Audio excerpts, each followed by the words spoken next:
Atomic Habits by James Clear. An imprint of Penguin Random House LLC. 375 Hudson Street. New York, New York 10014. Copyright 2018 by James Clear. Penguin supports copyright. Copyright fuels creativity, encourages diverse voices, promotes free speech, and creates a vibrant culture. Thank you for buying an authorized edition of this book and for complying with copyright laws by not reproducing, scanning, or distributing any part of it in any form without permission. You are supporting writers and allowing Penguin to continue to publish books for every reader. Ebook ISBN 9780735211308. While the author has made every effort to provide accurate internet addresses at the time of publication, neither the publisher nor the author assumes any responsibility for errors, or for changes that occur after publication. Further, the publisher does not have any control over and does not assume any responsibility for author or third-party websites or their content. Version_1. Atomic. Atomic. 1. An extremely small amount of a thing. The single irreducible unit of a larger system. 2. The source of immense energy or power. Habit. Hab. 1. A routine or practice performed regularly. An automatic response to a specific situation. Contents. Title page. Copyright. Epigraph. Introduction. My story. The fundamentals. Why tiny changes make a big difference. 1. The surprising power of atomic habits. 2. How your habits shape your identity and vice versa. 3. How to build better habits in 4 simple steps. The first law. Make it obvious. 4. The man who didn't look right. 5. The best way to start a new habit. 6. Motivation is overrated. Environment often matters more. 7. The secret to self-control. The second law. Make it attractive. 8. How to make a habit irresistible. 9. The role of family and friends in shaping your habits.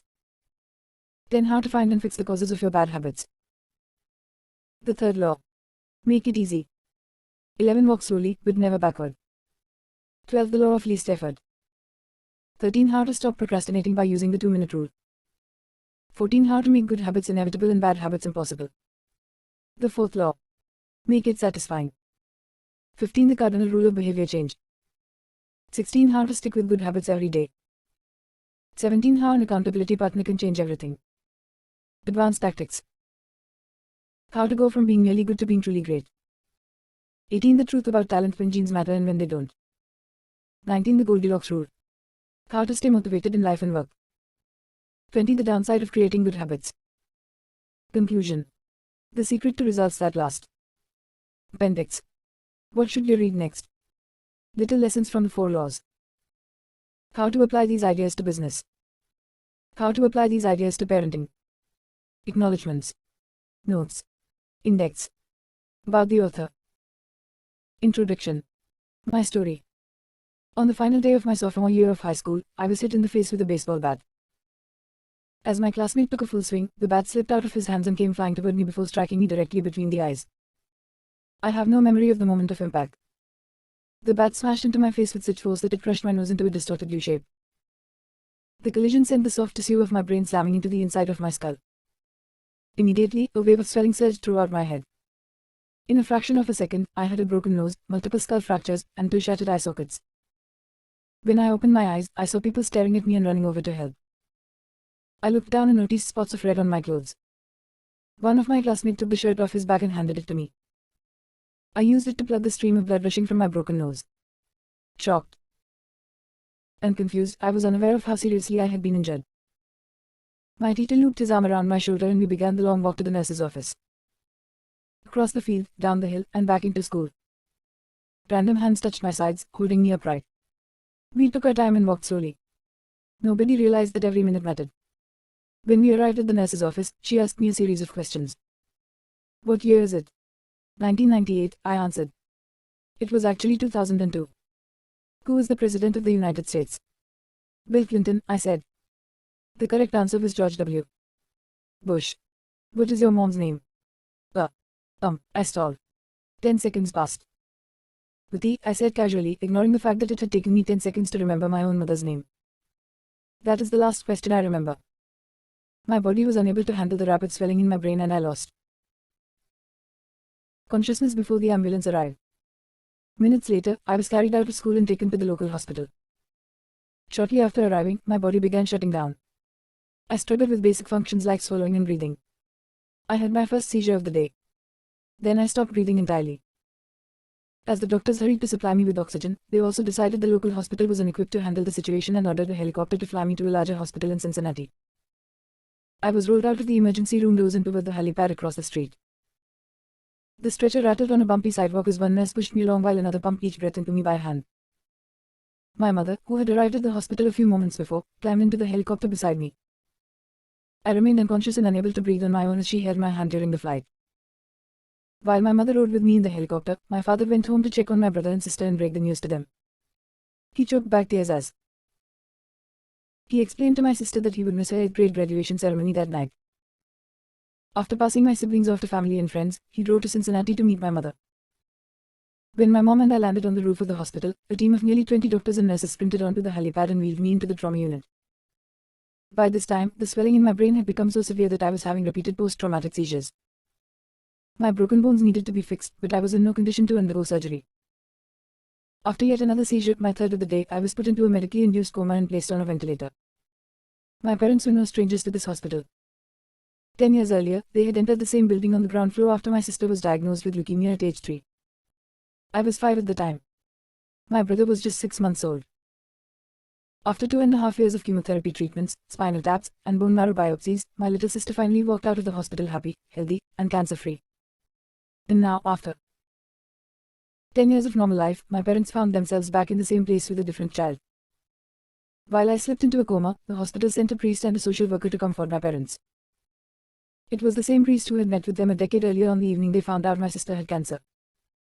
As they faded into night, a series of machines kept me alive. My parents slept restlessly on a hospital mattress. One moment they would collapse from fatigue, the next they would be wide awake with worry. My mother would tell me later, it was one of the worst nights I've ever had. My recovery. Mercifully, by the next morning my breathing had rebounded to the point where the doctors felt comfortable releasing me from the coma. When I finally regained consciousness, I discovered that I had lost my ability to smell. As a test, a nurse asked me to blow my nose and sniff an apple juice box. My sense of smell returned, but to everyone's surprise, the act of blowing my nose forced air through the fractures in my eye socket and pushed my left eye outward. My eyeball bulged out of the socket, held precariously in place by my eyelid and the optic nerve attaching my eye to my brain. The ophthalmologist said my eye would gradually slide back into place as the air seeped out, but it was hard to tell how long this would take. I was scheduled for surgery 1 week later, which would allow me some additional time to heal. I looked like I had been on the wrong end of a boxing match, but I was scared to leave the hospital. I returned home with a broken nose, half a dozen facial fractures, and a bulging left eye. The following months were hard. It felt like everything in my life was on pause. I had double vision for weeks. I literally couldn't see straight. It took more than a month, but my eyeball would eventually return to its normal location. Between the seizures and my vision problems, it was 8 months before I could drive a car again. At physical therapy, I practiced basic motor patterns like walking in a straight line. I was determined not to let my injury get me down, but there were more than a few moments when I felt depressed and overwhelmed. I became painfully aware of how far I had to go when I returned to the baseball field 1 year later. Baseball had always been a major part of my life. My dad had played minor league baseball for the St. Louis Cardinals, and I had a dream of playing professionally too. After months of rehabilitation, what I wanted more than anything was to get back on the field. But my return to baseball was not smooth. When the season rolled around, I was the only junior to be cut from the varsity baseball team. I was sent down to play with the sophomores on junior varsity. I had been playing since age 4, and for someone who had spent so much time and effort on the sport, getting cut was humiliating. I vividly remember the day it happened. I sat in my car and cried as I flipped through the radio, desperately searching for a song that would make me feel better. After a year of self-doubt, I managed to make the varsity team as a senior, but I rarely made it on the field. In total, I played 11 innings of high school varsity baseball, barely more than a single game. Despite my lackluster high school career, I still believed I could become a great player. And I knew that if things were going to improve, I was the one responsible for making it happen. The turning point came 2 years after my injury, when I began college at Denison University. It was a new beginning, and it was the place where I would discover the surprising power of small habits for the first time. How I learned about habits. Attending Denison was one of the best decisions of my life. I earned a spot on the baseball team and, although I was at the bottom of the roster as a freshman, I was thrilled. Despite the chaos of my high school years, I had managed to become a college athlete. I wasn't going to be starting on the baseball team anytime soon, so I focused on getting my life in order. While my peers stayed up late and played video games, I built good sleep habits and went to bed early each night. In the messy world of a college dorm, I made a point to keep my room neat and tidy.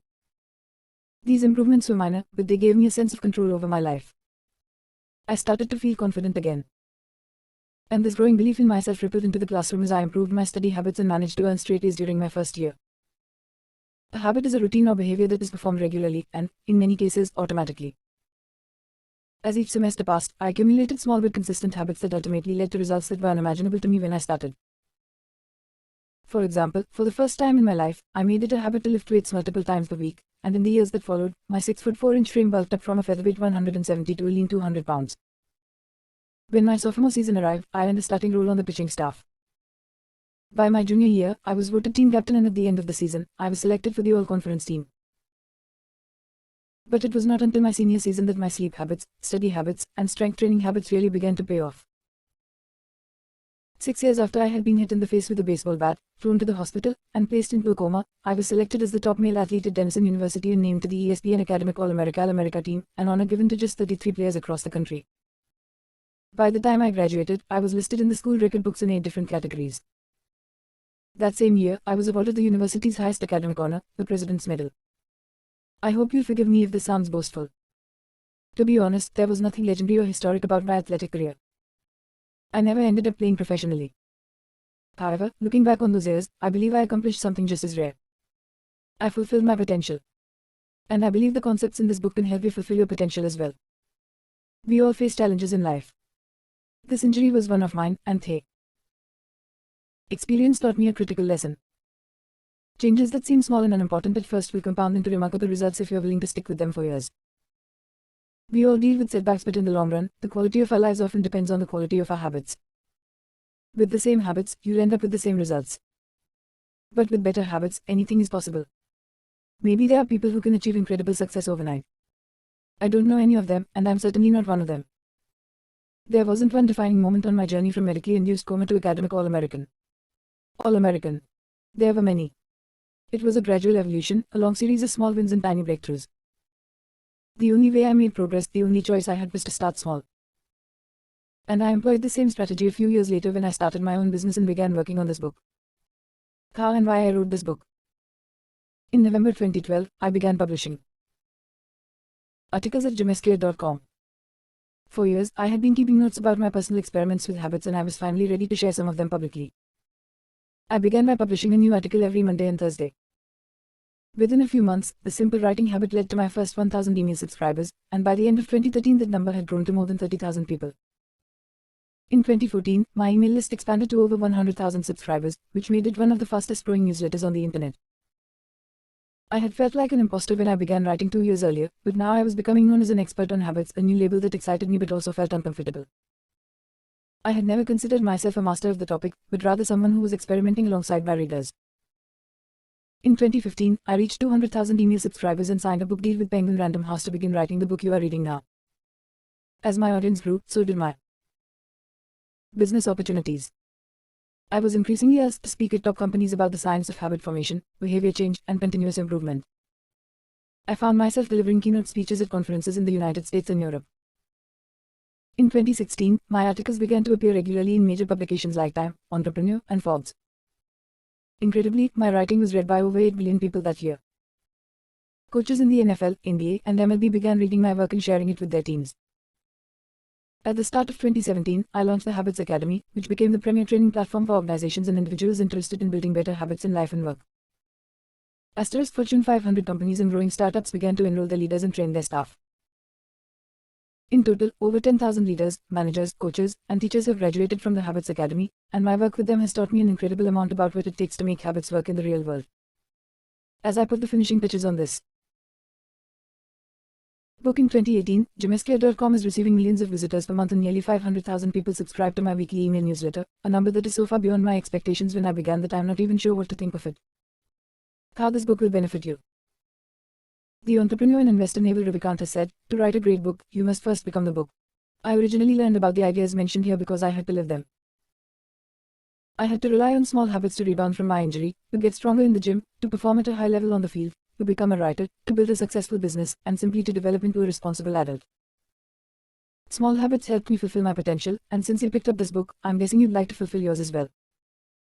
In the pages that follow, I will share a step-by-step plan for building better habits, not for days or weeks, but for a lifetime. While science supports everything I've written, this book is not an academic research paper. It's an operating manual. You'll find wisdom and practical advice front and center as I explain the science of how to create and change your habits in a way that is easy to understand and apply. The fields I draw on, biology, neuroscience, philosophy, psychology, and more, have been around for many years. What I offer you is a synthesis of the best ideas smart people figured out a long time ago, as well as the most compelling discoveries scientists have made recently. My contribution, I hope, is to find the ideas that matter most and connect them in a way that is highly actionable. Anything wise in these pages you should credit to the many experts who preceded me. Anything foolish, assume it is my error. The backbone of this book is my 4-step model of habits: cue, craving, response, and reward, and the 4 laws of behavior change that evolve out of these steps. Readers with a psychology background may recognize some of these terms from operant conditioning, which was first proposed as stimulus, response, reward by B. F. Skinner in the 1930s and has been popularized more recently as cue, routine, reward in The Power of Habit by Charles Duhigg. Behavioral scientists like Skinner realized that if you offered the right reward or punishment, you could get people to act in a certain way. But while Skinner's model did an excellent job of explaining how external stimuli influenced our habits, it lacked a good explanation for how our thoughts, feelings, and beliefs impact our behavior. Internal states, our moods and emotions, matter too. In recent decades, scientists have begun to determine the connection between our thoughts, feelings, and behavior. This research will also be covered in these pages. In total, the framework I offer is an integrated model of the cognitive and behavioral sciences. I believe it is one of the first models of human behavior to accurately account for both the influence of external stimuli and internal emotions on our habits. While some of the language may be familiar, I am confident that the details and the applications of the 4 laws of behavior change will offer a new way to think about your habits. Human behavior is always changing. Situation to situation, moment to moment, second to second. But this book is about what doesn't change. It's about the fundamentals of human behavior. The lasting principles you can rely on year after year. The ideas you can build a business around, build a family around, build a life around. There's no one right way to create better habits, but this book describes the best way I know, an approach that will be effective regardless of where you start or what you're trying to change. The strategies I cover will be relevant to anyone looking for a step-by-step system for improvement, whether your goals center on health, money, productivity, relationships, or all of the above. As long as human behavior is involved, this book will be your guide. The fundamentals. Why tiny changes make a big difference. 1. The surprising power of atomic habits. The fate of British cycling changed one day in 2003. The organization, which was the governing body for professional cycling in Great Britain, had recently hired Dave Brailsford as its new performance director.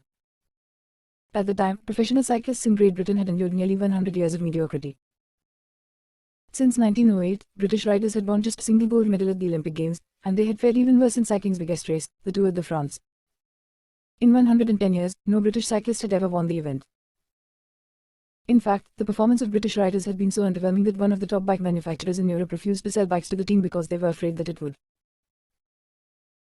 hurt sales if other professionals saw the Brits using their gear. Brailsford had been hired to put British cycling on a new trajectory. What made him different from previous coaches was his relentless commitment to a strategy that he referred to as the aggregation of marginal gains, which was the philosophy of searching for a tiny margin of improvement in everything you do. Brailsford said, the whole principle came from the idea that if you broke down everything you could think of that goes into riding a bike, and then improve it by 1%, you will get a significant increase when you put them all together. Brailsford and his coaches began by making small adjustments you might expect from a professional cycling team. They redesigned the bike seats to make them more comfortable and rubbed alcohol on the tires for a better grip.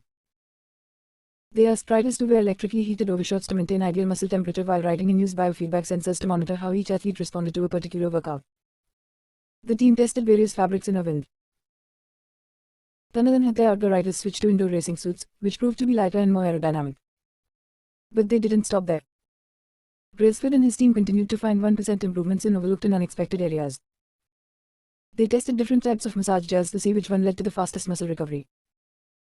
They hired a surgeon to teach each rider the best way to wash their hands to reduce the chances of catching a cold. They determined the type of pillow and mattress that led to the best night's sleep for each rider. They even painted the inside of the team truck white, which helped them spot little bits of dust that would normally slip by unnoticed but would degrade the performance of the finely tuned bikes. As these and hundreds of other small improvements accumulated, the results came faster than anyone could have imagined. Just 5 years after Brailsford took over, the British cycling team dominated the road and track cycling events at the 2008 Olympic Games in Beijing, where they won an astounding 60% of the gold medals available. 4 years later, when the Olympic Games came to London, the Brits raised the bar as they set 9 Olympic records and 7 world records. That same year, Bradley Wiggins became the first British cyclist to win the Tour de France. The next year, his teammate Chris Froome won the race, and he would go on to win again in 2015, 2016, and 2017, giving the British team 5 Tour de France victories in 6 years. During the 10-year span from 2007 to 2017, British cyclists won 178 World Championships and 66 Olympic or Paralympic gold medals and captured 5 Tour de France victories in what is widely regarded as the most successful run in cycling history. Asterisk. How does this happen? How does a team of previously ordinary athletes transform into world champions with tiny changes that, at first glance, would seem to make a modest difference at best? Why do small improvements accumulate into such remarkable results, and how can you replicate this approach in your own life? Why small habits make a big difference. It is so easy to overestimate the importance of one defining moment and underestimate the value of making small improvements on a daily basis. Too often, we convince ourselves that massive success requires massive action. Whether it is losing weight, building a business, writing a book, winning a championship, or achieving any other goal, we put pressure on ourselves to make some earth-shattering improvement that everyone will talk about.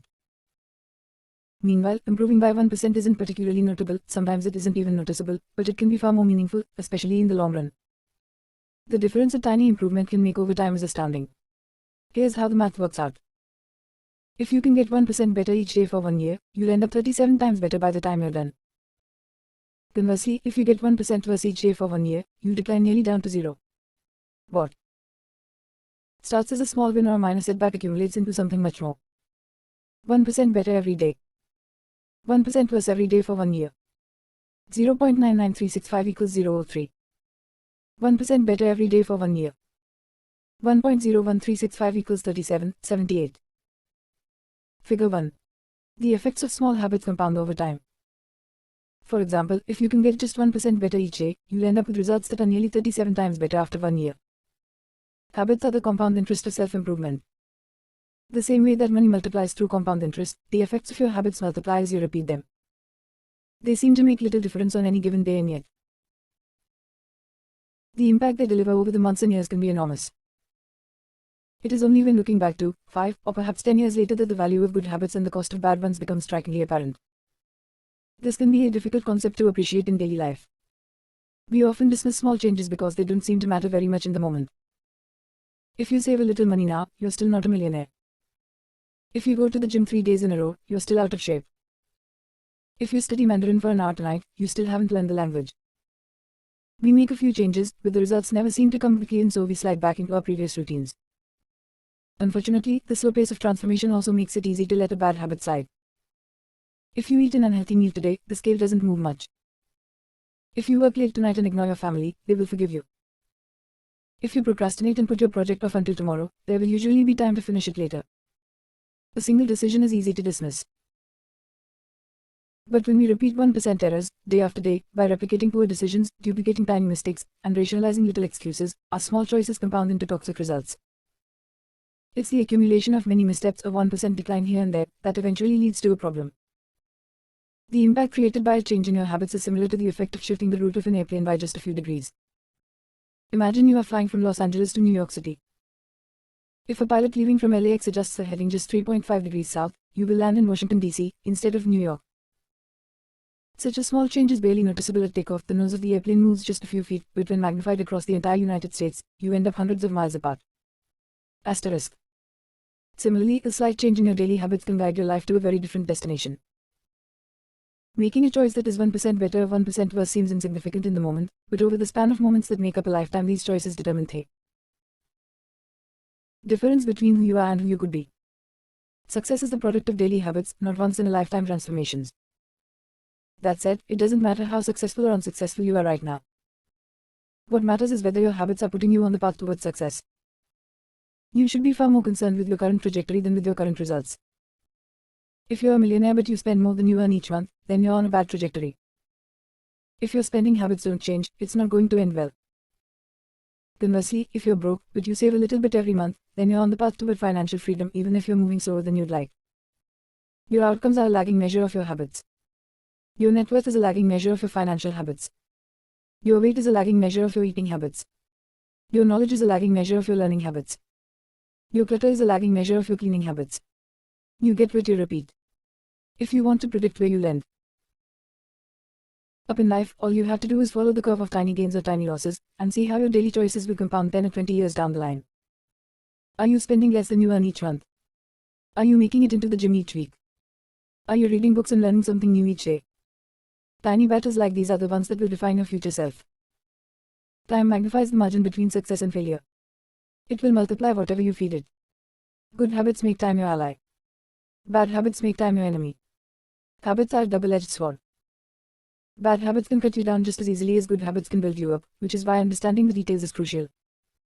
You need to know how habits work and how to design them to your liking, so you can avoid the dangerous half of the blade. Your habits can compound for you or against you. Positive compounding. Productivity compounds. Accomplishing one extra task is a small feat on any given day, but it counts for a lot over an entire career.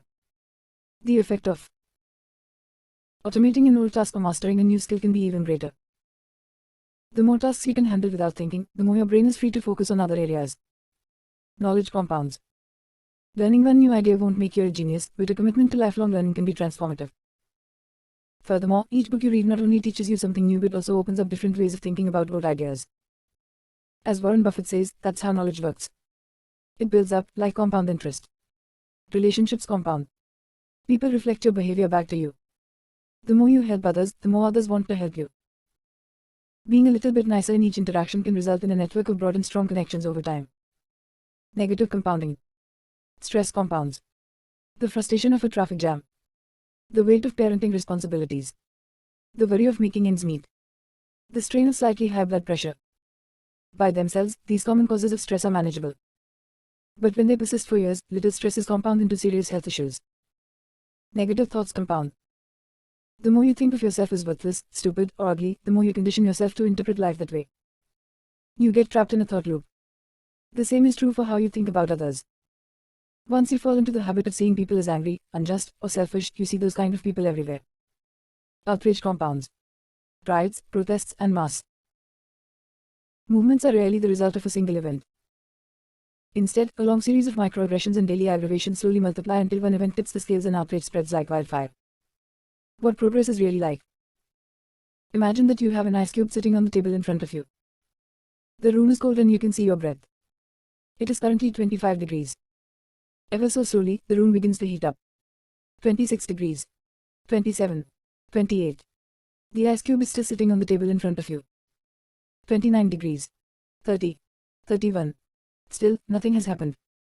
Then, 32 degrees. The ice begins to melt. The 1 degree shift, seemingly no different from the temperature increases before it, has unlocked a huge change. Breakthrough moments are often the result of many previous actions, which build up the potential required to unleash a major change. This pattern shows up everywhere. Cancer spends 80% of its life undetectable, then takes over the body in months. Bamboo can barely be seen for the first 5 years as it builds extensive root systems underground before exploding 90 feet into the air within 6 weeks. Similarly, habits often appear to make no difference until you cross a critical threshold and unlock a new level of performance. In the early and middle stages of any quest, there is often a valley of disappointment. You expect to make progress in a linear fashion, and it's frustrating how ineffective changes can seem during the first days, weeks, and even months. It doesn't feel like you are going anywhere. It's a hallmark of any compounding process. The most powerful outcomes are delayed. This is one of the core reasons why it is so hard to build habits that last. People make a few small changes, fail to see a tangible result, and decide to stop. You think, I've been running every day for a month, so why can't I see any change in my body? Once this kind of thinking takes over, it's easy to let good habits fall by the wayside. But in order to make a meaningful difference, habits need to persist long enough to break through this plateau, what I call the plateau of latent potential. If you find yourself struggling to build a good habit or break a bad one, it is not because you have lost your ability to improve. It is often because you have not yet crossed the plateau of latent potential. Complaining about not achieving success despite working hard is like complaining about an ice cube not melting when you heated it from 25 to 31 degrees. Your work was not wasted. It is just being stored. All the action happens at 32 degrees. When you finally break through the plateau of latent potential, people will call it an overnight success. The outside world only sees the most traumatic event rather than all that preceded it. But you know that it's the work you did long ago when it seemed that you weren't making any progress that makes the jump today possible.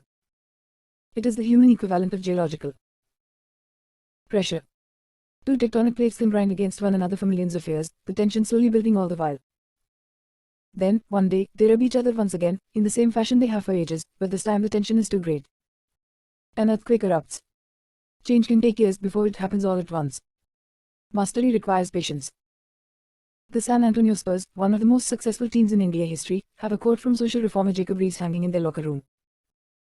When nothing seems to help, I go and look at a stonecutter hammering away at his rock, perhaps 100 times without as much as a crack showing in it. Yet at the 101st blow it will split in two, and I know it was not that last blow that did it but all that had gone before. The plateau of latent potential. Figure 2. We often expect progress to be linear. At the very least, we hope it will come quickly. In reality, the results of our efforts are often delayed. It is not until months or years later that we realize the true value of the previous work we have done. This can result in a valley of disappointment, where people feel discouraged after putting in weeks or months of hard work without experiencing any results. However, this work was not wasted. It was simply being stored. It is not until much later that the full value of previous efforts is revealed. All big things come from small beginnings. The seed of every habit is a single, tiny decision. But as that decision is repeated, a habit sprouts and grows stronger. Roots entrench themselves and branches grow. The task of breaking a bad habit is like uprooting a powerful oak within us. And the task of building a good habit is like cultivating a delicate flower one day at a time. But what determines whether we stick with a habit long enough to survive the plateau of latent potential and break through to the other side. What is it that causes some people to slide into unwanted habits and enables others to enjoy the compounding effects of good ones? Forget about goals, focus on systems instead. Prevailing wisdom claims that the best way to achieve what we want in life, getting into better shape, building a successful business, relaxing more and worrying less, spending more time with friends and family, is to set specific, actionable goals. For many years, this was how I approached my habits, too. Each one was a goal to be reached. I set goals for the grades I wanted to get in school, for the weights I wanted to lift in the gym, for the profits I wanted to earn in business. I succeeded at a few, but I failed at a lot of them. Eventually, I began to realize that my results had very little to do with the goals I set and nearly everything to do with the systems I followed. What's the difference between systems and goals? It's a distinction I first learned from Scott Adams, the cartoonist behind the Dilbert comic. Goals are about the results you want to achieve. Systems are about the processes that lead to those results. If you're a coach, your goal might be to win a championship. Your system is the way you recruit players, manage your assistant coaches, and conduct practice. If you're an entrepreneur, your goal might be to build $1 million business. Your system is how you test product ideas, hire employees, and run marketing campaigns. If you're a musician, your goal might be to play a new piece. Your system is how often you practice, how you break down and tackle difficult measures, and your method for receiving feedback from your instructor. Now for the interesting question. If you completely ignored your goals and focused only on your system, would you still succeed? For example, if you were a basketball coach and you ignored your goal to win a championship and focused only on what your team does at practice each day, would you still get results? I think you would. The goal in any sport is to finish with the best score, but it would be ridiculous to spend the whole game staring at the scoreboard. The only way to actually win is to get better each day. In the words of three-time Super Bowl winner Bill Walsh, the score takes care of itself. The same is true for other areas of life. If you want better results, then forget about setting goals. Focus on your system instead. What do I mean by this? Are goals completely useless? Of course not. Goals are good for setting a direction, but systems are best for making progress. A handful of problems arise when you spend too much time thinking about your goals and not enough time designing your systems. Problem number 1. Winners and losers have the same goals. Goal setting suffers from a serious case of survivorship bias. We concentrate on the people who end up winning, the survivors, and mistakenly assume that ambitious goals led to their success while overlooking all of the people who had the same objective but didn't succeed. Every Olympian wants to win a gold medal. Every candidate wants to get the job. And if successful and unsuccessful people share the same goals, then the goal cannot be what differentiates the winners from the losers. It wasn't the goal of winning the Tour de France that propelled the British cyclists to the top of the sport. Presumably, they had wanted to win the race every year before, just like every other professional team. The goal had always been there. It was only when they implemented a system of continuous small improvements that they achieved a different outcome. Problem number 2. Achieving a goal is only a momentary change. Imagine you have a messy room and you set a goal to clean it. If you summon the energy to tidy up, then you will have a clean room for now. But if you maintain the same sloppy, pack rat habits that led to a messy room in the first place, soon you'll be looking at a new pile of clutter and hoping for another burst of motivation. You're left chasing the same outcome because you never changed the system behind it. You treated a symptom without addressing the cause. Achieving a goal only changes your life for the moment. That's the counterintuitive thing about improvement. We think we need to change our results, but the results are not the problem. What we really need to change are the systems that cause those results. When you solve problems at the results level, you only solve them temporarily. In order to improve for good, you need to solve problems at the systems level. Fix the inputs and the outputs will fix themselves. Problem number 3. Goals restrict your happiness. The implicit assumption behind any goal is this: once I reach my goal, then I'll be happy. The problem with the goals first mentality is that you're continually putting happiness off until the next milestone. I've slipped into this trap so many times I've lost count. For years, happiness was always something for my future self to enjoy. I promised myself that once I gained 20 pounds of muscle or after my business was featured in the New York Times, then I could finally relax.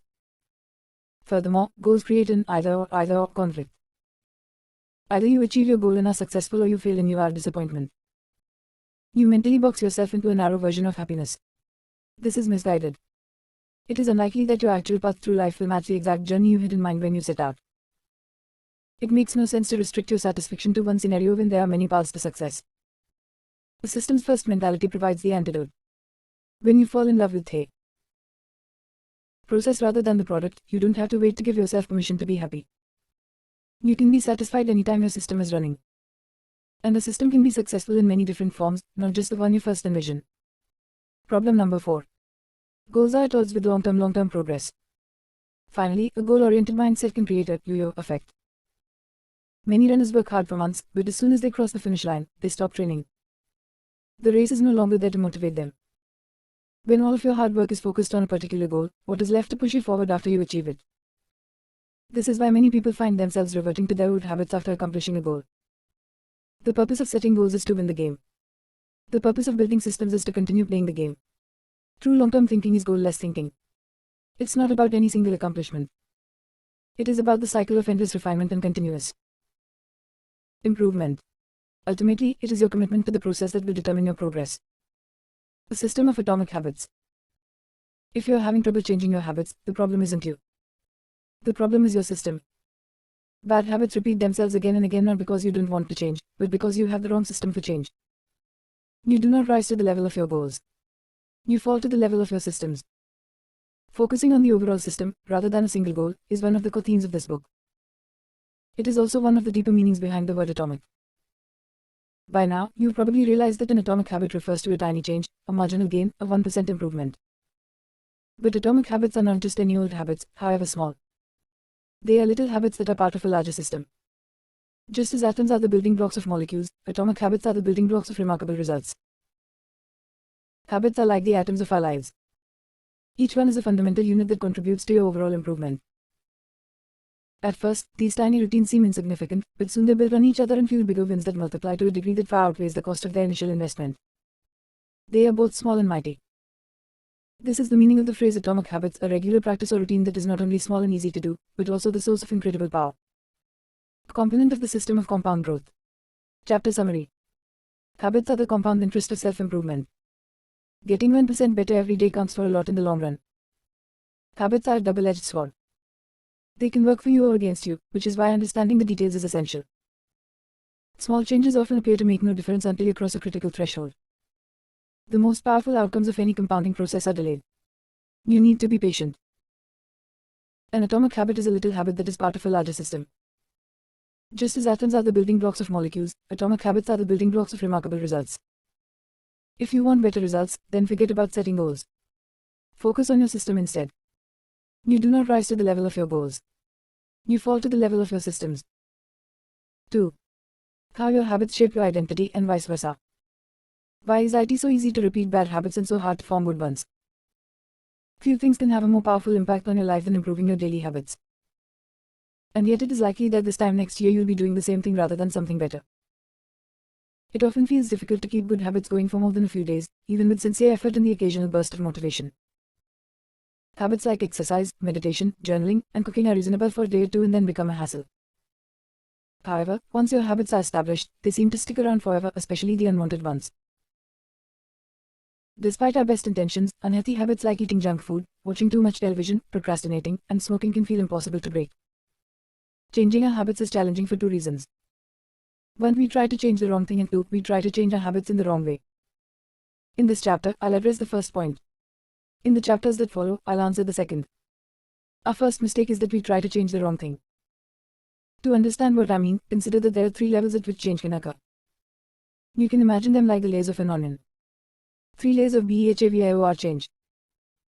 Figure 3. There are 3 layers of behavior change.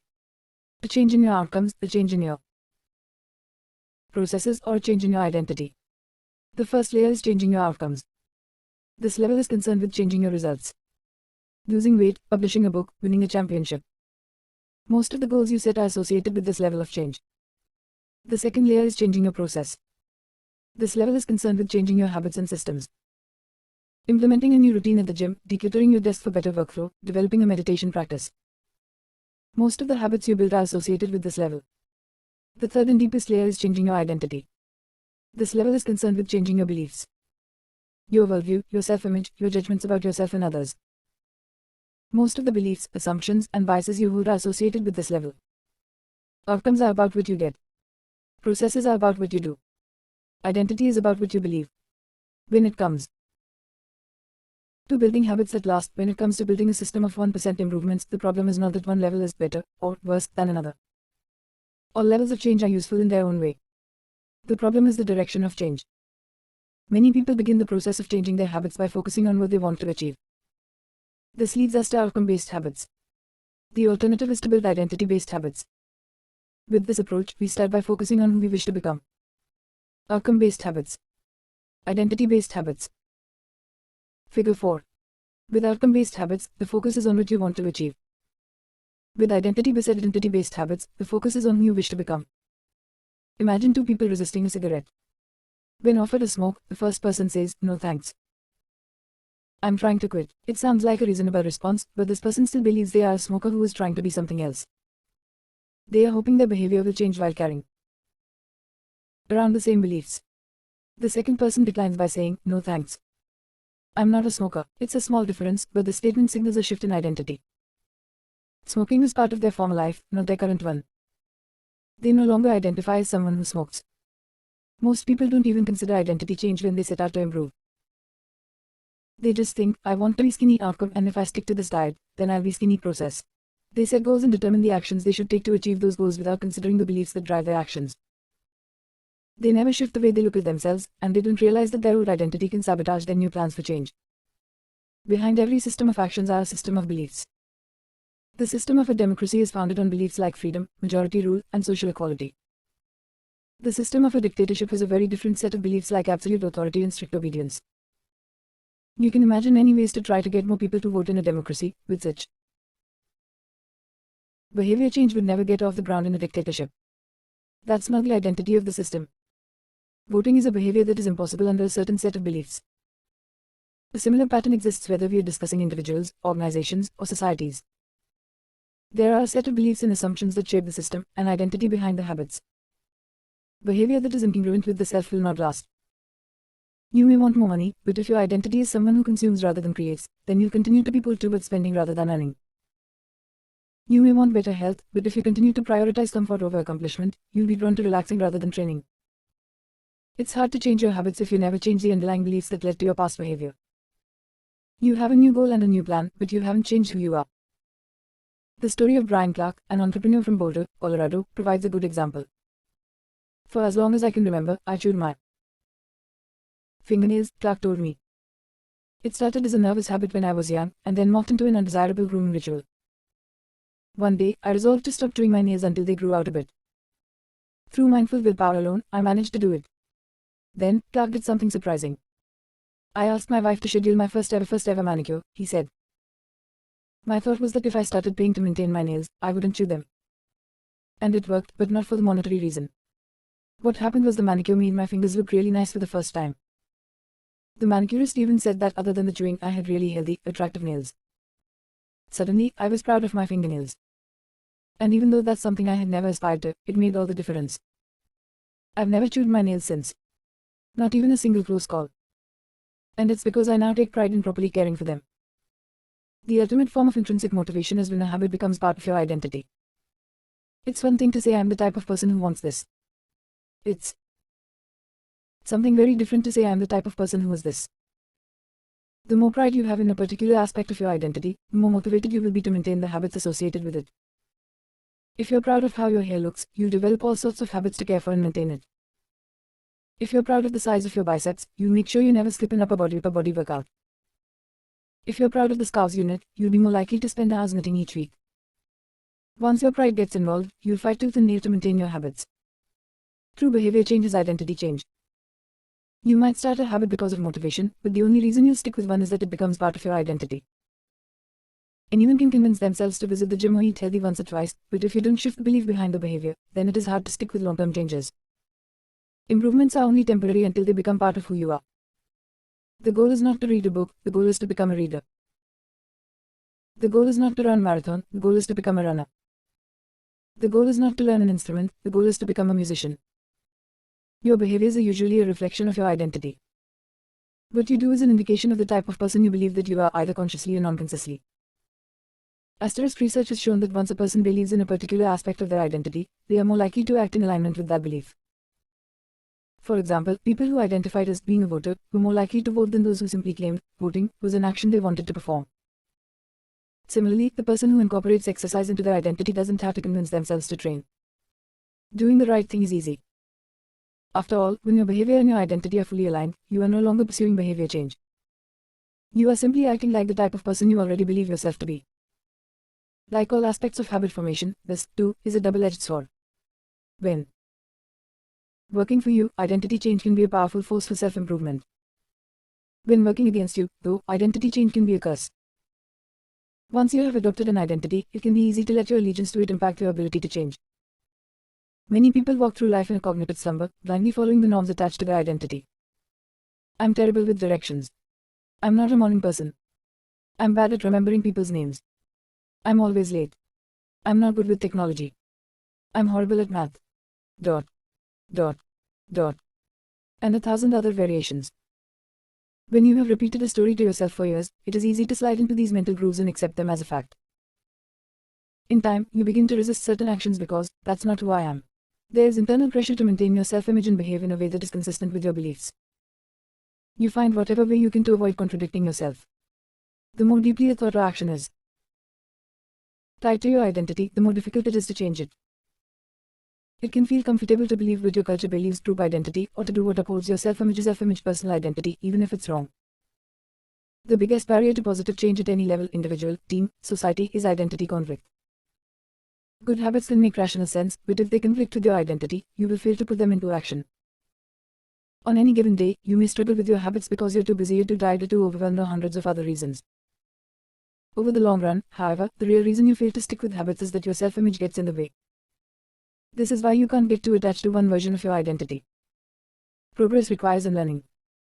Becoming the best version of yourself requires you to continuously edit your beliefs, and to upgrade and expand your identity. This brings us to an important question. If your beliefs and worldview play such an important role in your behavior, where do they come from in the first place? How, exactly, is your identity formed?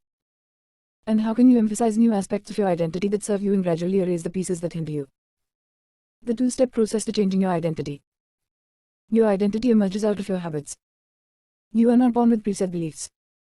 Every belief, including those about yourself, is learned and conditioned through experience. Asterisk. More precisely, your habits are how you embody your identity. When you make your bed each day, you embody the identity of an organized person. When you write each day, you embody the identity of a creative person. When you train each day, you embody the identity of an athletic person. The more you repeat a behavior, the more you reinforce the identity associated with that behavior. In fact, the word identity was originally derived from the Latin words essentitas, which means being, and identidem, which means repeatedly. Your identity is literally your repeated beingness. Whatever your identity is right now, you only believe it because you have proof of it. If you go to church every Sunday for 20 years, you have evidence that you are religious. If you study biology for 1 hour every night, you have evidence that you are studious.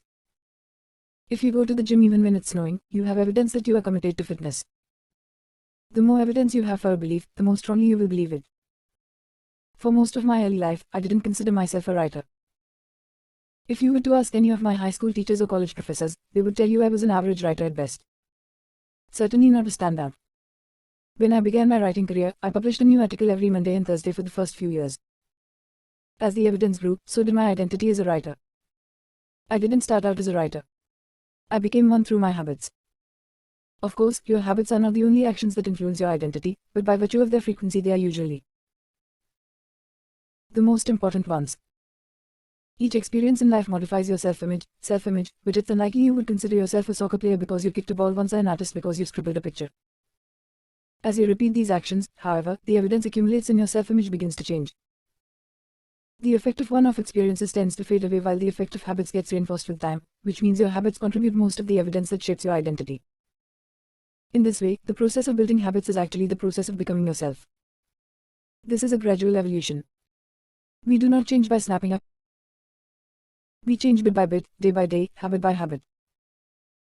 We are continually undergoing microevolutions of the self. Each habit is like a suggestion. Hey, maybe this is who I am. If you finish a book, then perhaps you are the type of person who likes reading. If you go to the gym, then perhaps you are the type of person who likes exercise. If you practice playing the guitar, perhaps you are the type of person who likes music. Every action you take is a vote for the type of person you wish to become. No single instance will transform your beliefs, but as the votes build up, so does the evidence of your new identity. This is one reason why meaningful change does not require radical change. Small habits can make a meaningful difference by providing evidence of a new identity. And if a change is meaningful, it actually is big. That's the paradox of making small improvements. Putting this all together, you can see that habits are the path to changing your identity. The most practical way to change who you are is to change what you do. Each time you write a page, you are a writer. Each time you practice the violin, you are a musician. Each time you start a workout, you are an athlete. Each time you encourage your employees, you are a leader. Each habit not only gets results but also teaches you something far more important. To trust yourself. You start to believe you can actually accomplish these things. When the votes mount up and the evidence begins to change, the story you tell yourself begins to change as well. Of course, it works the opposite way, too.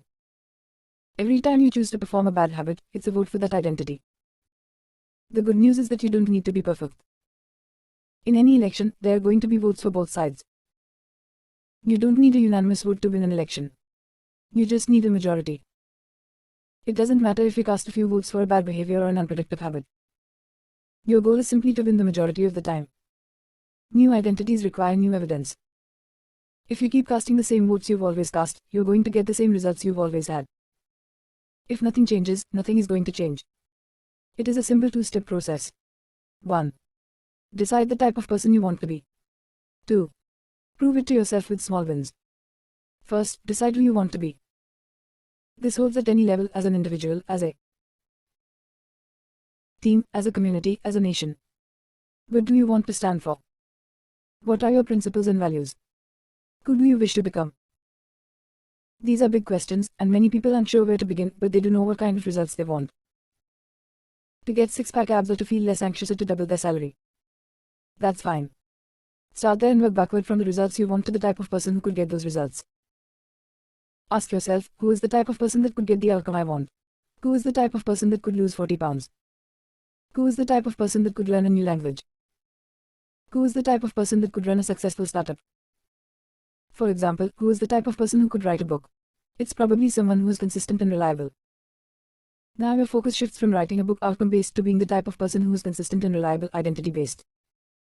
This process can lead to beliefs like, I'm the kind of teacher who stands up for her students. I'm the kind of doctor who gives each patient the time and empathy they need. I'm the kind of manager who advocates for her employees.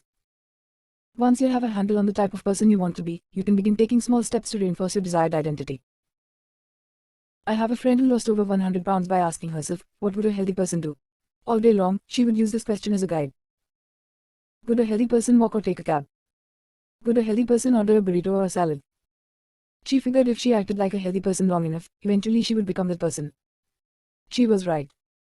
The concept of identity-based habits is our first introduction to another key theme in this book.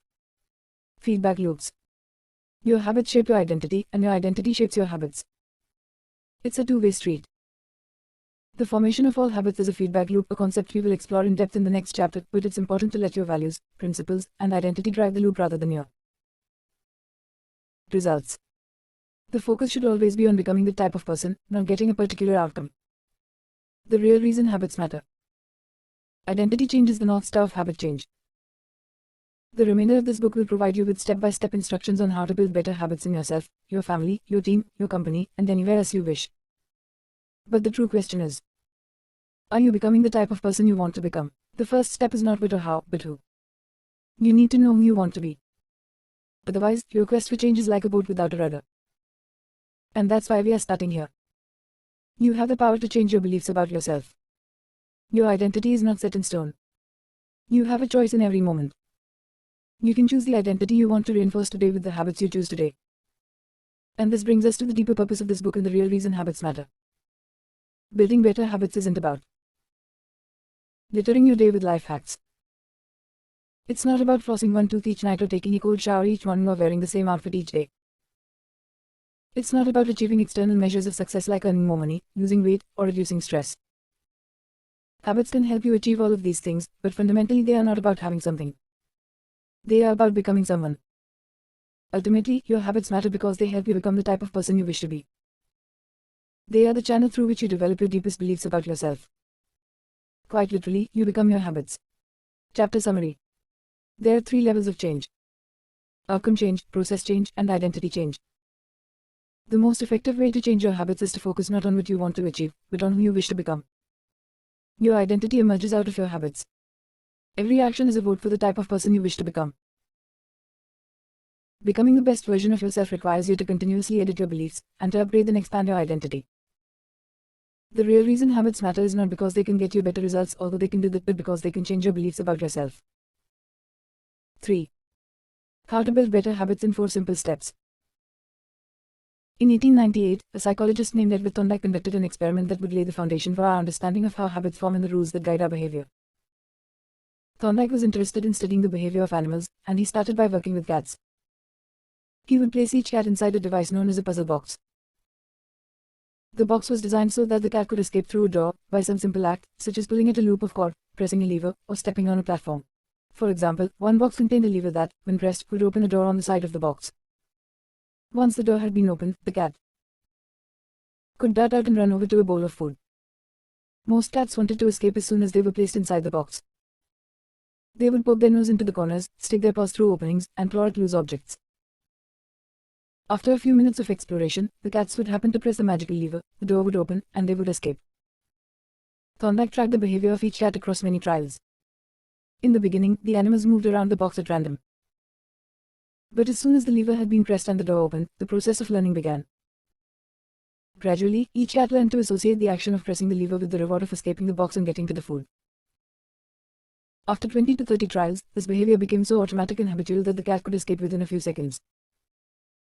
For example, Thorndike noted, cat 12 took the following times to perform the act: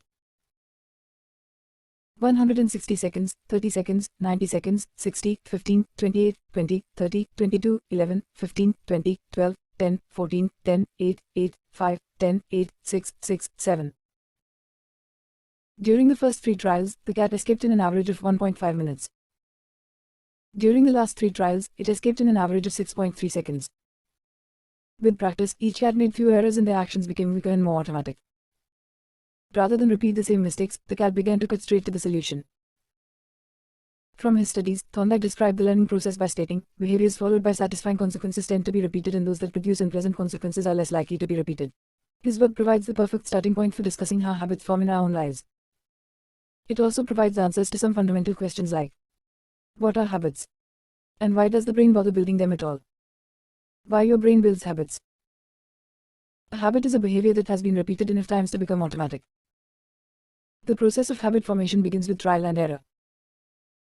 Whenever you encounter a new situation in life, your brain has to make a decision. How do I respond to this? The first time you come across a problem, you're not sure how to solve it. Like Thorndike's cat, you're just trying things out to see what works. Neurological activity in the brain is high during this period. You are carefully analyzing the situation and making conscious decisions about how to act. You're taking in tons of new information and trying to make sense of it all. The brain is busy learning the most effective course of action. Occasionally, like a cat pressing on a lever, you stumble across a solution. You are feeling anxious and you discover that going for a run calms you down.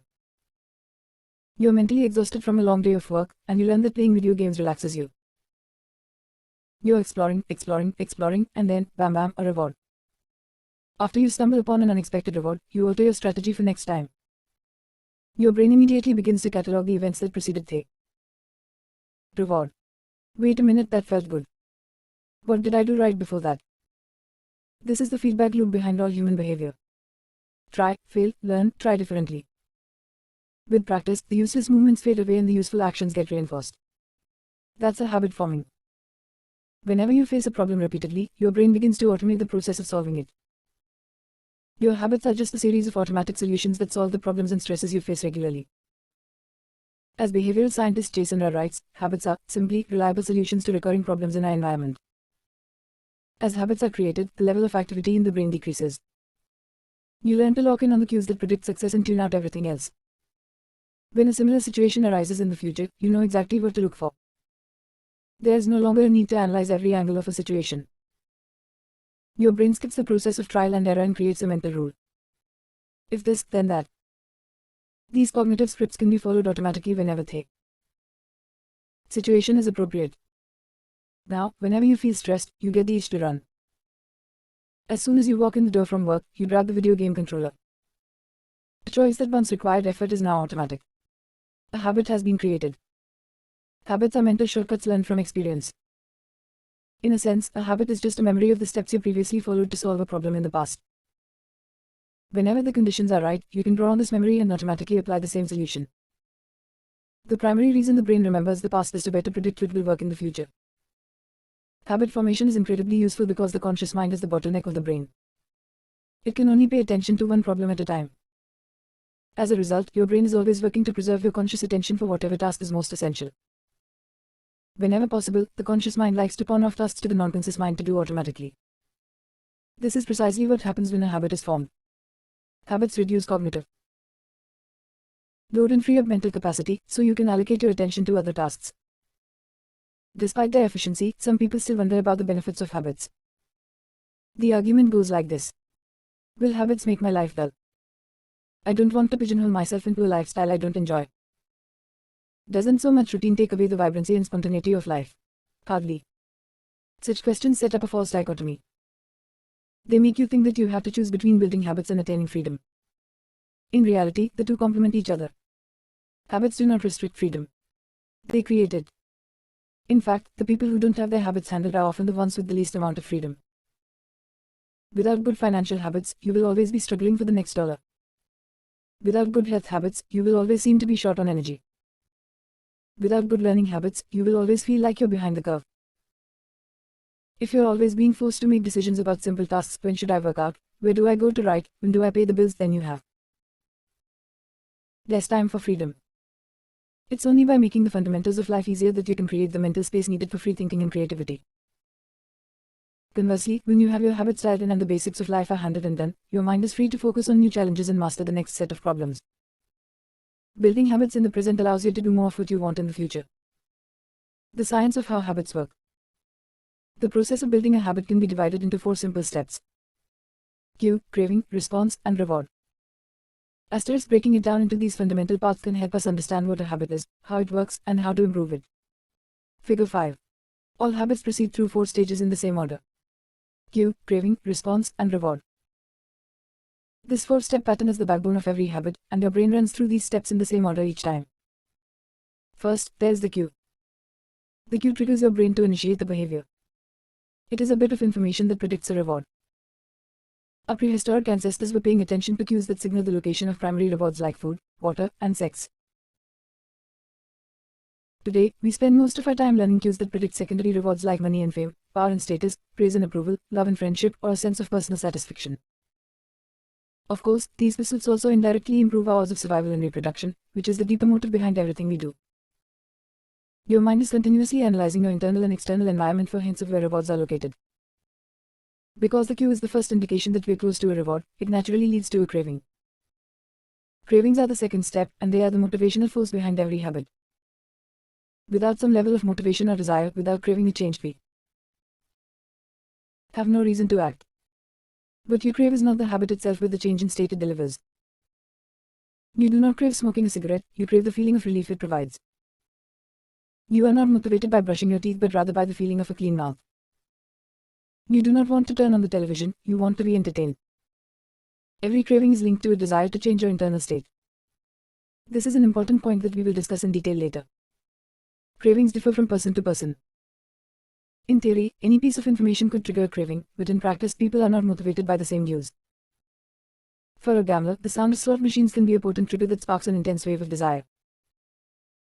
For someone who rarely gambles, the jingles and chimes of the casino are just background noise.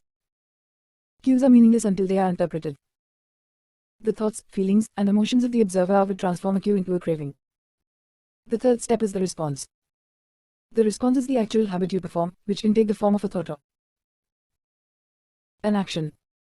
Whether a response occurs depends on how motivated you are and how much friction is associated with the behavior. If a particular action requires more physical or mental effort than you are willing to expend, then you won't do it. Your response also depends on your ability. It sounds simple, but a habit can occur only if you are capable of doing it. If you want to dunk the basketball but can't jump high enough to reach the hoop, well, you're out of luck. Finally, the response delivers a reward. Rewards are the end goal of every habit. The cue is about noticing the reward. The craving is about wanting the reward. The response is about obtaining the reward. We chase rewards because they serve two purposes. One, they satisfy us, and two, they teach us. The first purpose of rewards is to satisfy your craving. Yes, rewards provide benefits on their own.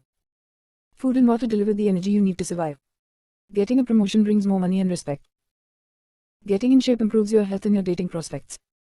But the more immediate benefit is that rewards satisfy your craving to eat or to gain status or to win approval. At least for a moment, rewards deliver contentment and relief from craving. Second, rewards teach us which actions are worth remembering in the future. Your brain is a reward detector. As you go about your life, your sensory nervous system is continuously monitoring which actions satisfy your desires and deliver pleasure. Feelings of pleasure and disappointment are part of the feedback mechanism that helps your brain distinguish useful actions from useless ones. Rewards close the feedback loop and complete the habit cycle. If a behavior is insufficient in any of the four stages, it will not become a habit. Eliminate the cue and your habit will never start. Reduce the craving and you won't experience enough motivation to act. Make the behavior difficult and you won't be able to do it. And if the reward fails to satisfy your desire, then you'll have no reason to do it again in the future. Without the first three steps, a behavior will not occur. Without all four, a behavior will not be repeated. The habit loop. Figure 6. The four stages of habit are best described as a feedback loop. They form an endless cycle that is running every moment you are alive. This habit loop is continually scanning the environment, predicting what will happen next, trying out different responses, and learning from the results. Asterisk. In summary, the cue triggers a craving, which motivates a response, which provides a reward, which satisfies the craving and, ultimately, becomes associated with the cue. Together, these four steps form a neurological feedback loop: cue, craving, response, reward. Cue, craving, response, reward that ultimately allows you to create automatic habits. This cycle is known as the habit loop. This four-step process is not something that happens occasionally, but rather it is an endless feedback loop that is running and active during every moment you are alive, even now. The brain is continually scanning the environment, predicting what will happen next, trying out different responses, and learning from the results. The entire process is completed in a split second, and we use it again and again without realizing everything that has been packed into the previous moment. We can split these four steps into two phases: the problem phase and the solution phase. The problem phase includes the cue and the craving, and it is when you realize that something needs to change. The solution phase includes the response and the reward, and it is when you take action and achieve the change you desire. Problem phase. 1. Cue. 2. Craving. Solution phase. 3. Response. 4. Reward. All behavior is driven by the desire to solve a problem. Sometimes the problem is that you notice something good and you want to obtain it. Sometimes the problem is that you are experiencing pain and you want to relieve it. Either way, the purpose of every habit is to solve the problems you face. In the table on the following page, you can see a few examples of what this looks like in real life. Imagine walking into a dark room and flipping on the light switch. You have performed this simple habit so many times that it occurs without thinking. You proceed through all four stages in the fraction of a second. The urge to act strikes you without thinking. Problem phase. 1. Cue. Your phone buzzes with a new text message. 2. Craving. You want to learn the contents of the message. Solution phase. 3. Response. You grab your phone and read the text. 4. Reward. You satisfy your craving to read the message. Grabbing your phone becomes associated with your phone buzzing. Problem phase. 1. Cue. You are answering emails. 2. Craving. You begin to feel stressed and overwhelmed by work. You want to feel in control. Solution phase. 3. Response. You bite your nails. 4. Reward. You satisfy your craving to reduce stress.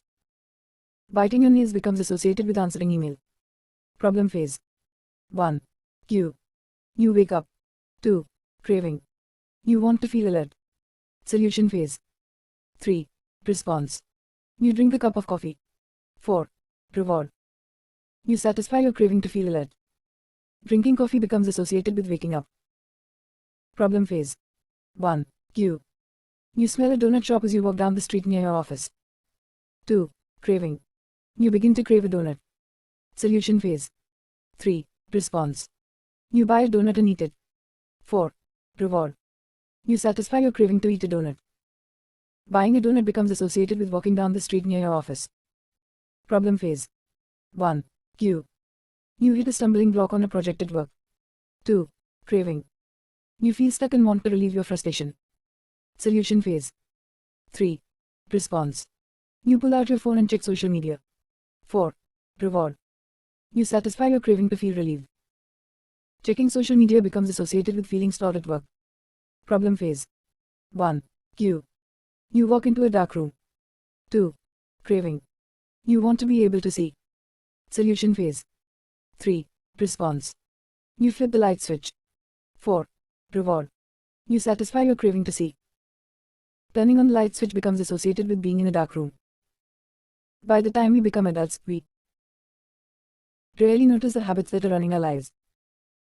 Most of us never give a second thought to the fact that we tie the same shoe first each morning, or unplug the toaster after each use, or always change into comfortable clothes after getting home from work.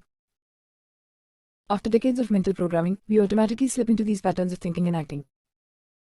The 4 laws of behavior are change. In the following chapters, we will see time and again how the 4 stages of cue, craving, response, and reward influence nearly everything we do each day. But before we do that, we need to transform these 4 steps into a practical framework that we can use to design good habits and eliminate bad ones. I refer to this framework as the 4 laws of behavior change, and it provides a simple set of rules for creating good habits and breaking bad ones. You can think of each law as a lever that influences human behavior. When the levers are in the right positions, creating good habits is effortless. When they are in the wrong positions, it is nearly impossible. How to create a good habit. The first law, cue. Make it obvious. The second law, craving. Make it attractive. The third law, response. Make it easy. The fourth law, reward. Make it satisfying. We can invert these laws to learn how to break a bad habit. How to break a bad habit. Inversion of the first law, cue. Make it invisible. Inversion of the second law, craving. Make it unattractive. Inversion of the third law, response. Make it difficult. Inversion of the fourth law, reward. Make it unsatisfying. It would be irresponsible for me to claim that these 4 laws are an exhaustive framework for changing any human behavior, but I think they're close. As you will soon see, the 4 laws of behavior change apply to nearly every field, from sports to politics, art to medicine, comedy to management. These laws can be used no matter what challenge you are facing. There is no need for completely different strategies for each habit. Whenever you want to change your behavior, you can simply ask yourself. 1. How can I make it obvious? 2. How can I make it attractive? 3. How can I make it easy? 4. How can I make it satisfying? If you have ever wondered, why don't I do what I say I'm going to do? Why don't I lose the weight to stop smoking or save for retirement or start that side business? Why do I say something is important but never seem to make time for it? The answers to those questions can be found somewhere in these 4 laws. The key to creating good habits and breaking bad ones is to understand these fundamental laws and how to alter them to your specifications. Every goal is doomed to fail if it goes against the grain of human nature. Your habits are shaped by the systems in your life. In the chapters that follow, we will discuss these laws one by one and show how you can use them to create a system in which good habits emerge naturally and bad habits wither away. Chapter Summary. A habit is a behavior that has been repeated enough times to become automatic. The ultimate purpose of habits is to solve the problems of life with as little energy and effort as possible. Any habit can be broken down into a feedback loop that involves 4 steps: cue, craving, response, and reward. The 4 laws of behavior change are a simple set of rules we can use to build better habits. They are 1. Make it obvious, 2. Make it attractive, 3. Make it easy, and 4. Make it satisfying. The first law. Make it obvious. 4. The man who didn't look right. The psychologist Carrie Kane once told me a story about a woman who attended a family gathering. She had spent years working as a paramedic and, upon arriving at the event, took one look at her father-in-law and got very concerned. "I don't like the way you look," she said. Her father-in-law, who was feeling perfectly fine, jokingly replied, "Well, I don't like your looks either." "No," she insisted. "You need to go to the hospital now." A few hours later, the man was undergoing life-saving surgery after an examination had revealed that he had a blockage to a major artery and was at immediate risk of a heart attack. Without his daughter-in-law's intuition, he could have died. What did the paramedic see? How did she predict his impending heart attack? When major arteries are obstructed, the body focuses on sending blood to critical organs and away from peripheral locations near the surface of the skin. The result is a change in the pattern of distribution of blood in the face. After many years of working with people with heart failure, the woman had unknowingly developed the ability to recognize this pattern on sight. She couldn't explain what it was that she noticed in her father-in-law's face, but she knew something was wrong. Similar stories exist in other fields. For example, military analysts can identify which blip on a radar screen is an enemy missile and which one is a plane from their own fleet even though they are traveling at the same speed, flying at the same altitude, and look identical on radar in nearly every respect. During the Gulf War, Lieutenant Commander Michael Riley saved an entire battleship when he ordered a missile shot down, despite the fact that it looked exactly like they. Battleship's own planes on radar. He made the right call, but even his superior officers couldn't explain how he did it. Museum curators have been known to discern the difference between an authentic piece of art and an expertly produced counterfeit even though they can't tell you precisely which details tip them off. Experienced radiologists can look at a brain scan and predict the area where a stroke will develop before any obvious signs are visible to the untrained eye. I've even heard of hairdressers noticing whether a client is pregnant based only on the feel of her hair. The human brain is a prediction machine. It is continuously taking in your surroundings and analyzing the information it comes across. Whenever you experience something repeatedly, like a paramedic seeing the face of a heart attack patient or military analyst seeing a missile on a radar screen, your brain begins noticing what is important, sorting through the details and highlighting the relevant cues, and cataloging that information for future use. With enough practice, you can pick up on the cues that predict certain outcomes without consciously thinking about it. Automatically, your brain encodes the lessons learned through experience. We can't always explain what it is we are learning, but learning is happening all along the way, and your ability to notice the relevant cues in a given situation is the foundation for every habit you have. We underestimate how much our brains and bodies can do without thinking. You do not tell your hair to grow, your heart to pump, your lungs to breathe, or your stomach to digest. And yet your body handles all this and more on autopilot. You are much more than your conscious self. Consider hunger. How do you know when you're hungry? You don't necessarily have to see a cookie on the counter to realize that it is time to eat. Appetite and hunger are governed non-consciously. Your body has a variety of feedback loops that gradually alert you when it is time to eat again and that track what is going on around you and within you. Cravings can arise thanks to hormones and chemicals circulating through your body. Suddenly, you're hungry even though you're not quite sure what tipped you off. This is one of the most surprising insights about our habits. You don't need to be aware of the cue for a habit to begin. You can notice an opportunity and take action without dedicating conscious attention to it. This is what makes habits useful. It's also what makes them dangerous. As habits form, your actions come under the direction of your automatic and non-conscious mind. You fall into old patterns before you realize what's happening.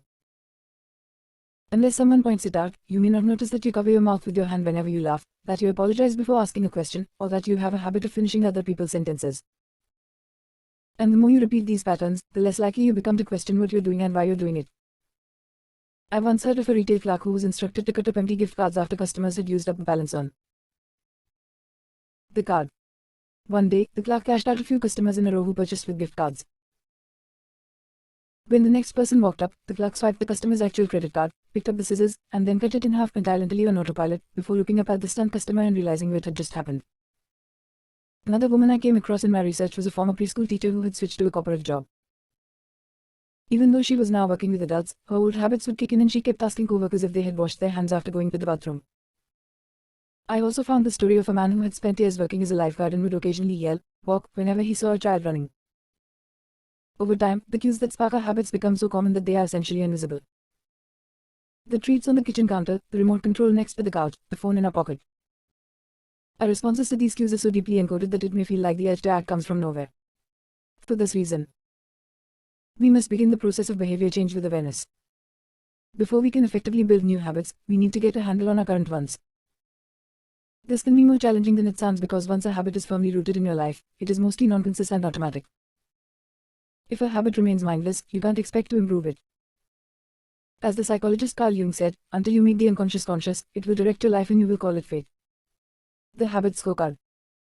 The Japanese railway system is regarded as one of the best in the world. If you ever find yourself riding a train in Tokyo, you'll notice that the conductors have a peculiar habit.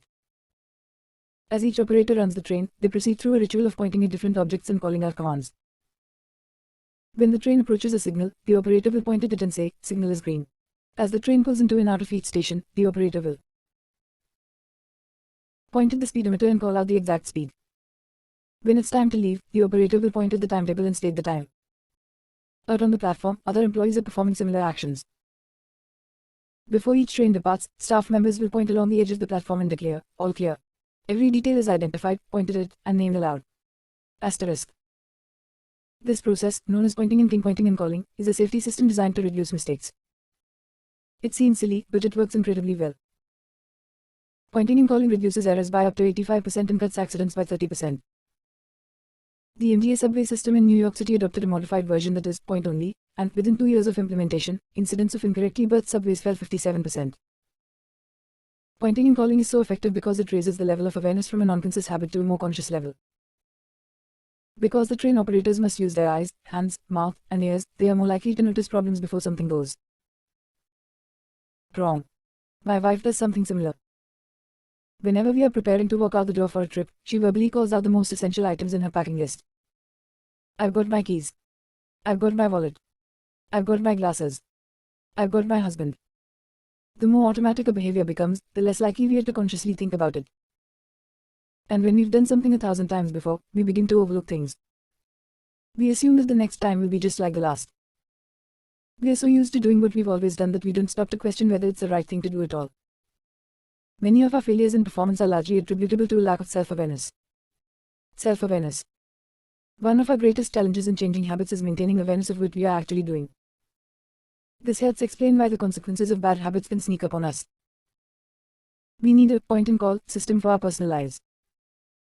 That's the origin of the habit scorecard, which is a simple exercise you can use to become more aware of your behavior. To create your own, make a list of your daily habits. Here's a sample of where your list might start. Wake up. Turn off alarm. Check my phone. Go to the bathroom.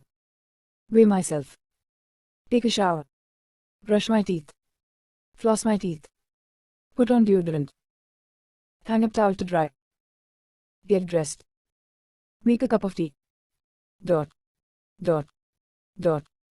And so on.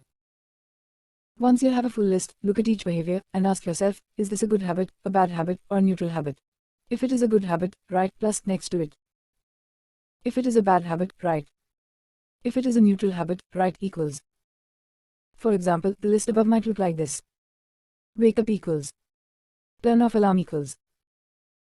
Check my phone. Go to the bathroom equals. Weigh myself plus. Take a shower plus. Brush my teeth plus. Floss my teeth plus. Put on deodorant plus. Hang up towel to dry equals. Get dressed equals. Make a cup of tea plus. The marks you give to a particular habit will depend on your situation and your goals. For someone who is trying to lose weight, eating a bagel with peanut butter every morning might be a bad habit. For someone who is trying to bulk up and add muscle, the same behavior might be a good habit. It all depends on what you're working toward. Asterisk. Scoring your habits can be a bit more complex for another reason as well. The labels good habit and bad habit are slightly inaccurate. There are no good habits or bad habits. There are only effective habits. That is, effective at solving problems. All habits serve you in some way, even the bad ones, which is why you repeat them. For this exercise, Categorize your habits by how they will benefit you in the long run. Generally speaking, good habits will have net positive outcomes. Bad habits have net negative outcomes. Smoking a cigarette may reduce stress right now, that's how it's serving you, but it's not a healthy long-term behavior. If you're still having trouble determining how to rate a particular habit, here's a question I like to use. Does this behavior help me become the type of person I wish to be?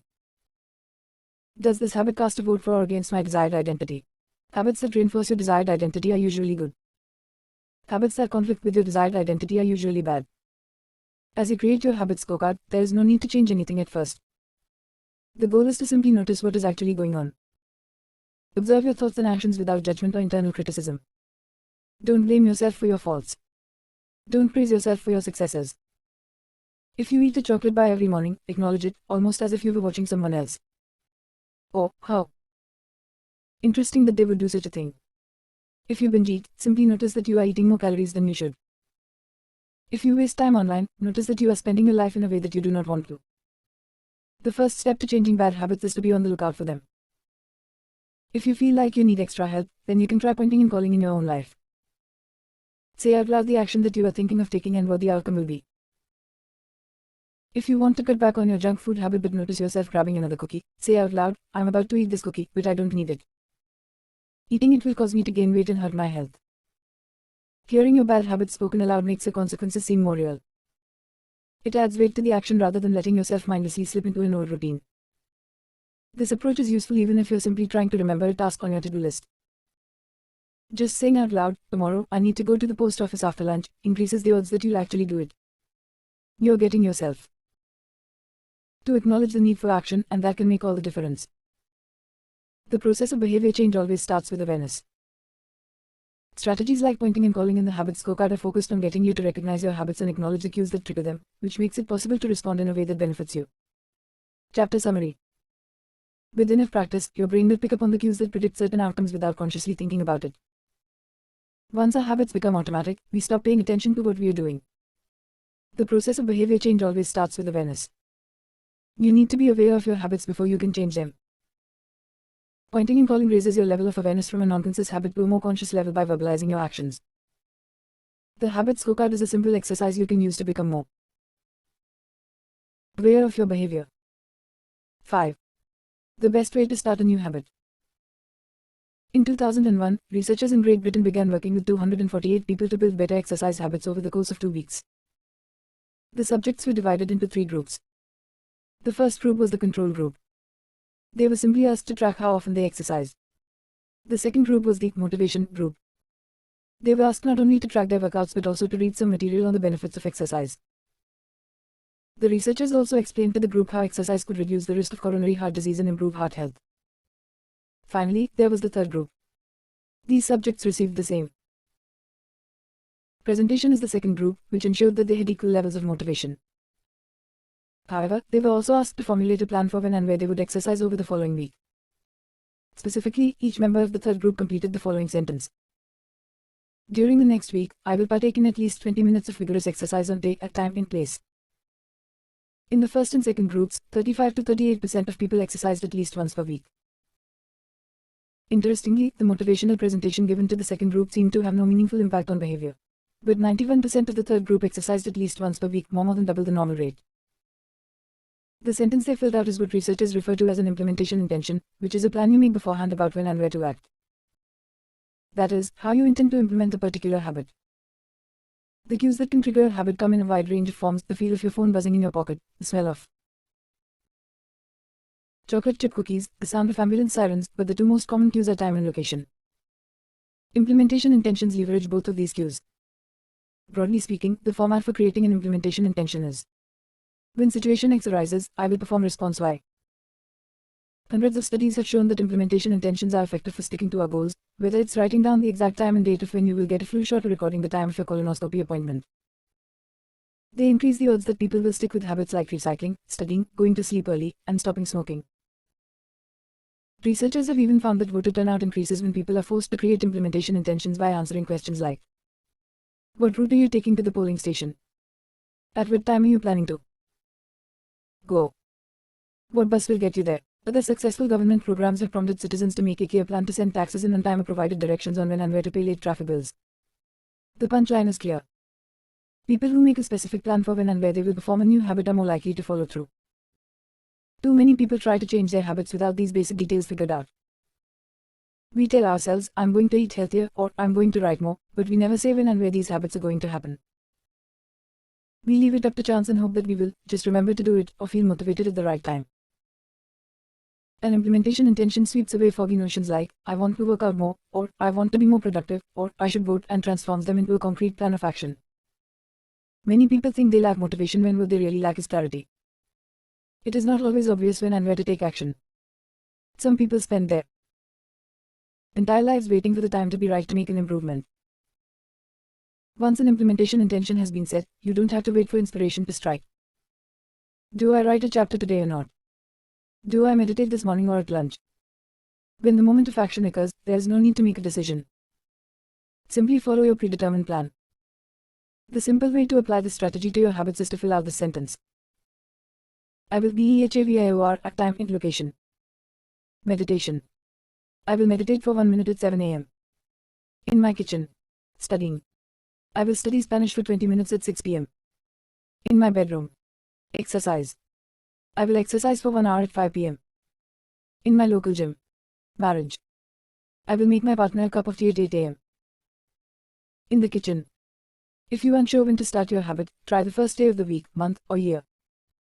People are more likely to take action at those times because hope is usually higher. If we have hope, we have a reason to take action. A fresh start feels motivating. There is another benefit to implementation intentions. Being specific about what you want and how you will achieve it helps you say no to things that derail progress, distract your attention, and pull you off course. We often say yes to little requests because we are not clear enough about what we need to be doing instead. When your dreams are vague, it's easy to rationalize little exceptions all day long and never get around to the specific things you need to do to succeed. Give your habits a time and a space to live in the world. The goal is to make the time and location so obvious that, with enough repetition, you get an urge to do the right thing at the right time, even if you can't say why.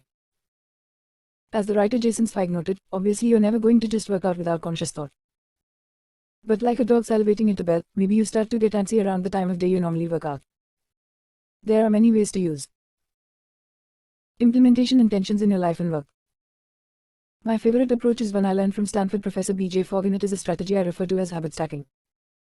Habit stacking. A simple plan to overhaul your habits. The French philosopher Denis Diderot lived nearly his entire life in poverty, but that all changed one day in 1765. Diderot's daughter was about to be married and he could not afford to pay for the wedding. Despite his lack of wealth, Diderot was well known for his role as the co-founder and writer of Encyclopedia, one of the most comprehensive encyclopedias of the time. When Catherine the Great, the Empress of Russia, heard of Diderot's financial troubles, her heart went out to him. She was a book lover and greatly enjoyed his encyclopedia. She offered to buy Diderot's personal library for £1,000, more than $150,000 today. Asterisk, suddenly, Diderot had money to spare.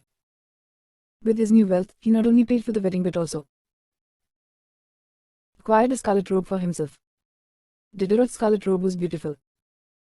So beautiful, in fact, that he immediately noticed how out of place it seemed when surrounded by his more common possessions. He wrote that there was no more coordination, no more unity, no more beauty between his elegant robe and the rest of his stuff. Diderot soon felt the urge to upgrade his possessions. He replaced his rug with one from Damascus. He decorated his home with expensive sculptures. He bought a mirror to place above the mantel, and a better kitchen table. He tossed aside his old straw chair for a leather one. Like falling dominoes, one purchase led to the next. Diderot's behavior is not uncommon. In fact, the tendency for one purchase to lead to another one has a name. The Diderot effect. The Diderot effect states that obtaining a new possession often creates a spiral of consumption that leads to additional purchases. You can spot this pattern everywhere. You buy a dress and have to get new shoes and earrings to match. You buy a couch and suddenly question the layout of your entire living room. You buy a toy for your child and soon find yourself purchasing all of the accessories that go with it. It's a chain reaction of purchases. Many human behaviors follow the cycle. You often decide what to do next based on what you have just finished doing. Going to the bathroom leads to washing and drying your hands, which reminds you that you need to put the dirty towels in the laundry, so you add laundry detergent to the shopping list, and so on. No behavior happens in isolation. Each action becomes a cue that triggers the next behavior. Why is this important? When it comes to building new habits, you can use the connectedness of behavior to your advantage. One of the best ways to build a new habit is to identify a current habit you already do each day and then stack your new behavior on top. This is called habit stacking. Habit stacking is a special form of an implementation intention. Rather than pairing your new habit with a particular time and location, you pair it with a current habit. This method, which was created by BJ Fogg as part of his Tiny Habits program, can be used to design an obvious cue for nearly any habit. Asterisk. The habit stacking formula is: after current habit, I with new habit. For example, meditation. After I pour my cup of coffee each morning, I will meditate for 1 minute. Exercise. After I take off my work shoes, I will immediately change into my workout clothes. Gratitude. After I sit down to dinner, I will say one thing I am grateful for that happened today. Marriage. After I get into bed at night, I will give my partner a kiss. Safety. After I put on my running shoes, I will text a friend or family member where I am running and how long it will take. The key is to tie your desired behavior into something you already do each day. Once you have mastered this basic structure, you can begin to create larger stacks by chaining small habits together. This allows you to take advantage of the natural momentum that comes from one behavior leading into the next, a positive version of the Diderot effect. Habit stacking. Figure 7. Habit stacking increases the likelihood that you'll stick with a habit by stacking a new behavior on top of an old one. This process can be repeated to chain numerous habits together, each one acting as the cue for the next. Your morning routine habit stack might look like this. 1. After I pour my morning cup of coffee, I will meditate for 60 seconds. 2. After I meditate for 60 seconds, I will write my to-do list for the day. 3. After I write my to-do list for the day, I will immediately begin my first task. Or consider this habit stack in the evening. 1. After I finish eating dinner, I will put my plate directly into the dishwasher. 2. After I put my dishes away, I will immediately wipe down the counter. 3. After I wipe down the counter, I will set out my coffee mug for tomorrow morning. You can also insert new behaviors into the middle of your current routines. For example, you may already have a morning routine that looks like this. Wake up greater than. Make my bed greater than take a shower. Let's say you want to develop the habit of reading more each night. You can expand your habit stack and try something like: wake up greater than make my bed greater than place a book on my pillow greater than take a shower. Now, when you climb into bed each night, a book will be sitting there waiting for you to enjoy. Overall, habit stacking allows you to create a set of simple rules that guide your future behavior. It's like you always have a game plan for which action should come next.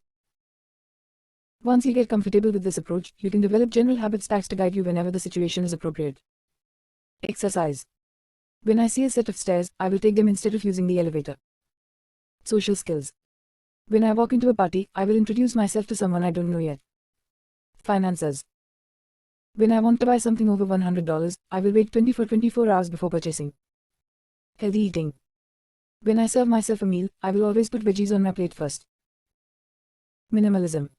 When I buy a new item, I will give something away. 1 in, 1 out. Mood. When the phone rings, I will take one deep breath and smile before answering. Forgetfulness. When I leave a public place, I will check the table and chairs to make sure I don't leave anything behind. No matter how you use this strategy, the secret to creating a successful habit stack is selecting the right cue to kick things off. Unlike an implementation intention, which specifically states the time and location for a given behavior, habit stacking implicitly has the time and location built into it. When and where you choose to insert the habit into your daily routine can make a big difference. If you're trying to add meditation into your morning routine but mornings are chaotic and your kids keep running into the room, then that may be the wrong place and time. Consider when you are most likely to be successful. Don't ask yourself to do a habit when you're likely to be occupied with something else. Your cue should also have the same frequency as your desired habit.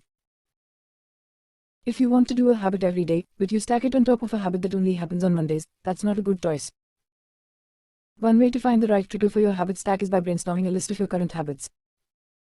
You can use your habit scorecard from the last chapter as a starting point. Alternatively, you can create a list with 2 columns. In the first column, write down the habits you do each day without fail. Asterisk. For example, get out of bed, take a shower, brush your teeth, get dressed, brew a cup of coffee, eat breakfast, take the kids to school, start the workday, eat lunch, end the workday, change out of work clothes, sit down for dinner, turn off the lights, get into bed. Your list can be much longer, but you get the idea. In the second column, write down all of the things that happen to you each day without fail. For example, the sun rises. You get a text message. The song you are listening to ends. The sun sets.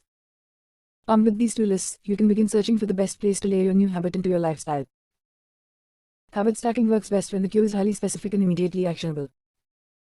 Many people select cues that are too vague. I made this mistake myself.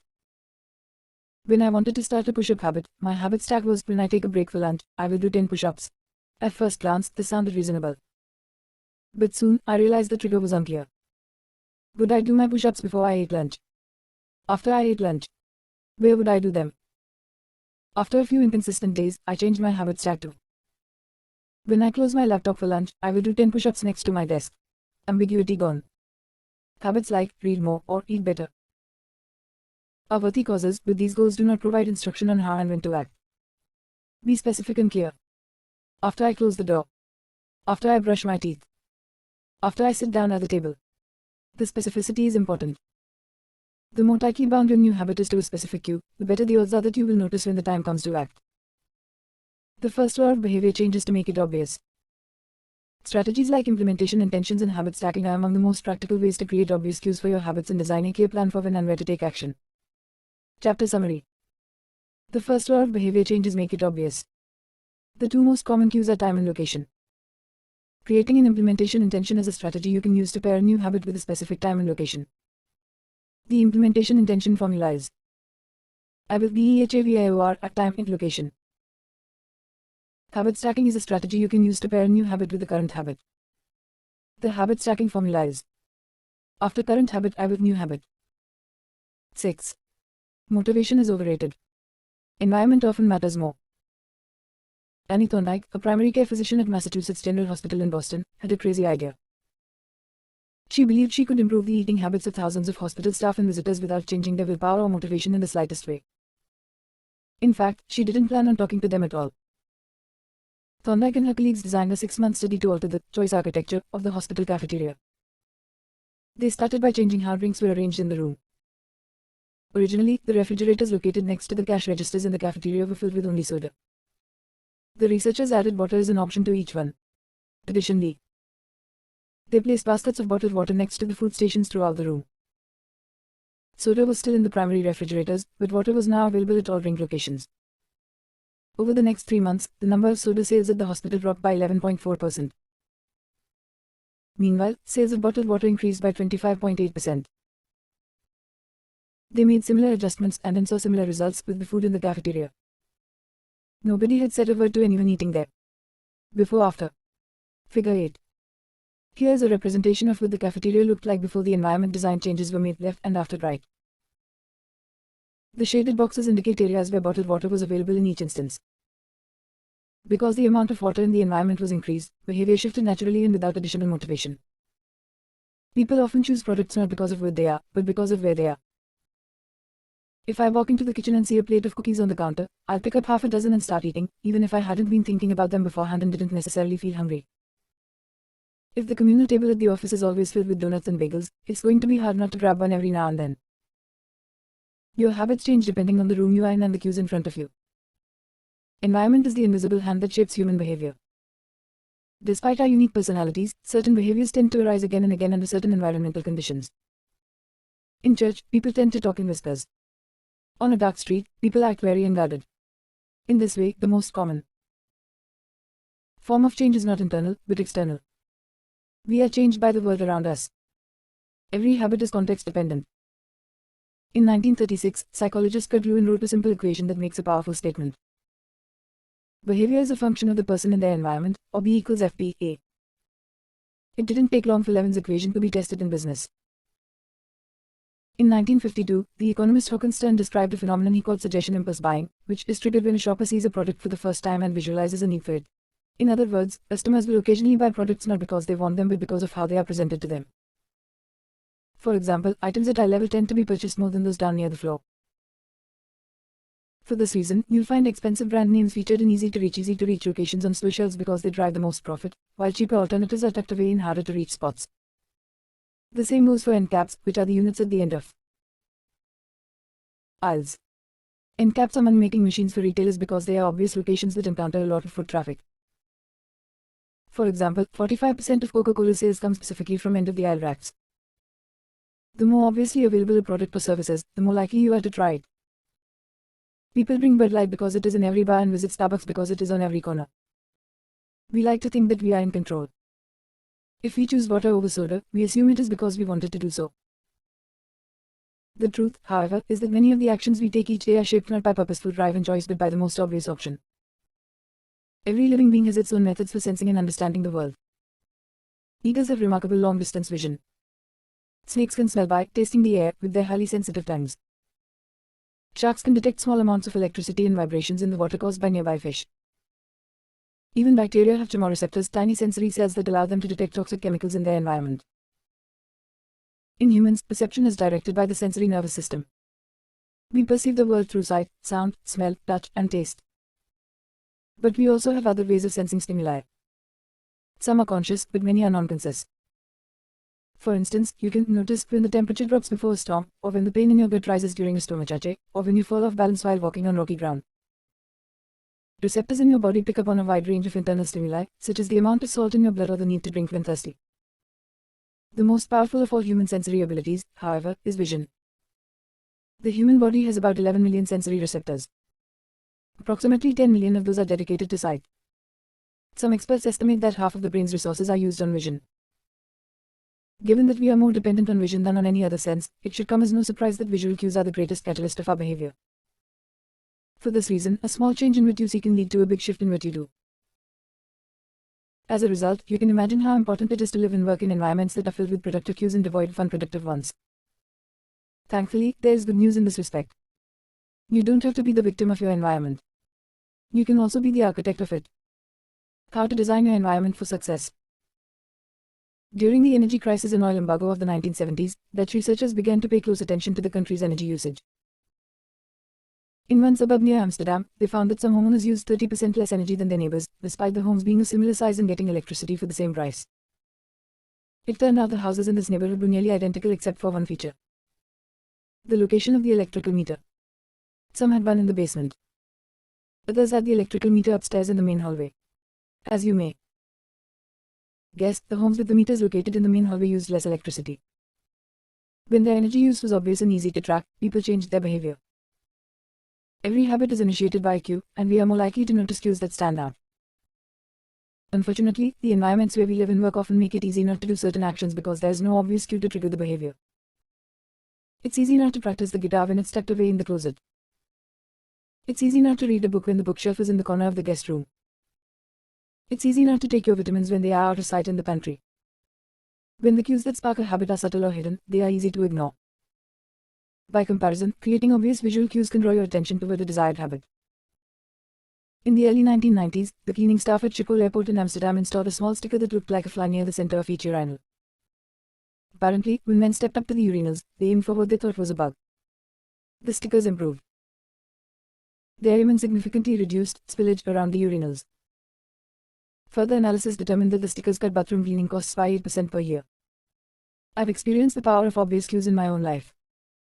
I used to buy apples from the store, put them in the crisper in the bottom of the refrigerator, and forget all about them. By the time I remembered, the apples would have gone bad. I never saw them, so I never ate them. Eventually, I took my own advice and redesigned my environment. I bought a large display bowl and placed it in the middle of the kitchen counter. The next time I bought apples, that was where they went, out in the open where I could see them. Almost like magic, I began eating a few apples each day simply because they were obvious rather than out of sight. Here are a few ways you can redesign your environment and make the cues for your preferred habits more obvious. If you want to remember to take your medication each night, put your pill bottle directly next to the faucet on the bathroom counter. If you want to practice guitar more frequently, place your guitar stand in the middle of the living room. If you want to remember to send more thank you notes, keep a stack of stationery on your desk. If you want to drink more water, fill up a few water bottles each morning and place them in common locations around the house. If you want to make a habit a big part of your life, make the cue a big part of your environment. The most persistent behaviors usually have multiple cues. Consider how many different ways a smoker could be prompted to pull out a cigarette. Driving in the car, seeing a friend smoke, feeling stressed at work, and so on. The same strategy can be employed for good habits. By sprinkling triggers throughout your surroundings, you increase the odds that you think about your habit throughout the day. Make sure the best choice is the most obvious one. Making a better decision is easy and natural when the cues for good habits are right in front of you. Environment design is powerful not only because it influences how we engage with the world but also because we rarely do it. Most people live in a world others have created for them. But you can alter the spaces where you live and work to increase your exposure to positive cues and reduce your exposure to negative ones. Environment design allows you to take back control and become the architect of your life. Be the designer of your world and not merely the consumer of it. The context is the cue. The cues that trigger a habit can start out very specific, but over time your habits become associated not with a single trigger but with the entire context surrounding the behavior. For example, many people drink more in social situations than they would ever drink alone. The trigger is rarely a single cue, but rather the whole situation. Watching your friends order drinks, hearing the music at the bar, seeing the beers on tap. We mentally assign our habits to the locations in which they occur. The home, the office, the gym. Each location develops a connection to certain habits and routines. You establish a particular relationship with the objects on your desk, the items on your kitchen counter, the things in your bedroom. Our behavior is not defined by the objects in the environment but by our relationship to them. In fact, this is a useful way to think about the influence of the environment on your behavior. Stop thinking about your environment as filled with objects. Start thinking about it as filled with relationships. Think in terms of how you interact with the spaces around you. For one person, her couch is the place where she reads for an hour each night. For someone else, the couch is where he watches television and eats a bowl of ice cream after work. Different people can have different memories and thus different habits associated with the same place. The good news. You can train yourself to link a particular habit with a particular context. In one study, scientists instructed insomniacs to get into bed only when they were tired. If they couldn't fall asleep, they were told to sit in a different room until they became sleepy. Over time, subjects began to associate the context of their bed with the action of sleeping, and it became easier to quickly fall asleep when they climbed in bed. Their brains learned that sleeping, not browsing on their phones, not watching television, not staring at the clock, was the only action that happened in that room. The power of context also reveals an important strategy. Habits can be easier to change in a new environment. It helps you escape the subtle triggers and cues that nudge you toward your current habits. Go to a new place, a different coffee shop, a bench in the park, a corner of your room you seldom use, and create a new routine there. It is easier to associate a new habit with a new context than to build a new habit in the face of competing cues. It can be difficult to go to bed early if you watch television in your bedroom each night. It can be hard to study in the living room without getting distracted if that's where you always play video games. But when you step outside your normal environment, you leave your behavioral biases behind. You are battling old environmental cues, which allows new habits to form without interruption. Want to think more creatively?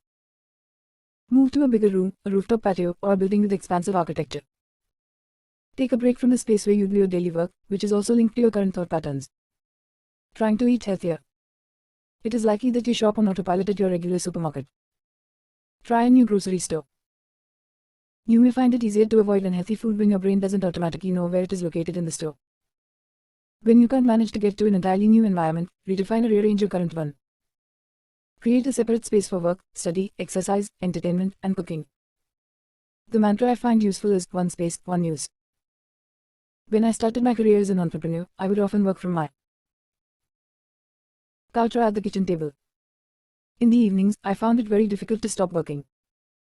There was no clear division between the end of work time and the beginning of personal time. Was the kitchen table my office or the space where I ate meals? Was the couch where I relaxed or where I sent emails? Everything happened in the same place. A few years later, I could finally afford to move to a home with a separate room for my office. Suddenly, work was something that happened in here and personal life was something that happened out there. It was easier for me to turn off the professional side of my brain when there was a clear dividing line between work life and home life. Each room had one primary use. The kitchen was for cooking. The office was for working. Whenever possible, avoid mixing the context of one habit with another. When you start mixing contexts, you start mixing habits and the easier ones will usually win out. This is one reason why the versatility of modern technology is both a strength and a weakness. You can use your phone for all sorts of tasks, which makes it a powerful device. But when you can use your phone to do nearly anything, it becomes hard to associate it with one task. You want to be productive, but you're also conditioned to browse social media, check email, and play video games whenever you open your phone. It's a mishmash of cues. You may be thinking, you don't understand. I live in New York City. My apartment is the size of a smartphone. I need each room to play multiple roles. Fair enough. If your space is limited, divide your room into activity zones. A chair for reading, a desk for writing, a table for eating. You can do the same with your digital spaces. I know a writer who uses his computer only for writing, his tablet only for reading, and his phone only for social media and texting.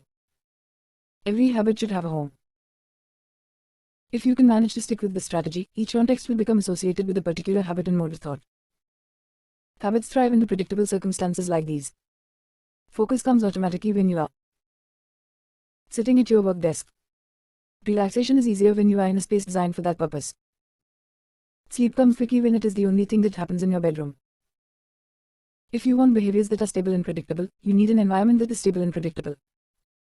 A stable environment where everything has a place and a purpose is an environment where habits can easily form. Chapter summary. Small changes in context can lead to large changes in behavior over time. Every habit is initiated by a cue. We are more likely to notice cues that stand out. Make the cues of good habits obvious in your environment. Gradually, your habits become associated not with a single trigger but with the entire context surrounding the behavior. The context becomes the cue. It is easier to build new habits in a new environment because you are not fighting against old cues. 7. The secret to self-control. In 1971, as the Vietnam War was heading into its 16th year, Congressman Robert Steele from Connecticut and Morgan Murphy from Illinois made a discovery that stunned the American public. While visiting the troops, they had learned that over 15% of U.S. soldiers stationed there were heroin addicts. Follow-up research revealed that 35% of service members in Vietnam had tried heroin and as many as 20% were addicted. The problem was even worse than they had initially thought. The discovery led to a flurry of activity in Washington, including the creation of the Special Action Office of Drug Abuse Prevention under President Nixon to promote prevention and rehabilitation and to track addicted service members when they returned home. D. Robbins was one of the researchers in charge. In a finding that completely upended the accepted beliefs about addiction, Robbins found that when soldiers who had been heroin users returned home, only 5% of them became re-addicted within a year, and just 12% relapsed within 3 years. In other words, approximately 9 out of 10 soldiers who used heroin in Vietnam eliminated their addiction nearly overnight. This finding contradicted the prevailing view at the time, which considered heroin addiction to be a permanent and irreversible condition. Instead, Robbins revealed that addictions could spontaneously dissolve if there was a radical change in the environment. In Vietnam, soldiers spent all day surrounded by cues triggering heroin use. It was easy to access, they were engulfed by the constant stress of war, they built friendships with fellow soldiers who were also heroin users, and they were thousands of miles from home. Once a soldier returned to the United States, though, he found himself in an environment devoid of those triggers. When the context changed, so did the habit. Compare the situation to that of a typical drug user. Someone becomes addicted at home or with friends, goes to a clinic to get clean, which is devoid of all the environmental stimuli that prompt their habit, then returns to their old neighborhood with all of their previous cues that caused them to get addicted in the first place. It's no wonder that usually you see numbers that are the exact opposite of those in the Vietnam study. Typically, 90% of heroin users become re-addicted once they return home from rehab. The Vietnam studies ran counter to many of our cultural beliefs about bad habits because it challenged the conventional association of unhealthy behavior as a moral weakness. If you're overweight, a smoker, or an addict, you've been told your entire life that it is because you lack self-control, maybe even that you're a bad person. The idea that a little bit of discipline would solve all our problems is deeply embedded in our culture. Recent research, however, shows something different. When scientists analyze people who appear to have tremendous self-control, it turns out those individuals aren't all that different from those who are struggling. Instead, disciplined people are better at structuring their lives in a way that does not require heroic willpower and self-control. Self-control. In other words, they spend less time in tempting situations. The people with the best self-control are typically the ones who need to use it the least. It's easier to practice self-restraint when you don't have to use it very often. So, yes, perseverance, grit, and willpower are essential to success, but the way to improve these qualities is not by wishing you were a more disciplined person, but by creating a more disciplined environment. This counterintuitive idea makes even more sense once you understand what happens when a habit is formed in the brain. A habit that has been encoded in the mind is ready to be used whenever the relevant situation arises. When Patty Olwell, a therapist from Austin, Texas, started smoking, she would often light up while riding horses with a friend. Eventually, she quit smoking and avoided it for years. She had also stopped riding. Decades later, she hopped on a horse again and found herself craving a cigarette for the first time in forever. The cues were still internalized. She just hadn't been exposed to them in a long time. Once a habit has been encoded, the urge to act follows whenever the environmental cues reappear. This is one reason behavior change techniques can backfire. Shaming obese people with weight loss presentations can make them feel stressed, and as a result many people return to their favorite coping strategy: overeating. Showing pictures of blackened lungs to smokers leads to higher levels of anxiety, which drives many people to reach for a cigarette. If you're not careful about cues, you can cause the very behavior you want to stop. Bad habits are autocatalytic. The process feeds itself. They foster the feelings they try to numb. You feel bad, so you eat junk food. Because you eat junk food, you feel bad. Watching television makes you feel sluggish, so you watch more television because you don't have the energy to do anything else. Worrying about your health makes you feel anxious, which causes you to smoke to ease your anxiety, which makes your health even worse and soon you're feeling more anxious. It's a downward spiral, a runaway train of bad habits. Researchers refer to this phenomenon as cue-induced wanting. An external trigger causes a compulsive craving to repeat a bad habit. Once you notice something, you begin to want it. This process is happening all the time, often without us realizing it. Scientists have found that showing addicts a picture of cocaine for just 33 milliseconds stimulates the reward pathway in the brain and sparks desire. This speed is too fast for the brain to consciously register that addicts couldn't even tell you what they had seen, but they craved the drug all the same. Here's the punchline. You can break a habit, but you're unlikely to forget it. Once. The mental grooves of habit have been carved into your brain. They are nearly impossible to remove entirely, even if they go unused for quite a while. And that means that simply resisting temptation is an ineffective strategy. It is hard to maintain a Zen attitude in a life filled with interruptions. It takes too much energy. In the short run, you can choose to overpower temptation. In the long run, we become a product of the environment that we live in. To put it bluntly, I have never seen someone consistently stick to positive habits in a negative environment. A more reliable approach is to cut bad habits off at the source. One of the most practical ways to eliminate a bad habit is to reduce exposure to the cue that causes it. If you can't seem to get any work done, leave your phone in another room for a few hours. If you're continually feeling like you're not enough, stop following social media accounts that trigger jealousy and envy. If you're wasting too much time watching television, move the TV out of the bedroom. If you're spending too much money on electronics, quit reading reviews of the latest tech gear. If you're playing too many video games, unplug the console and put it in a closet after each use. This practice is an inversion of the first law of behavior change. Rather than make it obvious, you can make it invisible. I'm often surprised by how effective simple changes like these can be. Remove a single cue and the entire habit often fades away. Self-control is a short-term strategy, not a long-term one. You may be able to resist temptation once or twice, but it's unlikely you can muster the willpower to override your desires every time. Instead of summoning a new dose of willpower whenever you want to do the right thing, your energy would be better spent optimizing your environment. This is the secret to self-control. Make the cues of your good habits obvious and the cues of your bad habits invisible. Chapter Summary. The inversion of the first law of behavior changes make it invisible. Once a habit is formed, it is unlikely to be forgotten. People with high self-control tend to spend less time in tempting situations. It's easier to avoid temptation than resist it. One of the most practical ways to eliminate a bad habit is to reduce exposure to the cue that causes it. Self-control is a short-term strategy, not a long-term one. How to create a good habit. The first law. Make it obvious. 1.1. Fill out the habit scorecard.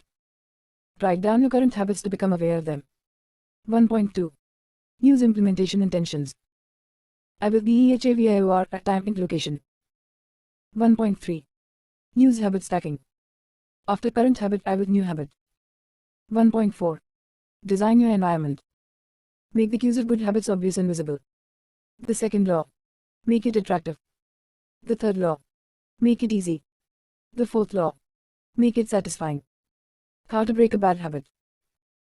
Inversion of the first law. Make it invisible. 1.5. Reduce exposure. Remove the cues of your bad habits from your environment. Inversion of the second law. Make it unattractive. Inversion of the third law. Make it difficult. Inversion of the fourth law. Make it unsatisfying. atomichabits.com. The second law. Make it attractive. 8. How to make a habit irresistible. In the 1940s, a Dutch scientist named Nico Tinbergen performed a series of experiments that transformed our understanding of what motivates us. Tinbergen, who eventually won a Nobel Prize for his work, was investigating herring gulls, the grey and white birds often seen flying along the seashores of North America.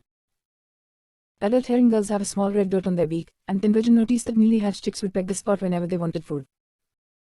To begin one experiment, he created a collection of fake cardboard beaks, just a head without a body.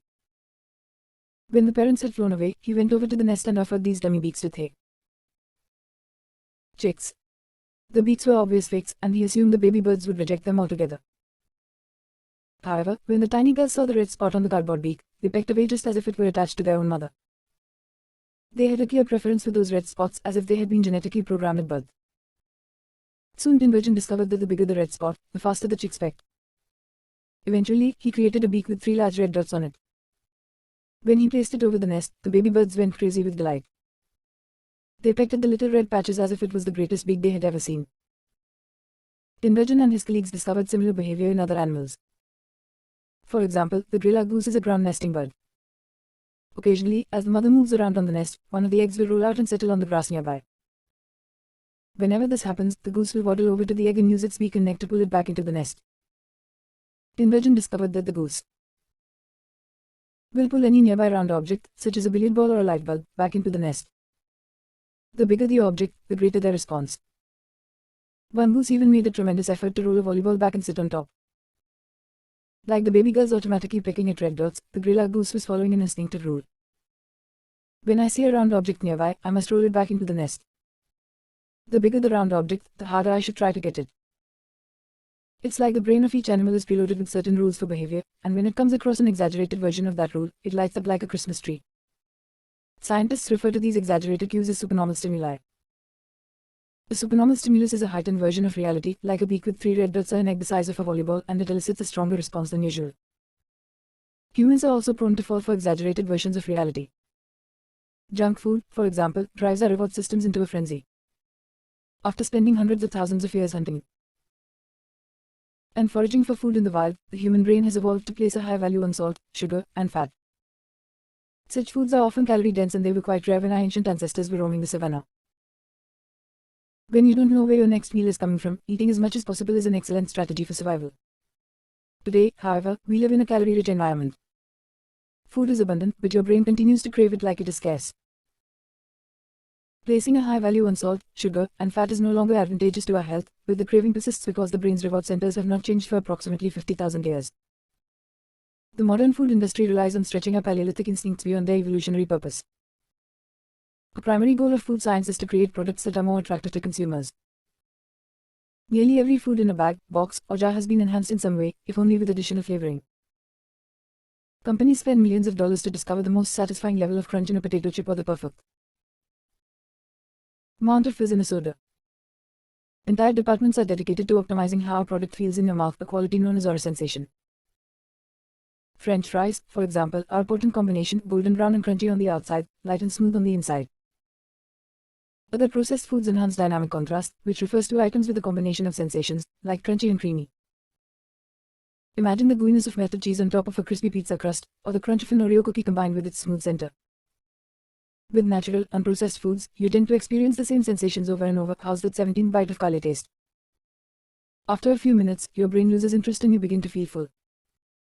But foods that are high in dynamic contrast keep the experience novel and interesting, encouraging you to eat more. Ultimately, such strategies enable food scientists to find the bliss point for each product, the precise combination of salt, sugar, and fat that excites your brain and keeps you coming back for more.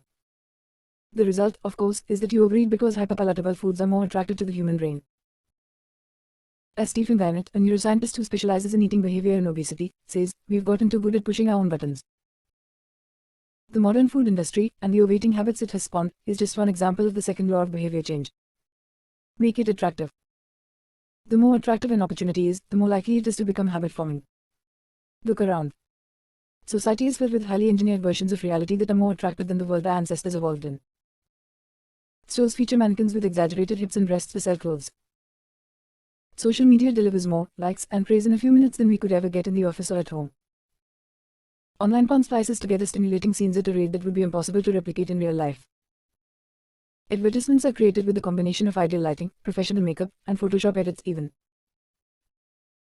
The model doesn't look like the person in the final image. These are the supernormal stimuli of our modern world.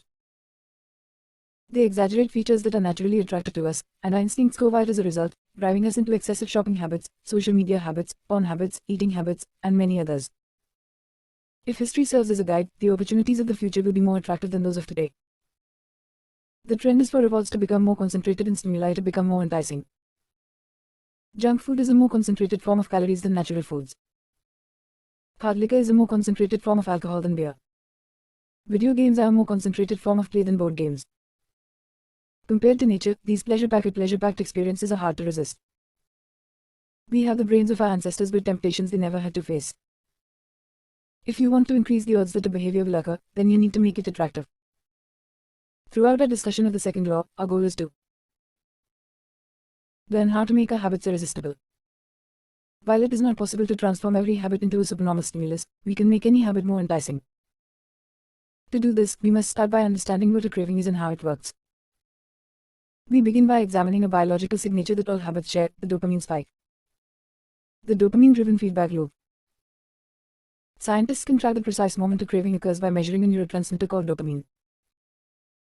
The importance of dopamine became apparent in 1954 when the neuroscientists James Olds and Peter Milner ran an experiment that revealed the neurological processes behind craving and desire. By implanting electrodes in the brains of rats, the researchers blocked the release of dopamine. To the surprise of the scientists, the rats lost all will to live. They wouldn't eat. They wouldn't have sex. They didn't crave anything. Within a few days, the animals died of thirst.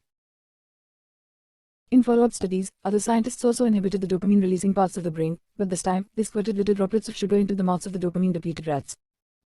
Their little rat faces lit up with pleasurable grins from the tasty substance. Even though dopamine was blocked, they liked the sugar just as much as before. They just didn't want it anymore. The ability to experience pleasure remained, but without dopamine, desire died. And without desire, action stopped. When other researchers reversed this process and flooded the reward system of the brain with dopamine, animals performed habits at breakneck speed. In one study, mice received a powerful hit of dopamine each time they poked their nose in a box. Within minutes, the mice developed a craving so strong they began poking their nose into the box 800 times per hour. Humans are not so different. The average slot machine player will spin the wheel 600 times per hour. Habits are a dopamine-driven feedback loop. Every behavior that is highly habit-forming. Habit-forming taking drugs, eating junk food, playing video games, browsing social media is associated with high levels of dopamine. The same can be said for our most basic habitual behaviors like eating food, drinking water, having sex, and interacting socially. For years, scientists assumed dopamine was all about pleasure, but now we know it plays a central role in many neurological processes, including motivation, learning and memory, punishment and aversion, and voluntary movement. When it comes to habits, the key takeaway is this. Dopamine is released not only when you experience pleasure, but also when you anticipate it. Gambling addicts have a dopamine spike right before they place a bet, not after they win. Cocaine addicts get a surge of dopamine when they see the powder, not after they take it. Whenever you predict that an opportunity will be rewarding, your levels of dopamine spike in anticipation. And whenever dopamine rises, so does your motivation to act. It is the anticipation of a reward, not the fulfillment of it, that gets us to take action. Interestingly, the reward system that is activated in the brain when you receive a reward is the same system that is activated when you anticipate a reward. This is one reason the anticipation of an experience can often feel better than the attainment of it. As a child, thinking about Christmas morning can be better than opening the gifts. As an adult, daydreaming about an upcoming vacation can be more enjoyable than actually being on vacation. Scientists refer to this as the difference between wanting and liking. The dopamine spike. Figure 9. Before a habit is learned, dopamine is released when the reward is experienced for the first time. The next time around, peak dopamine rises before taking action, immediately after a cue is recognized. This spike leads to a feeling of desire and a craving to take action whenever the cue is spotted. Once a habit is learned, dopamine will not rise when a reward is experienced because you already expect the reward. However, if you see a cue and expect a reward but do not get one, then dopamine will drop in disappointment. See. The sensitivity of the dopamine response can clearly be seen when a reward is provided late. First, the cue is identified and dopamine rises as a craving builds. Next, a response is taken but the reward does not come as quickly as expected and dopamine begins to drop. Finally, when the reward comes a little later than you had hoped, dopamine spikes again. It is as if the brain is saying, "See, I knew I was right. Don't forget to repeat this action next time." Your brain has far more neural circuitry allocated for wanting rewards than for liking them. The wanting centers in the brain are large. The brainstem, the nucleus accumbens, the ventrotegmental area, the dorsal striatum, the amygdala, and portions of the prefrontal cortex. By comparison, the liking centers of the brain are much smaller. They are often referred to as hedonic hotspots and are distributed like tiny islands throughout the brain. For instance, researchers have found that 100% of the nucleus accumbens is activated during wanting. Meanwhile, only 10% of the structure is activated during liking. The fact that the brain allocates so much precious space to the regions responsible for craving and desire provides further evidence of the crucial role these processes play. Desire is the engine that drives behavior. Every action is taken because of the anticipation that precedes it. It is the craving that leads to the response.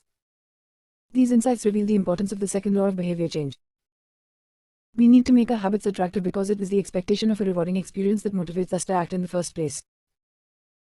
This is where a strategy known as temptation bundling comes into play. How to use temptation bundling to make your habits more attractive. Ronan Byrne, an electrical engineering student in Dublin, Ireland, enjoyed watching Netflix, but he also knew that he should exercise more often than he did. Putting his engineering skills to use, Byrne hacked his stationary bike and connected it to his laptop and television. Then he wrote a computer program that would allow Netflix to run only if he was cycling at a certain speed. If he slowed down for too long, whatever show he was watching would pause until he started pedaling again. He was, in the words of one fan, eliminating obesity one Netflix binge at a time. He was also employing temptation bundling to make his exercise habit more attractive. Temptation bundling works by linking an action you want to do with an action you need to do. In Byrne's case, he bundled watching Netflix, the thing he wanted to do, with riding his stationary bike, the thing he needed to do. Businesses are masters at temptation bundling. For instance, when the American Broadcasting Company, more commonly known as ABC, launched its Thursday night television lineup for the 2014-2015 season, they promoted temptation bundling on a massive scale. Every Thursday, the company would air 3 shows created by screenwriter Shonda Rhimes: Grey's Anatomy, Scandal, and How to Get Away with Murder. They branded it as TGIT on ABC. TGIT stands for Thank God It's Thursday. In addition to promoting the shows, ABC encouraged viewers to make popcorn, drink red wine, and enjoy the evening. Andrew Kubitz, head of scheduling for ABC, described the idea behind the campaign. We see Thursday night as a viewership opportunity, with either couples or women by themselves who want to sit down and escape and have fun and drink their red wine and have some popcorn. The brilliance of this strategy is that ABC was associating the thing they needed viewer to do, watch their shows, with activities their viewer already wanted to do: relax, drink wine, and eat popcorn. Over time, people began to connect watching ABC with feeling relaxed and entertained. If you drink red wine and eat popcorn at 8 p.m. every Thursday, then eventually 8 p.m. on Thursday means relaxation and entertainment. The reward gets associated with the cue, and the habit of turning on the television becomes more attractive. You're more likely to find a behavior attractive if you get to do one of your favorite things at the same time.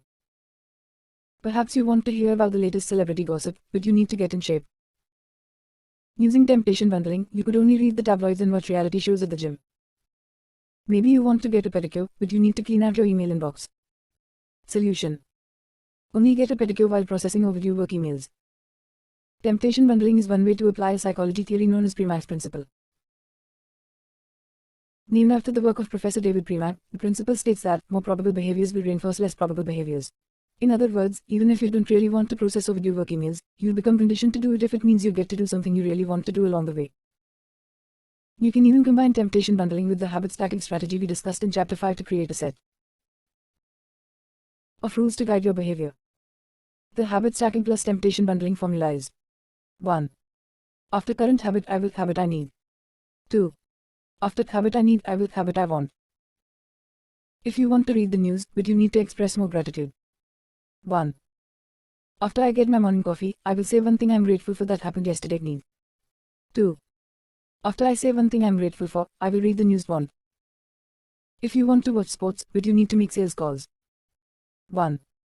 After I get back from my lunch break, I will call 3 potential clients. Need. 2. After I call 3 potential clients, I will check ESPN. Want. If you want to check Facebook, but you need to exercise more. 1. After I pull out my phone, I will do 10 burpees. Need. 2. After I do 10 burpees, I will check Facebook. Want. The hope is that eventually you look forward to calling 3 clients or doing 10 burpees because it means you get to read the latest sports news or check Facebook. Doing the thing you need to do means you get to do the thing you want to do. We began this chapter by discussing supernormal stimuli, which are heightened versions of reality that increase our desire to take action. Temptation bundling is one way to create a heightened version of any habit by connecting it with something you already want. Engineering a truly irresistible habit is a hard task, but this simple strategy can be employed to make nearly any habit more attractive than it would be otherwise. Chapter Summary. The second law of behavior change is make it attractive. The more attractive an opportunity is, the more likely it is to become habit forming. Habit forming. Habits are a dopamine-driven feedback loop. When dopamine rises, so does our motivation to act. It is the anticipation of a reward, not the fulfillment of it, that gets us to take action. The greater the anticipation, the greater the dopamine spike. Temptation bundling is one way to make your habits more attractive. The strategy is to pair an action you want to do with an action you need to do. 9. The role of family and friends in shaping your habits. In 1965, a Hungarian man named Laszlo Polgar wrote a series of strange letters to a woman named Clara. Laszlo was a firm believer in hard work. In fact, it was all he believed in. He completely rejected the idea of innate talent. He claimed that with deliberate practice and the development of good habits, a child could become a genius in any field. His mantra was, a genius is not born, but is educated and trained. Laszlo believed in this idea so strongly that he wanted to test it with his own children, and he was writing to Clara because he needed a wife willing to jump on board. Clara was a teacher and, although she may not have been as adamant as Laszlo, she also believed that with proper instruction, anyone could advance their skills. Laszlo decided chess would be a suitable field for the experiment, and he laid out a plan to raise his children to become chess prodigies. The kids would be homeschooled, a rarity in Hungary at the time. The house would be filled with chess books and pictures of famous chess players. The children would play against each other constantly and compete in the best tournaments they could find. The family would keep a meticulous file system of the tournament history of every competitor the children faced. Their lives would be dedicated to chess. Laszlo successfully courted Clara, and within a few years, the Polgars were parents to 3 young girls: Susan, Sofia, and Judith. Susan, the oldest, began playing chess when she was 4 years old. Within 6 months, she was defeating adults. Sofia, the middle child, did even better. By 14, she was a world champion, and a few years later, she became a grandmaster. Judith, the youngest, was the best of all. By age 5, she could beat her father. At 12, she was the youngest player ever listed among the top 100 chess players in the world. At 15 years and 4 months old, she became the youngest grandmaster of all time, younger than Bobby Fischer, the previous record holder. For 27 years, she was the #1 ranked female chess player in the world. The childhood of the Polgar sisters was atypical, to say the least. And yet, if you ask them about it, they claim their lifestyle was attractive, even enjoyable. In interviews, the sisters talk about their childhood as entertaining rather than ruling. They loved playing chess. They couldn't get enough of it. Once, Laszlo reportedly found Sofia playing chess in the bathroom in the middle of the night. Encouraging her to go back to sleep, he said, "Sofia, leave the pieces alone." To which she replied, "Daddy, they won't leave me alone." The Polgar sisters grew up in a culture that prioritized chess above all else praised. Praised them for it, rewarded them for it. In their world, an obsession with chess was normal. And as we are about to see, whatever habits are normal in your culture are among the most attractive behaviors you'll find. The seductive pull of social norms. Humans are herd animals. We want to fit in, to bond with others, and to earn the respect and approval of our peers. Such inclinations are essential to our survival. For most of our evolutionary history, our ancestors lived in tribes. Becoming separated from the tribe, or worse, being cast out, was a death sentence. The lone wolf dies, but the pack survives. Meanwhile, those who collaborated and bonded with others enjoyed increased safety, mating opportunities, and access to resources. As Charles Darwin noted, in the long history of humankind, those who learn to collaborate and improvise most effectively have prevailed. As a result, one of the deepest human desires is to belong. And this ancient preference exerts a powerful influence on our modern behavior. We don't choose our earliest habits, we imitate them. We follow the script handed down by our friends and family, our church or school, our local community and society at large. Each of these cultures and groups comes with its own set of expectations and standards, when and whether to get married, how many children to have, which holidays to celebrate, how much money to spend on your child's birthday party. In many ways, these social norms are the invisible rules that guide your behavior each day. You're always keeping them in mind, even if they are at the top of your mind. Often, you follow the habits of your culture without thinking, without questioning, and sometimes without remembering. As the French philosopher Michel de Montaigne wrote, the customs and practices of life and society sweep us along. Most of the time, going along with the group does not feel like a burden. Everyone wants to belong. If you grow up in a family that rewards you for your chess skills, playing chess will seem like a very attractive thing to do. If you work in a job where everyone wears expensive suits, then you'll be inclined to splurge on one as well. If all of your friends are sharing an inside joke or using a new phrase, you'll want to do it too, so they know that you get it. Behaviors are attractive when they help us fit in. We imitate the habits of 3 groups in particular. 1. The close. 2. The many. 3. The powerful. Each group offers an opportunity to leverage the second law of behavior change and make our habits more attractive. 1. Imitating the close. Proximity has a powerful effect on our behavior. This is true of the physical environment, as we discussed in Chapter 6, but it is also true of the social environment. We pick up habits from the people around us. We copy the way our parents handle arguments, the way our peers flirt with one another, the way our co-workers get results. When your friends smoke pot, you give it a try too. When your wife has a habit of double-checking that the door is locked before going to bed, you pick it up as well. I find that I often imitate the behavior of those around me without realizing it. In conversation, I'll automatically assume the body posture of the other person. In college, I began to talk like my roommates. When traveling to other countries, I unconsciously imitate the local accent despite reminding myself to stop. As a general rule, the closer we are to someone, the more likely we are to imitate some of their habits. One groundbreaking study tracked 12,000 people for 32 years and found that a person's chances of becoming obese increased by 57% if he or she had a friend who became obese. It works the other way, too. Another study found that if one person in a relationship lost weight, the other partner would also slim down about 1/3 of the time.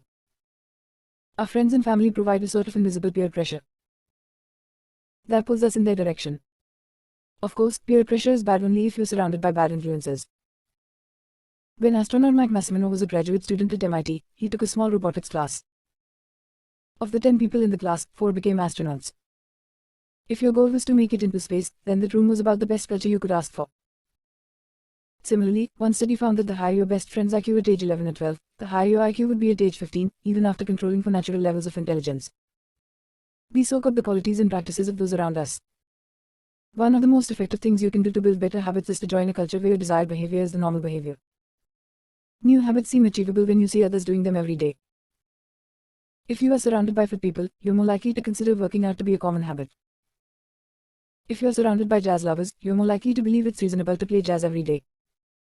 Your culture sets your expectation for what is normal. Surround yourself with people who have the habits you want to have yourself. You rise together. To make your habits even more attractive, you can take this strategy one step further. Join a culture where 1. Your desired behavior is the normal behavior, and 2. You already have something in common with the group. Steve Kump, an entrepreneur in New York City, runs a company called Nerd Fitness, which helps nerds, misfits, and mutants lose weight, get strong, and get healthy. His clients include video game lovers, movie fanatics, and average Joes who want to get in shape. Many people feel out of place the first time they go to the gym or try to change their diet, but if you are already similar to the other members of the group in some way, say, your mutual love of Star Wars change becomes more appealing because it feels like something people like you already do. Nothing sustains motivation better than belonging to the tribe. It transforms a personal quest into a shared one. Previously, you were on your own. Your identity was singular. You are a reader. You are a musician. You are an athlete. When you join a book club or a band or a cycling group, your identity becomes linked to those around you. Growth and change is no longer an individual pursuit. We are readers. We are musicians. We are cyclists. The shared identity begins to reinforce your personal identity. This is why remaining part of a group after achieving a goal is crucial to maintaining your habits. It's friendship and community that embed a new identity and help behaviors last over the long run. 2. Imitating the many. In the 1950s, psychologist Solomon Asch conducted a series of experiments that are now taught to legions of undergrads each year. To begin each experiment, the subject entered the room with a group of strangers. Unbeknownst to them, the other participants were actors planted by the researcher and instructed to deliver scripted answers to certain questions. The group would be shown one card with a line on it and then a second card with a series of lines. Each person was asked to select the line on the second card that was similar in length to the line on the first card. It was a very simple task. Here is an example of 2 cards used in the experiment. Conforming to social norms. Figure 10. This is a representation of 2 cards used by Solomon Asch in his famous social conformity experiments. The length of the line on the first card left is obviously the same as line C, but when a group of actors claimed it was a different length, the research subjects would often change their minds and go with the crowd rather than believe their own eyes. The experiment always began the same. First, there would be some easy tries where everyone agreed on the correct line. After a few rounds, the participants were shown a test that was just as obvious as the previous ones, except the actors in the room would select an intentionally incorrect answer. For example, they would respond to the comparison shown in Figure 10. Everyone would agree that the lines were the same even though they were clearly different. The subject, who was unaware of the ruse, would immediately become bewildered. Their eyes would open wide. They would laugh nervously to themselves. They would double-check the reactions of other participants. Their agitation would grow as one person after another delivered the same incorrect response. Soon, the subject began to doubt their own eyes. Eventually, they delivered the answer they knew in their heart to be incorrect. Ash ran this experiment many times and in many different ways. What he discovered was that as the number of actors increased, so did the conformity of the subject. If it was just the subject and one actor, then there was no effect on the person's choice. They just assumed they were in the room with the dummy. When two actors were in the room with the subject, there was still little impact. But as the number of people increased to 3 actors and 4 and all the way to 8, the subject became more likely to second-guess themselves. By the end of the experiment, nearly 75% of the subjects had agreed with the group answer even though it was obviously incorrect. Whenever we are unsure how to act, we look to the group to guide our behavior. We are constantly scanning our environment and wondering, what is everyone else doing? We check reviews on Amazon or Yelp or TripAdvisor because we want to imitate the best buying, eating, and travel habits. It's usually a smart strategy. There's evidence in numbers. But there can be a downside. The normal behavior of the tribe often overpowers the desired behavior of the individual. For example, one study found that when a chimpanzee learns an effective way to crack nuts open as a member of one group and then switches to a new group that uses a less effective strategy, it will avoid using the superior nut cracking method just to blend in with the rest of the chimps. Humans are similar. There is tremendous internal pressure to comply with the norms of the group. The reward of being accepted is often greater than the reward of winning an argument, looking smart, or finding truth. Most days, we'd rather be wrong with the crowd than be right by ourselves. The human mind knows how to get along with others. It wants to get along with others. This is our natural mode. You can override it, you can choose to ignore the group or to stop caring what other people think, but it takes work. Running against the grain of your culture requires extra effort. When changing your habits means challenging the tribe, change is unattractive. When changing your habits means fitting in with the tribe, change is very attractive. 3. Imitating the powerful. Humans everywhere pursue power, prestige, and status. We want pins and medallions on our jackets. We want president or partner in our titles. We want to be acknowledged, recognized, and praised. This tendency can seem vain, but overall, it's a smart move. Historically, a person with greater power and status has access to more resources, worries less about survival, and proves to be a more attractive mate. We are drawn to behaviors that earn us respect, approval, admiration, and status. We want to be the one in the gym who can do muscle-ups or the musician who can play the hardest chord progressions or the parent with the most accomplished children because these things separate us from the crowd. Once we fit in, we start looking for ways to stand out. This is one reason we care so much about the habits of highly effective people. We try to copy the behavior of successful people because we desire success ourselves. Many of our daily habits are imitations of people we admire. You replicate the marketing strategies of the most successful firms in your industry. You make a recipe from your favorite baker. You borrow the storytelling strategies of your favorite writer. You mimic the communication style of your boss. We imitate people we envy. High-status people enjoy the approval, respect, and praise of others. And that means if a behavior can get us approval, respect, and praise, we find it attractive. We are also motivated to avoid behaviors that would lower our status. We trim our hedges and mow our lawn because we don't want to be the slob of the neighborhood. When our mother comes to visit, we clean up the house because we don't want to be judged. We are continually wondering, what will others think of me, and altering our behavior based on the answer. The Polgar sisters, the chess prodigies mentioned at the beginning of this chapter, are evidence of the powerful and lasting impact social influences can have on our behavior. The sisters practiced chess for many hours each day and continued this remarkable effort for decades. But these habits and behaviors maintained their attractiveness, in part, because they were valued by their culture. From the praise of their parents to the achievement of different status markers like becoming a grandmaster, they had many reasons to continue their effort. Chapter summary. The culture we live in determines which behaviors are attracted to us.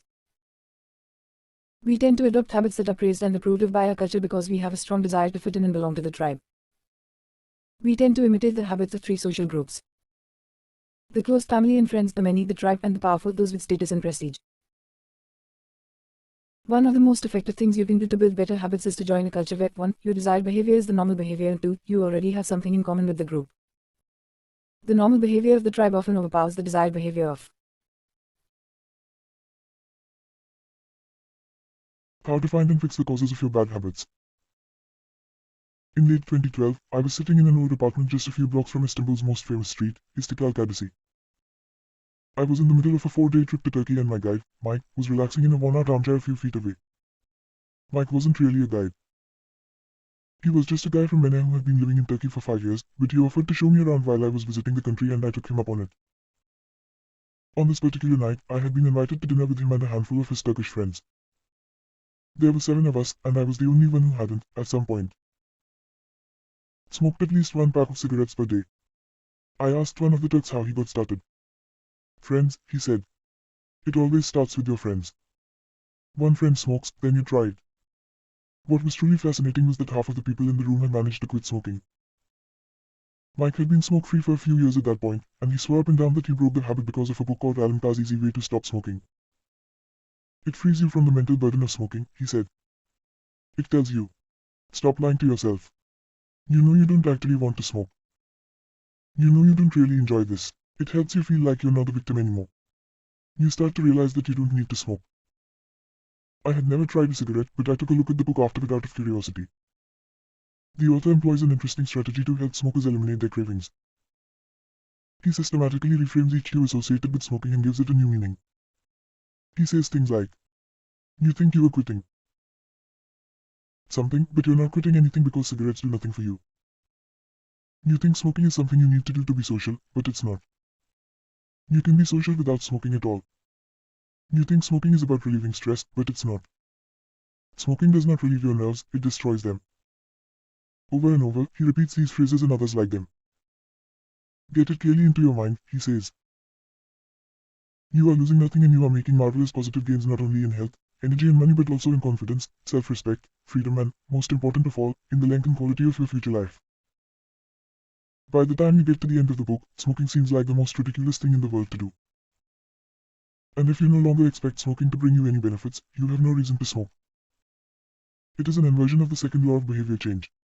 Make it unattractive. Now, I know this idea might sound overly simplistic. Just change your mind and you can quit smoking. But stick with me for a minute. Where cravings come from. Every behavior has a surface level craving and a deeper, underlying motive. I often have a craving that goes something like this. I want to eat tacos. If you were to ask me why I want to eat tacos, I wouldn't say, because I need food to survive. But the truth is, somewhere deep down, I am motivated to eat tacos because I have to eat to survive. The underlying motive is to obtain food and water even if my specific craving is for a taco. Some of our underlying motives include asterisk. Conserve energy. Obtain food and water. Find love and reproduce. Connect and bond with others. Win social acceptance and approval. Reduce uncertainty. Achieve status and prestige. Craving is just a specific manifestation of a deeper underlying motive. Your brain did not evolve with a desire to smoke cigarettes or to check Instagram or to play video games. At a deep level, you simply want to reduce uncertainty and relieve anxiety, to win social acceptance and approval, or to achieve status. Look at nearly any product that is habit-forming and you'll see that it does not create a new motivation, but rather latches onto the underlying motives of human nature. Find love and reproduce equals using Tinder. Connect and bond with others equals browsing Facebook. Win social acceptance and approval equals posting on Instagram. Reduce uncertainty equals searching on Google. Achieve status and prestige equals playing video games. Your habits are modern-day solutions to ancient desires. New versions of old vices. The underlying motives behind human behavior remain the same. The specific habits we perform differ based on the period of history. Here's the powerful part. There are many different ways to address the same underlying motive. One person might learn to reduce stress by smoking a cigarette. Another person learns to ease their anxiety by going for a run. Your current habits are not necessarily the best way to solve the problems you face. They are just the methods you learn to use. Once you associate the solution with the problem you need to solve, you keep coming back to it. Habits are all about associations. These associations determine whether we predict a habit to be worth repeating or not. As we covered in our discussion of the first law, your brain is continually absorbing information and noticing cues in the environment. Every time you perceive a cue, your brain runs a simulation and makes a prediction about what to do in the next moment. Cue. You notice that the stove is hot. Prediction. If I touch it, I'll get burned, so I should avoid touching it. Cue. You see that the traffic light turned green. Prediction. If I step on the gas, I'll make it safely through the intersection and get closer to my destination, so I should step on the gas. You see a cue, categorize it based on past experience, and determine the appropriate response. This all happens in an instant, but it plays a crucial role in your habits because every action is preceded by a prediction. Life feels reactive, but it is actually predictive. All day long, you are making your best guess of how to act given what you've just seen and what has worked for you in the past. You are endlessly predicting what will happen in the next moment. Our behavior is heavily dependent on these predictions. Put another way, our behavior is heavily dependent on how we interpret the events that happen to us, not necessarily the objective reality of the events themselves. Two people can look at the same cigarette, and one feels the urge to smoke while the other is repulsed by the smell. The same cue can spark a good habit or a bad habit depending on your prediction. The cause of your habits is actually the prediction that precedes them. These predictions lead to feelings, which is how we typically describe a craving, a feeling, a desire, an urge. Feelings and emotions transform the cues we perceive and the predictions we make into a signal that we can apply. They help explain what we are currently sensing. For instance, whether or not you realize it, you are noticing how warm or cold you feel right now. If the temperature drops by 1 degree, you probably won't do anything. If the temperature drops 10 degrees, however, you feel cold and put on another layer of clothing. Feeling cold was the signal that prompted you to act. You have been sensing the cues the entire time, but it is only when you predict that you would be better off in a different state that you take action. Craving is the sense that something is missing. It is the desire to change your internal state. When the temperature falls, there is a gap between what your body is currently sensing and what it wants to be sensing. This gap between your current state and your desired state provides a reason to act. Desire is the difference between where you are now and where you want to be in the future. Even the tiniest action is tinged with the motivation to feel differently than you do in the moment. When you binge eat to light up or browse social media, what you really want is not a potato chip or a cigarette or a bunch of likes. What you really want is to feel different. Our feelings and emotions tell us whether to hold steady in our current state or to make a change. They help us decide the best course of action. Neurologists have discovered that when emotions and feelings are impaired, we actually lose the ability to make decisions. We have no signal of what to pursue and what to avoid. As the neuroscientist Antonio Damasio explains, it is emotion that allows you to mark things as good, bad, or indifferent. To summarize, the specific cravings you feel and habits you perform are really an attempt to address your fundamental underlying motives. Whenever a habit successfully addresses a motive, you develop a craving to do it again. In time, you learn to predict that checking social media will help you feel love without watching YouTube will allow you to forget your fears. Habits are attractive when we associate them with positive feelings, and we can use this insight to our advantage rather than to our detriment. How to reprogram your brain to enjoy hard habits. You can make hard habits more attractive if you can learn to associate them with a positive experience. Sometimes, all you need is a slight mindset shift. For instance, we often talk about everything we have to do in a given day. You have to wake up early for work. You have to make another sales call for your business. You have to cook dinner for your family. Now, imagine changing just one word. You don't have to. You get to. You get to wake up early for work. You get to make another sales call for your business. You get to cook dinner for your family. By simply changing one word, you shift the way you view each event. You transition from seeing these behaviors as burdens and turn them into opportunities. The key point is that both versions of reality are true. You have to do those things, and you also get to do them. We can find evidence for whatever mindset we choose. I once heard a story about a man who uses a wheelchair. When asked if it was difficult being confined, he responded, "I'm not confined to my wheelchair, I am liberated by it. If it wasn't for my wheelchair, I would be bedbound and never able to leave my house." This shift in perspective completely transformed how he lived each day. Reframing your habits to highlight their benefits rather than their drawbacks is a fast and lightweight way to reprogram your mind and make a habit seem more attractive. Exercise. Many people associate exercise with being a challenging task that drains energy and wears you down. You can just as easily view it as a way to develop skills and build you up. Instead of telling yourself, "I need to go run in the morning," say, "It's time to build endurance and get fast." Finance. Saving money is often associated with sacrifice. However, you can associate it with freedom rather than limitation if you realize one simple truth. Living below your current means increases your future means. The money you save this month increases your purchasing power next month. Meditation. Anyone who has tried meditation for more than 3 seconds knows how frustrating it can be when the next distraction inevitably pops into your mind. You can transform frustration into delight when you realize that each interruption gives you a chance to practice returning to your breath. Distraction is a good thing because you need distractions to practice meditation. Pre-game jitters. Many people feel anxious before delivering a big presentation or competing in an important event. They experience quicker breathing, a faster heart rate, heightened arousal. If we interpret these feelings negatively, then we feel threatened and tense up. If we interpret these feelings positively, then we can respond with fluidity and grace. You can reframe I am nervous to I am excited and I am getting an adrenaline rush to help me concentrate. These little mindset shifts aren't magic, but they can help change the feelings you associate with a particular habit or situation. If you want to take it a step further, you can create a motivation ritual. You simply practice associating your habits with something you enjoy, then you can use that too whenever you need a bit of motivation. For instance, if you always play the same song before having sex, then you'll begin to link the music with the act. Whenever you want to get in the mood, just press play. Ed Latimore, a boxer and writer from Pittsburgh, benefited from a similar strategy without knowing it. Or realization, he wrote. My focus and concentration goes up just by putting my headphones on while writing. I don't even have to play any music. Without realizing it, he was conditioning himself. In the beginning, he put his headphones on, played some music he enjoyed, and did focused work. After doing it 5, 10, 20 times, putting his headphones on became a cue that he automatically associated with increased focus. The craving followed naturally. Athletes use similar strategies to get themselves in the mindset to perform. During my baseball career, I developed a specific ritual of stretching and throwing before each game. The whole sequence took about 10 minutes, and I did it the same way every single time. While it physically warmed me up to play, more importantly, it put me in the right mental state. I began to associate my pre-game ritual with feeling competitive and focused. Even if I wasn't motivated beforehand, by the time I was done with my ritual, I was in game mode. You can adapt this strategy for nearly any purpose. Say you want to feel happier in general.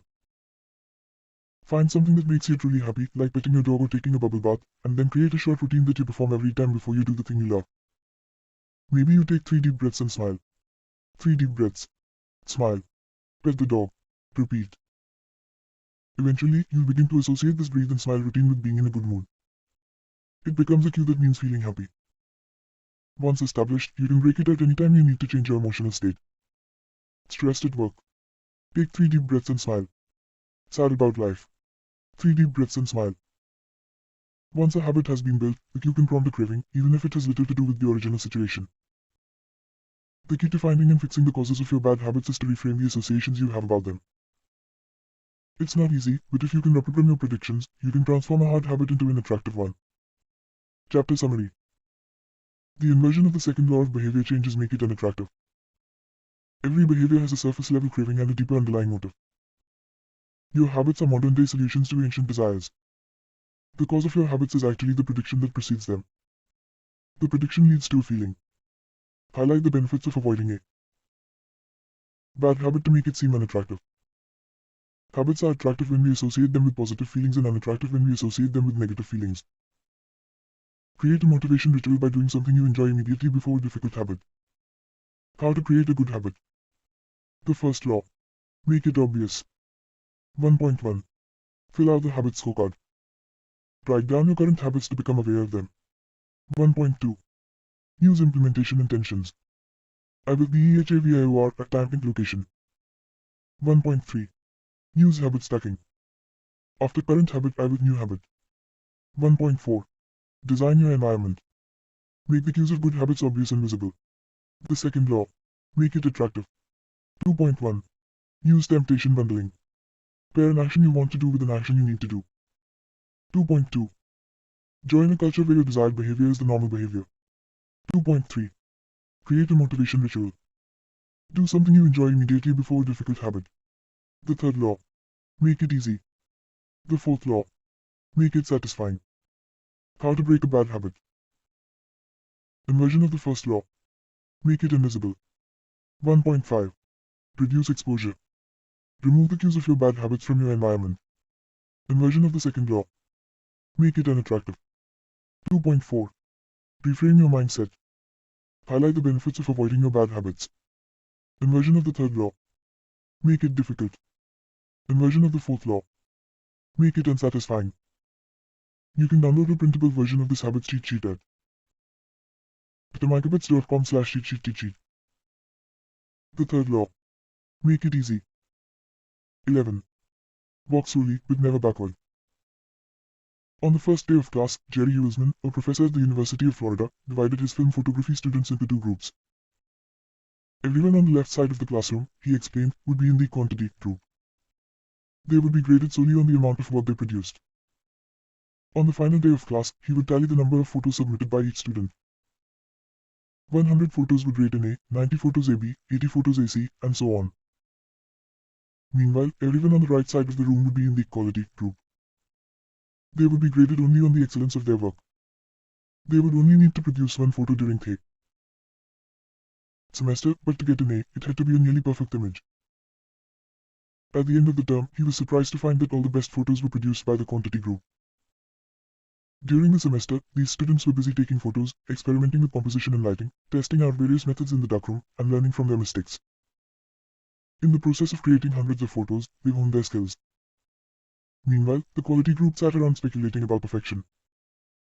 In the end, they had little to show for their efforts other than unverified theories in one mediocre photo. Asterisk. It is easy to get bogged down trying to find the optimal plan for change. The fastest way to lose weight, the best program to build muscle, the perfect idea for a side hustle. We are so focused on figuring out the best approach that we never get around to taking action. As Voltaire once wrote, the best is the enemy of the good. I refer to this as the difference between being in motion and taking action.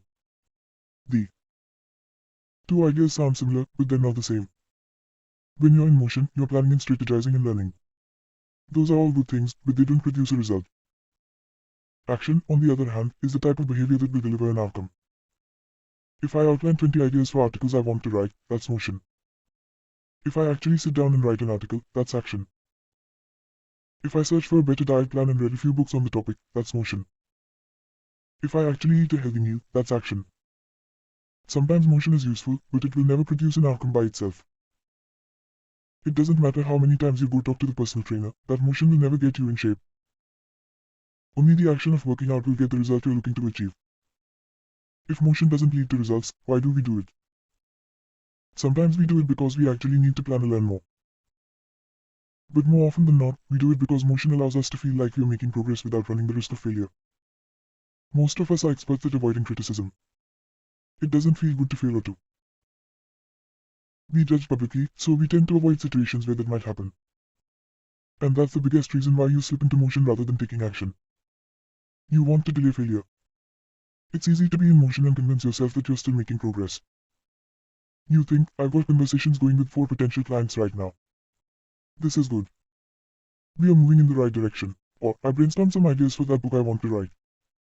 This is coming together. Motion makes you feel like you're getting things done. But really, you're just preparing to get something done.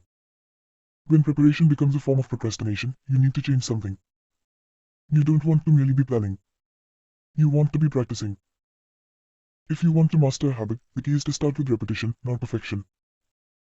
You don't need to map out every feature of a new habit. You just need to practice it. This is the first takeaway of the third law. You just need to get your reps in. How long does it actually take to form a new habit? Habit formation is the process by which a behavior becomes progressively more automatic through repetition. The more you repeat an activity, the more the structure of your brain changes to become efficient at that activity. Neuroscientists call this long-term potentiation, which refers to the strengthening of connections between neurons in the brain based on recent patterns of activity. With each repetition, cell-to-cell signaling improves and the neural connections tighten. First described by neuropsychologist Donald Hebb in 1949, this phenomenon is commonly known as Hebb's law. Neurons that fire together wire together. Repeating a habit leads to clear physical changes in the brain. In musicians, the cerebellum, critical for physical movements like plucking a guitar string or pulling a violin bow, is larger than it is in non-musicians. Mathematicians, meanwhile, have increased gray matter in the inferior parietal lobule, which plays a key role in computation and calculation. Its size is directly correlated with the amount of time spent in the field. The older and more experienced the mathematician, the greater the increase in grey matter.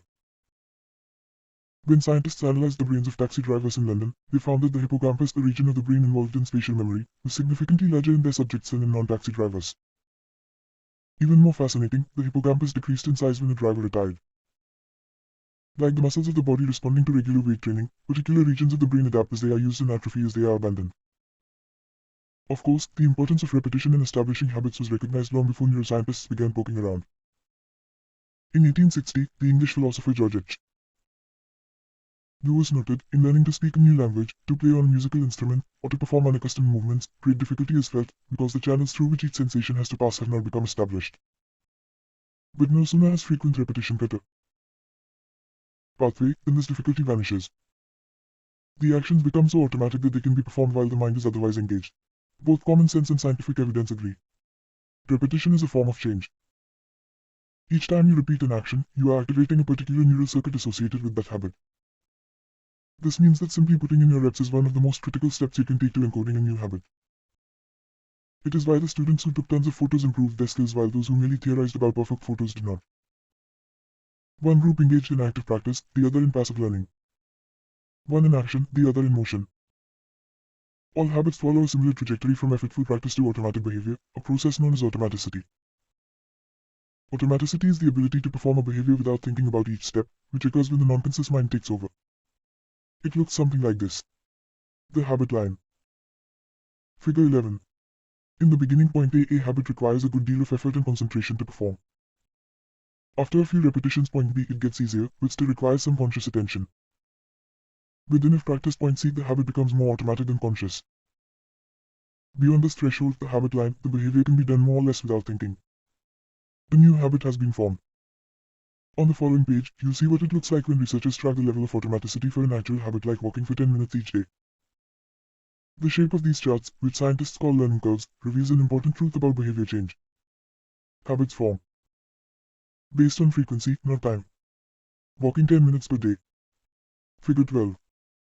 This graph shows someone who built the habit of walking for 10 minutes after breakfast each day. Notice that as the repetitions increase, so does automaticity, until the behavior is as easy and automatic as it can be. One of the most common questions I hear is, how long does it take to build a new habit? But what people really should be asking is, how many does it take to form a new habit? That is, how many repetitions are required to make a habit automatic? There's nothing magical about time passing with regard to habit formation. It doesn't matter if it's been 21 days or 30 days or 300 days. What matters is the rate at which you perform the behavior. You could do something twice in 30 days, or 200 times. It's the frequency that makes the difference. Your current habits have been internalized over the course of hundreds, if not thousands, of repetitions. New habits require the same level of frequency. You need to string together enough successful attempts until the behavior is firmly embedded in your mind and you cross the habit line. In practice, it doesn't really matter how long it takes for a habit to become automatic. What matters is that you take the actions you need to take to make progress. Whether an action is fully automatic is of less importance. To build a habit, you need to practice it. And the most effective way to make practice happen is to adhere to the third law of behavior change. Make it easy. The chapters that follow will show you how to do exactly that. Chapter Summary. The third law of behavior changes. Make it easy. The most effective form of learning is practice, not planning. Focus on taking action, not being in motion. Habit formation is the process by which a behavior becomes progressively more automatic through repetition. The amount of time you have been performing a habit is not as important as the number of times you have performed it. 12. The law of least effort. In his award-winning book, Guns, Germs, and Steel, anthropologist and biologist Jared Diamond points out a simple fact. Different continents have different shapes. At first glance, this statement seems rather obvious and unimportant, but it turns out to have a profound impact on human behavior. The primary axis of the Americas runs from north to south. That is, the landmass of North and South America tends to be tall and thin rather than wide and fat. The same is generally true for Africa. Meanwhile, the landmass that makes up Europe, Asia, and the Middle East is the opposite. This massive stretch of land tends to be more east-west in shape. According to Diamond, this difference in shape played a significant role in the spread of agriculture over the centuries. When agriculture began to spread around the globe, farmers had an easier time expanding along east-west routes than along north-south ones. This is because locations along the same latitude generally share similar climates, amounts of sunlight and rainfall, and changes in season. These factors allowed farmers in Europe and Asia to domesticate a few crops and grow them along the entire stretch of land from France to China. The shape of human behavior. Figure 13. The primary axis of Europe and Asia is east-west. The primary axis of the Americas and Africa is north-south. This leads to a wider range of climates up and down the Americas than across Europe and Asia. As a result, agriculture spread nearly twice as fast across Europe and Asia than it did elsewhere. The behavior of farmers, even across hundreds or thousands of years, was constrained by the amount of friction in the environment. By comparison, the climate varies greatly when traveling from north to south. Just imagine how different the weather is in Florida compared to Canada. You can be the most talented farmer in the world, but it won't help you grow Florida oranges in the Canadian winter. Snow is a poor substitute for soil. In order to spread crops along north-south routes, farmers would need to find and domesticate new plants whenever the climate changed. As a result, agriculture spread 2 to 3 times faster across Asia and Europe than it did up and down the Americas. Over the span of centuries, this small difference had a very big impact. Increased food production allowed for more rapid population growth. With more people, these cultures were able to build stronger armies and were better equipped to develop new technologies. The changes started out small, a crop that spread slightly farther, a population that grew slightly faster, but compounded into substantial differences over time. The spread of agriculture provides an example of the third law of behavior change on a global scale. Conventional wisdom holds that motivation is the key to habit change. Maybe if you really wanted it, you'd actually do it. But the truth is, our real motivation is to be lazy and to do what is convenient. And despite what the latest productivity bestseller will tell you, this is a smart strategy, not a dumb one. Energy is precious, and the brain is wired to conserve it whenever possible. It is human nature to follow the law of least effort, which states that when deciding between two similar options, people will naturally gravitate toward the option that requires the least amount of work. Asterisk, for example, expanding a farm to the east where you can grow the same crops rather than heading north where the climate is different. Out of all the possible actions we could take, the one that is realized is the one that delivers the most value for the least effort. We are motivated to do what is easy. Every action requires a certain amount of energy. The more energy required, the less likely it is to occur. If your goal is to do 100 push-ups per day, that's a lot of energy. In the beginning, when you're motivated and excited, you can muster the strength to get started. But after a few days, such a massive effort feels exhausting. Meanwhile, sticking to the habit of doing 1 push-up per day requires almost no energy to get started. And the less energy a habit requires, the more likely it is to occur. Look at any behavior that fills up much of your life and you'll see that it can be performed with very low levels of motivation. Habits like scrolling on our phones, checking email, and watching television steal so much of our time because they can be performed almost without effort. They are remarkably convenient. In a sense, every habit is just an obstacle to getting what you really want. Dieting is an obstacle to getting fit. Meditation is an obstacle to feeling calm. Journaling is an obstacle to thinking clearly. You don't actually want the habit itself. What you really want is the outcome the habit delivers. The greater the obstacle, that is, the more difficult the habit, the more friction there is between you and your desired end state. This is why it is crucial to make your habits so easy that you'll do them even when you don't feel like it. If you can make your good habits more convenient, you'll be more likely to follow through on them. But what about all the moments when we seem to do the opposite? If we are also lazy, then how do you explain people accomplishing hard things like raising a child or starting a business or climbing Mount Everest? Certainly, you are capable of doing very hard things. The problem is that some days you feel like doing the hard work and some days you feel like giving in. On the tough days, it's crucial to have as many things working in your favor as possible so that you can overcome the challenges life naturally throws your way. The less friction you face, the easier it is for your stronger self to emerge. The idea behind Make It Easy is not to only do easy things. The idea is to make it as easy as possible in the moment to do things that pay off in the long run. How to achieve more with less effort. Imagine you are holding a garden hose that is bent in the middle. Some water can flow through, but not very much. If you want to increase the rate at which water passes through the hose, you have two options. The first option is to crank up the valve and force more water out. The second option is to simply remove the bend in the hose and let water flow through naturally. Trying to pump up your motivation to stick with a hard habit is like trying to force water through a bent hose. You can do it, but it requires a lot of effort and increases the tension in your life. Meanwhile, making your habit simple and easy is like removing the bend in the hose. Rather than trying to overcome the friction in your life, you reduce it. One of the most effective ways to reduce the friction associated with your habits is to practice environment design. In Chapter 6, we discussed environment design as a method for making cues more obvious, but you can also optimize your environment to make actions easier. For example, when deciding where to practice a new habit, it is best to choose a place that is already along the path of your daily routine. Habits are easier to build when they fit into the flow of your life. You are more likely to go to the gym if it is on your way to work because stopping doesn't add much friction to your lifestyle. By comparison, if the gym is off the path of your normal commute even by just a few blocks, now you're going out of your way to get there. Perhaps even more effective is reducing the friction within your home or office. Too often, we try to start habits in high-friction environments. We try to follow a strict diet while we are out to dinner with friends. We try to write a book in a chaotic household. We try to concentrate while using a smartphone filled with distractions. It doesn't have to be this way. We can remove the points of friction that hold us back.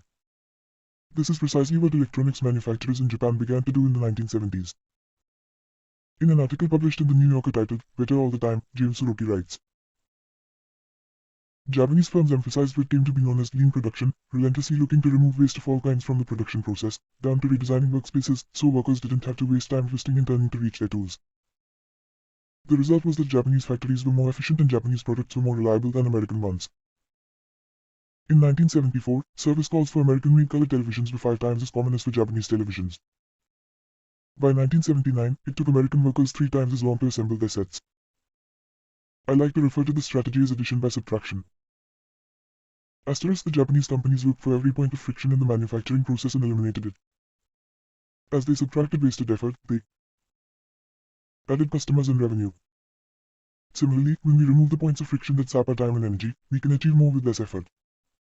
This is one reason tidying up can feel so good. We are simultaneously moving forward and lightening the cognitive load our environment places on us. If you look at the most habit-forming products, you'll notice that one of the things these goods and services do best is remove little bits of friction from your life. Meal delivery services reduce the friction of shopping for groceries. Dating apps reduce the friction of making social introductions. Ride-sharing services reduce the friction of getting across town. Text messaging reduces the friction of sending a letter in the mail. Like a Japanese television manufacturer redesigning their workspace to reduce wasted motion, successful companies design their products to automate, eliminate, or simplify as many steps as possible. They reduce the number of fields on each form. They pare down the number of clicks required to create an account. They deliver their products with easy-to-understand directions or ask their customers to make fewer choices. When the first voice-activated speakers were released, products like Google Home, Amazon Echo, and Apple HomePod, I asked a friend what he liked about the product he had purchased. He said it was just easier to say, play some country music, than to pull out his phone, open the music app, and pick a playlist. Of course, just a few years earlier, having unlimited access to music in your pocket was a remarkably frictionless behavior compared to driving to the store and buying a CD. Business is a never-ending quest to deliver the same result in an easier fashion. Similar strategies have been used effectively by governments. When the British government wanted to increase tax collection rates, they switched from sending citizens to a web page where the tax form could be downloaded to linking directly to the form. Reducing that one step in the process increased the response rate from 19.2% to 23.4%. For a country like the United Kingdom, those percentage points represent millions in tax revenue. The central idea is to create an environment where doing the right thing is as easy as possible. Much of the battle of building better habits comes down to finding ways to reduce the friction associated with our good habits and increase the friction associated with our bad ones.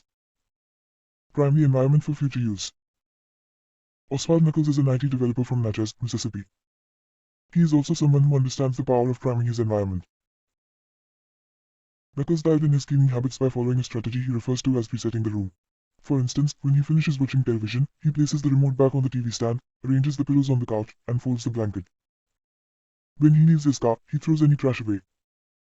Whenever he takes a shower, he wipes down the toilet while the shower is warming up.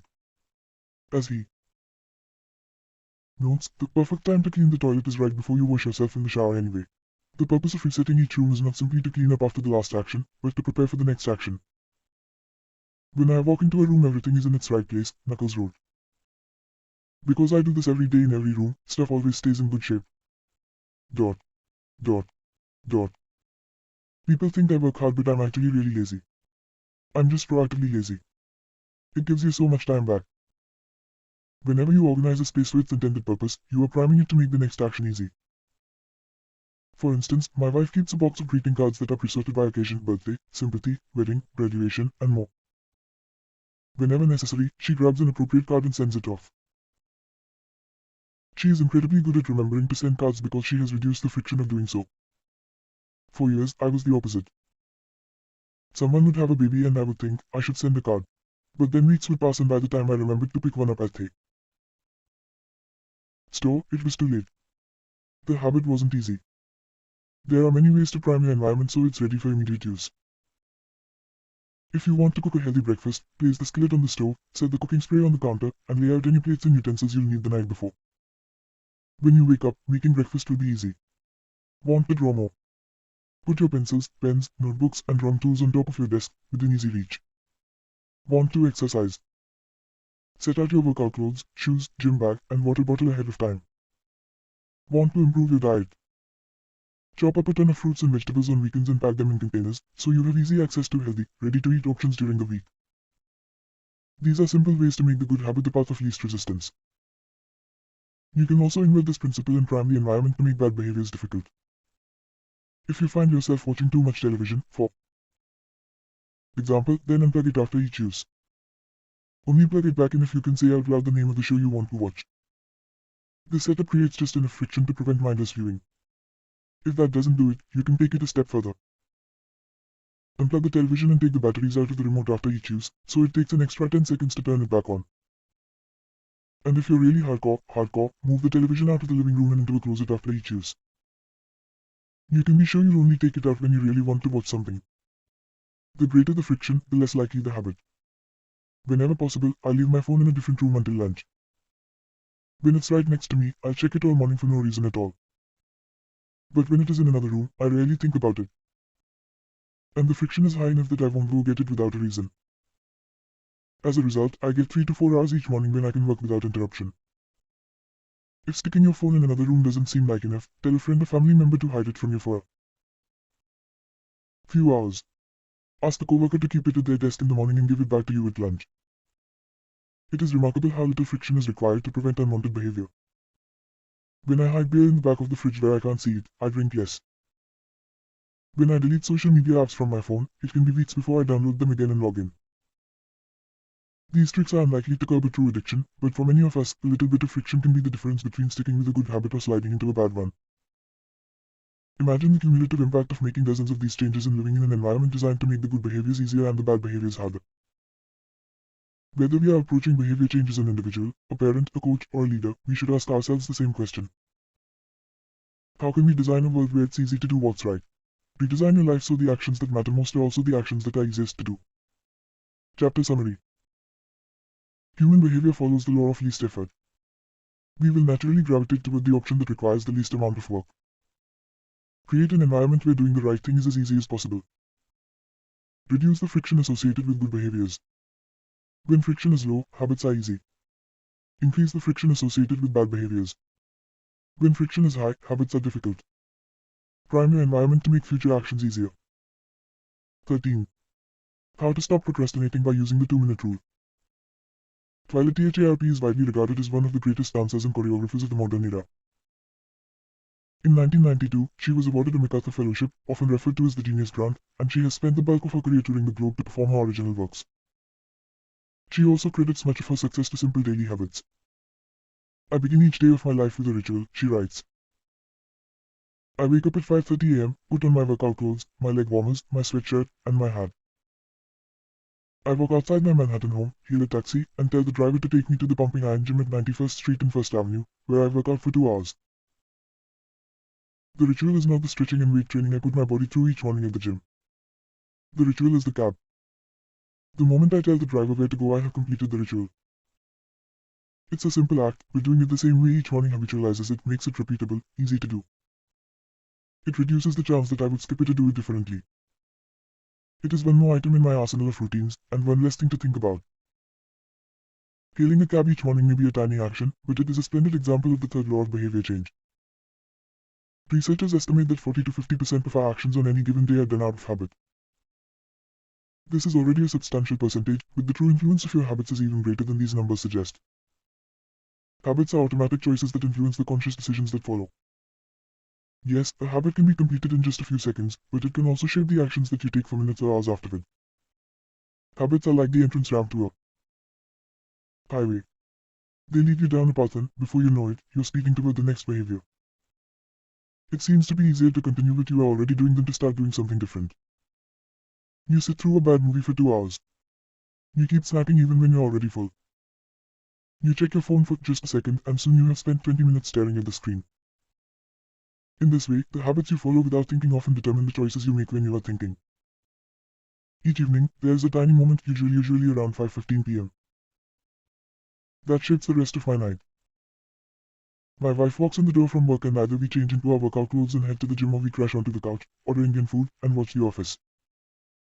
Asterisk similar to Twilight Harp hailing the cab, the ritual is changing into my workout clothes. If I change clothes, I know the workout will happen.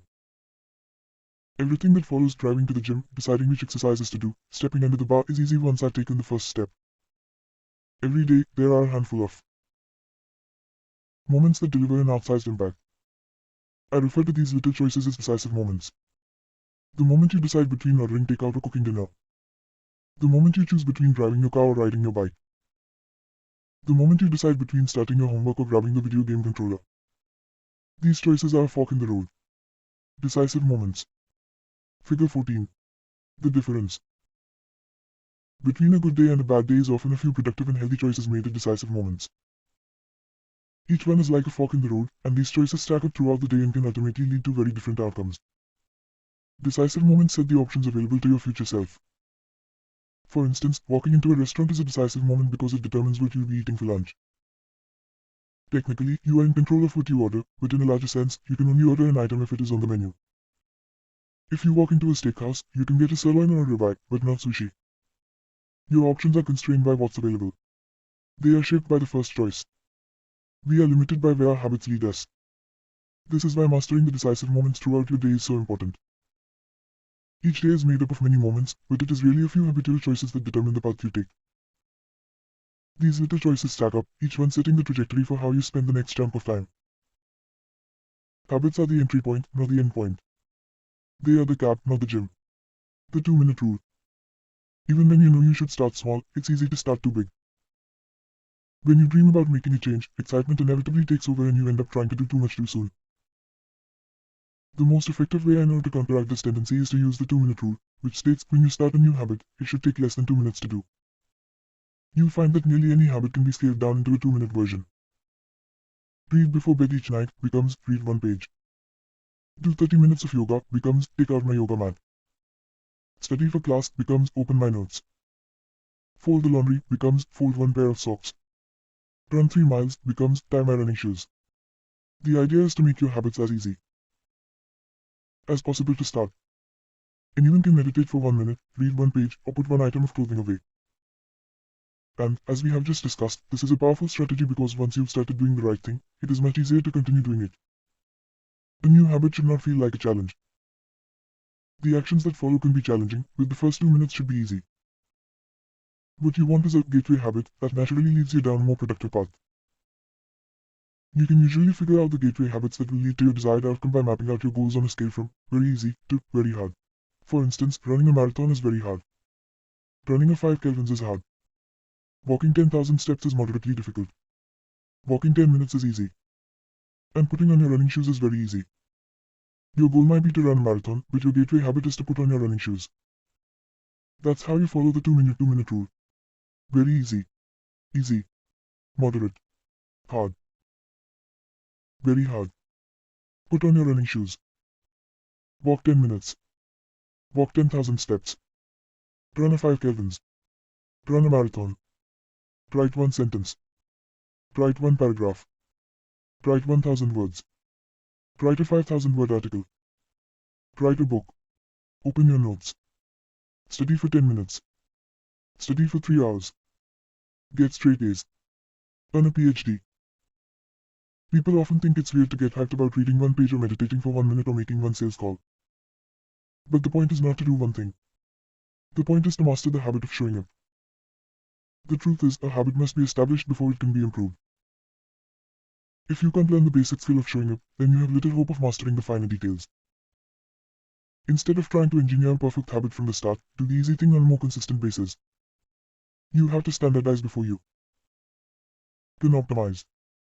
As you master the art of showing up, the first 2 minutes simply become a ritual at the beginning of a larger routine. This is not merely a hack to make habits easier but actually the ideal way to master a difficult skill. The more you ritualize the beginning of a process, the more likely it becomes that you can slip into the state of deep focus that is required to do great things. By doing the same warm-up before every workout, you make it easier to get into a state of peak performance. By following the same creative ritual, you make it easier to get into the hard work of creating. By developing a consistent power down habit, you make it easier to get to bed at a reasonable time each night. You may not be able to automate the whole process, but you can make the first action mindless. Make it easy to start and the rest will follow. The 2-minute rule can seem like a trick to some people. You know that the real goal is to do more than just 2 minutes, so it may feel like you're trying to fool yourself. Nobody is actually aspiring to read one page or do one push-up. Open their notes. And if you know it's a mental trick, why would you fall for it? If the 2-minute rule feels forced, try this. Do it for 2 minutes and then stop. Go for a run, but you must stop after 2 minutes. Start meditating, but you must stop after 2 minutes. Study Arabic, but you must stop after 2 minutes. It's not a strategy for starting, it's the whole thing. Your habit can only last 120 seconds. One of my readers used the strategy to lose over 100 pounds. In the beginning, he went to the gym each day, but he told himself he wasn't allowed to stay for more than 5 minutes. He would go to the gym, exercise for 5 minutes, and leave as soon as his time was up. After a few weeks, he looked around and thought, well, I'm always coming here anyway. I might as well start staying a little longer. A few years later, the weight was gone. Journaling provides another example. Nearly everyone can benefit from getting their thoughts out of their head and onto paper, but most people give up after a few days or avoid it entirely because journaling feels like a chore. Asterisk the secret is to always stay below the point where it feels like work. Greg McEwen, a leadership consultant from the United Kingdom, built a daily journaling habit by specifically writing less than he felt like. He always stopped journaling before it seemed like a hassle. Ernest Hemingway believed in similar advice for any kind of writing. The best way is to always stop when you are going good, he said. Strategies like this work for another reason, too. They reinforce the identity you want to build. If you show up at the gym 5 days in a row, even if it's just for 2 minutes, you are casting votes for your new identity. You're not worried about getting in shape. You're focused on becoming the type of person who doesn't miss workouts. You're taking the smallest action that confirms the type of person you want to be. We rarely think about change this way because everyone is consumed by the end goal. But one push-up is better than not exercising. 1 minute of data practice is better than none at all. 1 minute of reading is better than never. Picking up a book. It's better to do less than you hope than to do nothing at all. At some point, once you've established the habit and you're showing up each day, you can combine the 2-minute rule with the technique we call habit shaping to scale your habit back up toward your ultimate goal. Start by mastering the first 2 minutes of the smallest version of the behavior. Then, advance to an intermediate step and repeat the process, focusing on just the first 2 minutes and mastering that stage before moving on to the next level. Eventually, you'll end up with the habit you had originally hoped to build while still keeping your focus where it should be. On the first 2 minutes of the behavior. Examples of habit shaping. Becoming an early riser. Phase 1. Be home by 10 p.m. every night. Phase 2. Have all devices TV, phone, etc. turned off by 10 p.m. every night. Phase 3. Be in bed by 10 p.m. every night reading a book, talking with your partner. Phase 4. Lights off by 10 p.m. every night. Phase 5. Wake up at 6 a.m. every day. Becoming vegan. Phase 1. Start eating vegetables at each meal. Phase 2. Stop eating animals with 4 legs, cow, pig, lamb, etc. Phase 3. Stop eating animals with 2 legs, chicken, turkey, etc. Phase 4. Stop eating animals with no legs, fish, clams, scallops, etc. Phase 5. Stop eating all animal products, eggs, milk, cheese. Starting to exercise. Phase 1. Change into workout clothes. Phase 2. Step out the door, try taking a walk. Phase 3. Drive to the gym, exercise for 5 minutes, and leave. Phase 4. Exercise for 15 minutes at least once per week. Phase 5. Exercise 3 times per week. Nearly any larger life goal can be transformed into a 2-minute behavior. I want to live a healthy and long life, greater than I need to stay in shape, greater than I need to exercise, greater than I need to change into my workout clothes. I want to have a happy marriage greater than I need to be a good partner greater than I should do something each day to make my partner's life easier greater than I should meal plan for next week. Whenever you are struggling to stick with a habit, you can employ the 2-minute rule. It's a simple way to make your habits easy. Chapter summary. Habits can be completed in a few seconds but continue to impact your behavior for minutes or hours afterward. Many habits occur at decisive moments, choices that are like a fork in the road, and either send you in the direction of a productive day or an unproductive one. The 2-minute rule states, when you start a new habit, it should take less than 2 minutes to do. The more you ritualize the beginning of a process, the more likely it becomes that you can slip into the state of deep focus that is required to do great things. Standardize before you optimize. You can't improve a habit that doesn't exist. 14. How to make good habits inevitable and bad habits impossible. In the summer of 1830, Victor Hugo was facing an impossible deadline. 12 months earlier, the French author had promised his publisher a new book. But instead of writing, he spent the year pursuing other projects, entertaining guests, and delaying his work. Frustrated, Hugo's publisher responded by setting a deadline less than 6 months away. The book had to be finished by February 1831. Hugo concocted a strange plan to beat his procrastination. He collected all of his clothes and asked an assistant to lock them away in a large chest. He was left with nothing to wear except a large shawl. Lacking any suitable clothing to go outdoors, he remained in his study and wrote furiously during the fall and winter of 1830.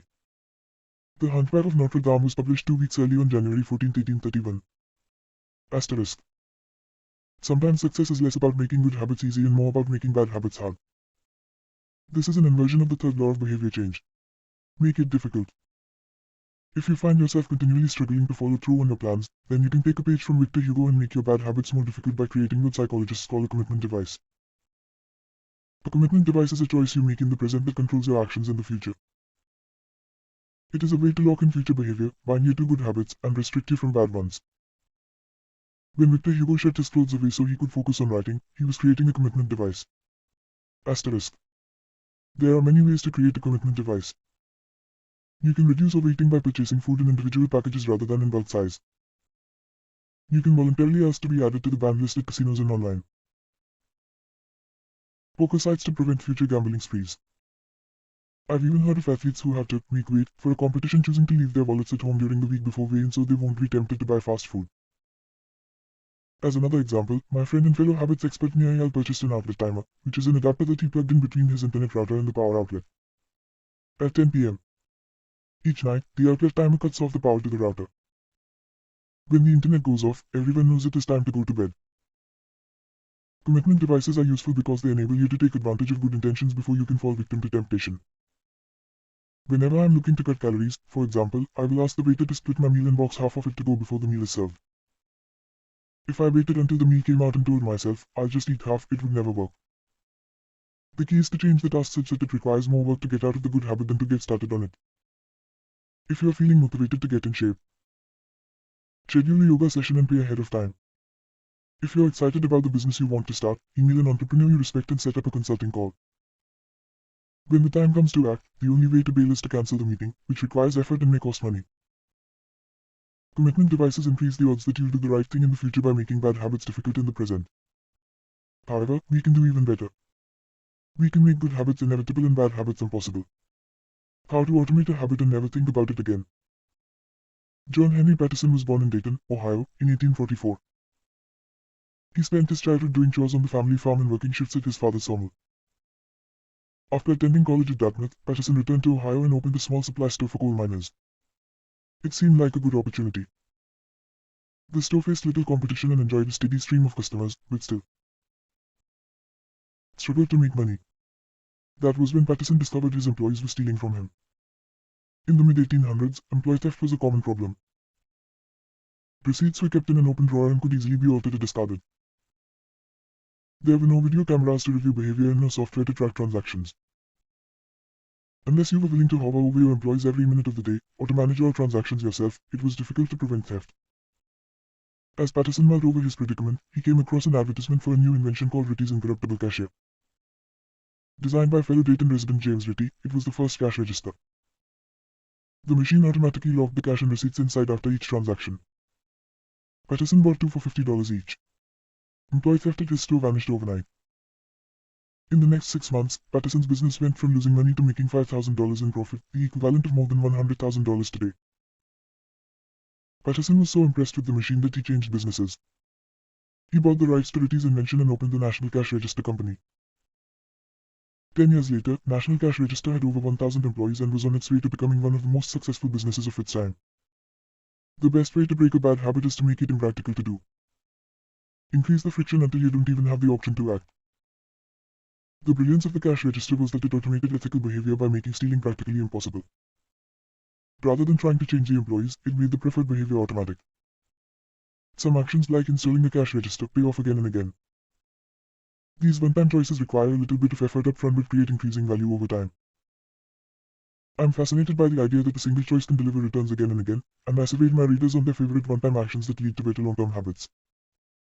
The table on the following page shares some of the most popular answers. I wager that if the average person were to simply do half of the one-time actions on this list, even if they didn't give another thought to their habits, most would find themselves living a better life a year from now. These one-time actions are a straightforward way to employ the third law of behavior change. They make it easier to sleep well, eat healthy, be productive, save money, and generally live better. One-time actions that lock in good habits. Nutrition. Buy a water filter to clean your drinking water. Use smaller plates to reduce caloric intake. Sleep. Buy a good mattress. Get blackout curtains. Remove your television from your bedroom. Productivity. Unsubscribe from emails. Turn off notifications and mute group chats. Set your phone to silent. Use email filters to clear up your inbox. Delete games and social media apps on your phone. Happiness. Get a dog. Move to a friendly, social neighborhood. General health. Get vaccinated. Buy good shoes to avoid back pain. Buy a supportive chair or standing desk. Finance. Enroll in an automatic savings plan. Set up automatic bill pay.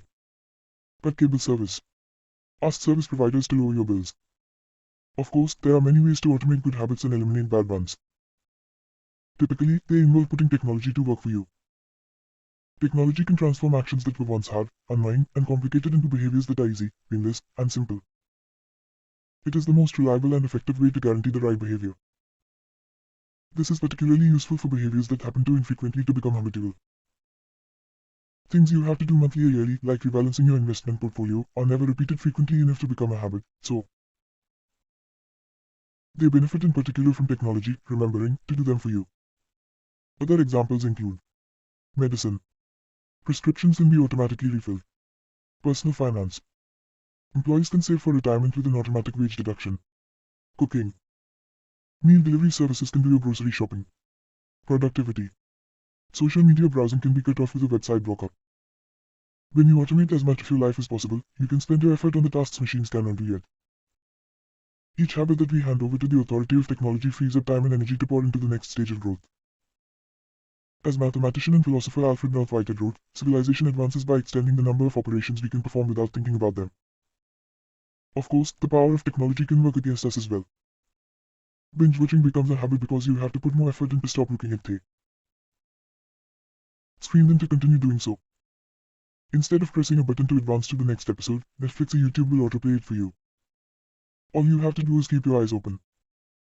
Technology creates a level of convenience that enables you to act on your smallest whims and desires. At the mere suggestion of hunger, you can have food delivered to your door.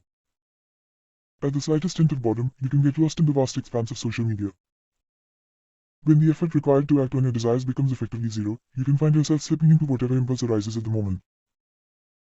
The downside of automation is that we can find ourselves jumping from easy task to easy task without making time for more difficult, but ultimately more rewarding, work. I often find myself gravitating towards social media during any downtime. If I feel bored for just a fraction of a second, I reach for my phone. It's easy to write off these minor distractions as just taking a break, but over time they can accumulate into a serious issue. The constant tug of just one more minute can prevent me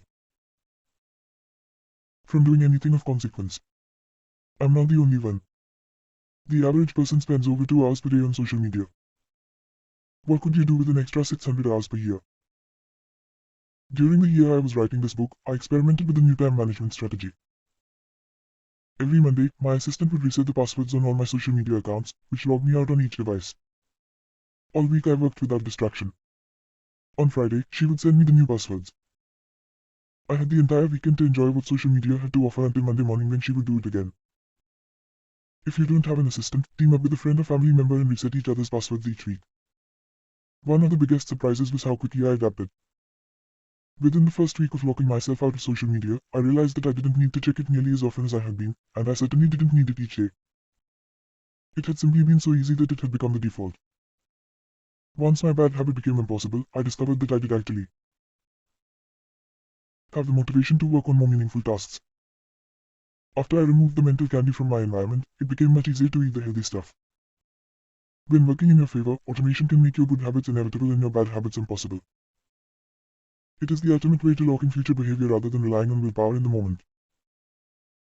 By utilizing commitment devices, strategic one-time decisions, and technology, you can create an environment of inevitability, a space where good habits are not just an outcome you hope for but an outcome that is virtually guaranteed.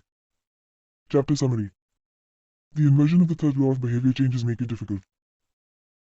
A commitment device is a choice you make in the present that locks in better behavior in the future. The ultimate way to lock in future behavior is to automate your habits. One-time choices like buying a better mattress or enrolling in an automatic savings plan are single actions that automate your future habits and deliver increasing returns over time. Using technology to automate your habits is the most reliable and effective way to guarantee the right behavior. How to create a good habit. The first law. Make it obvious. 1.1. Fill out the habit scorecard. Write down your current habits to become aware of them. 1.2. Use implementation intentions. I will be EHAVIOR at time and location. 1.3. Use habit stacking.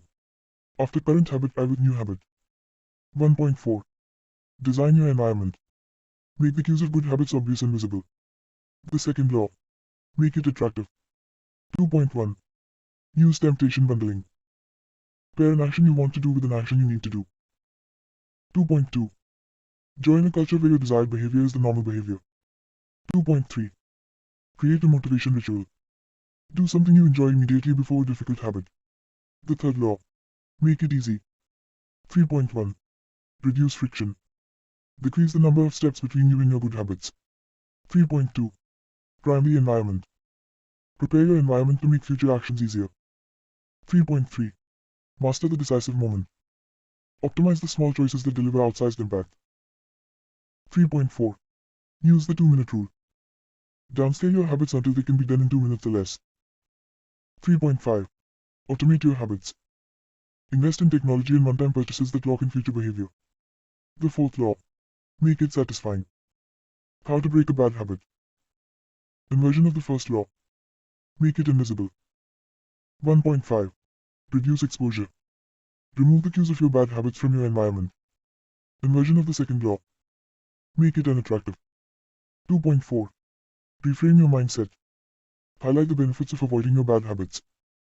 Inversion of the third law. Make it difficult. 3.6. Increase friction. Increase the number of steps between you and your bad habits. 3.7. Use a commitment device. Restrict your future choices to the ones that benefit you. Inversion of the fourth law. Make it unsatisfying. You can download a printable version of this habits cheat sheet at atomichabits.com/cheat sheet. The fourth law. Make it satisfying. 15. The cardinal rule of behavior change. In the late 1990s, a public health worker named Stephen Loeb left his hometown of Omaha, Nebraska, and bought a one-way ticket to Karachi, Pakistan. Karachi was one of the most populous cities in the world. By 1998, over 9 million people called it home. It was the economic center of Pakistan and a transportation hub, with some of the most active airports and seaports in the region. In the commercial parts of town, you could find all of the standard urban amenities and bustling downtown streets. But Karachi was also one of the least livable cities in the world. Over 60% of Karachi's residents lived in squatter settlements and slums. These densely packed neighborhoods were filled with makeshift houses cobbled together from old boards, cinder blocks, and other discarded materials. There was no waste removal system, no electricity grid, no clean water supply. When dry, the streets were a combination of dust and trash. When wet, they became a muddy pit of sewage. Mosquito colonies thrived in pools of stagnant water, and children played among the garbage. The unsanitary conditions lead to widespread illness and disease. Contaminated water sources caused epidemics of diarrhea, vomiting, and abdominal pain. Nearly one-third of the children living there were malnourished. With so many people crammed into such a small space, viruses and bacterial infections spread rapidly. It was this public health crisis that had brought Stephen Loeb to Pakistan. Loeb and his team realized that in an environment with poor sanitation, the simple habit of washing your hands could make a real difference in the health of the residents.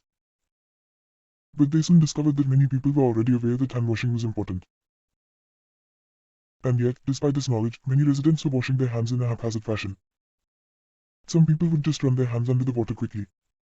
Others would only wash one hand. Many would simply forget to wash their hands before preparing food. Everyone said hand washing was important, but few people made a habit out of it. The problem wasn't knowledge. The problem was consistency. That was when Loeb and his team partnered with Procter & Gamble to supply the neighborhood with Safeguard soap. Compared to your standard bar soap, using Safeguard was a more enjoyable experience. In Pakistan, Safeguard was a premium soap, Loeb told me. The study participants commonly mentioned how much they liked it. The soap formed easily, and people were able to lather their hands with suds. It smelled great. Instantly, hand washing became slightly more pleasurable. I see the goal of hand washing promotion not as behavior change but as habit adoption, Loeb said. It is a lot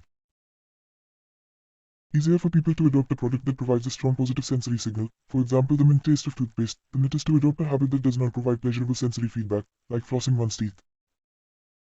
The marketing team at Procter & Gamble talked about trying to create a positive hand washing experience. Within months, the researchers saw a rapid shift in the health of children in the neighborhood.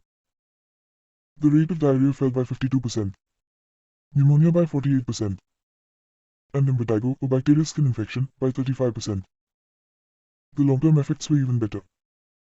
We went back to some of the households in Karachi 6 years after, Loeb told me. Over 95% of households who had been given the soap for free and encouraged to wash their hands had a hand washing station with soap and water available when our study team visited. Dot. Dot. Dot. We had not given any soap to the intervention group for over 5 years, but during the trial they had become so habituated to wash their hands that they had maintained the practice. It was a powerful example of the fourth and final law of behavior change. Make it satisfying. We are more likely to repeat a behavior when the experience is satisfying. This is entirely logical.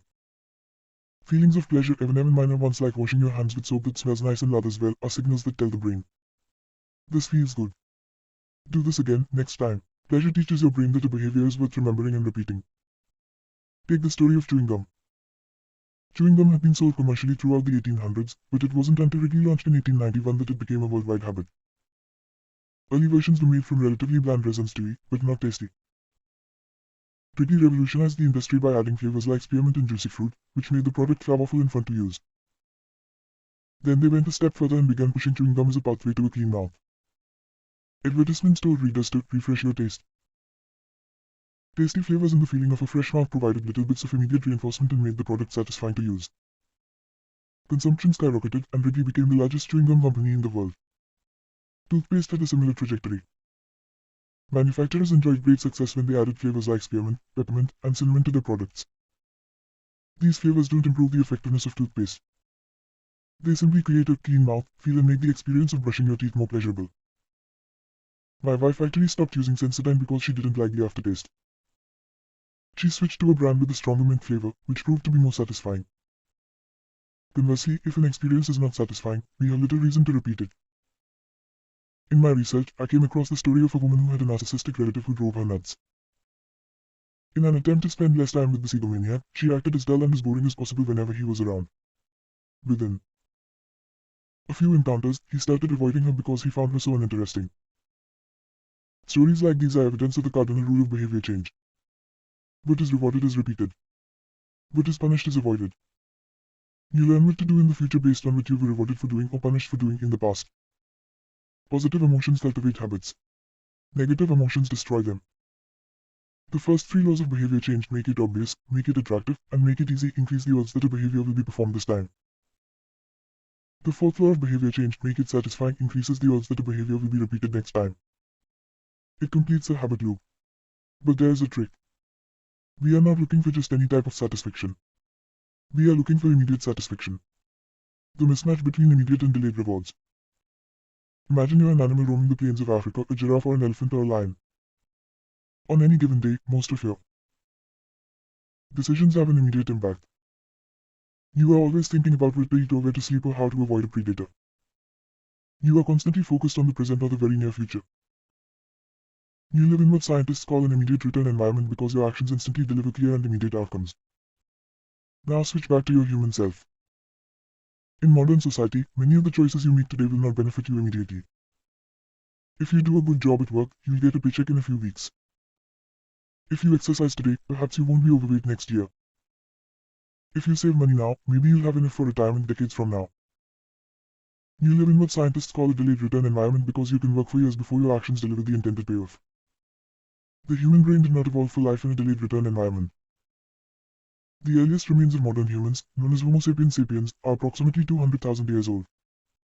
These were the first humans to have a brain relatively similar to ours.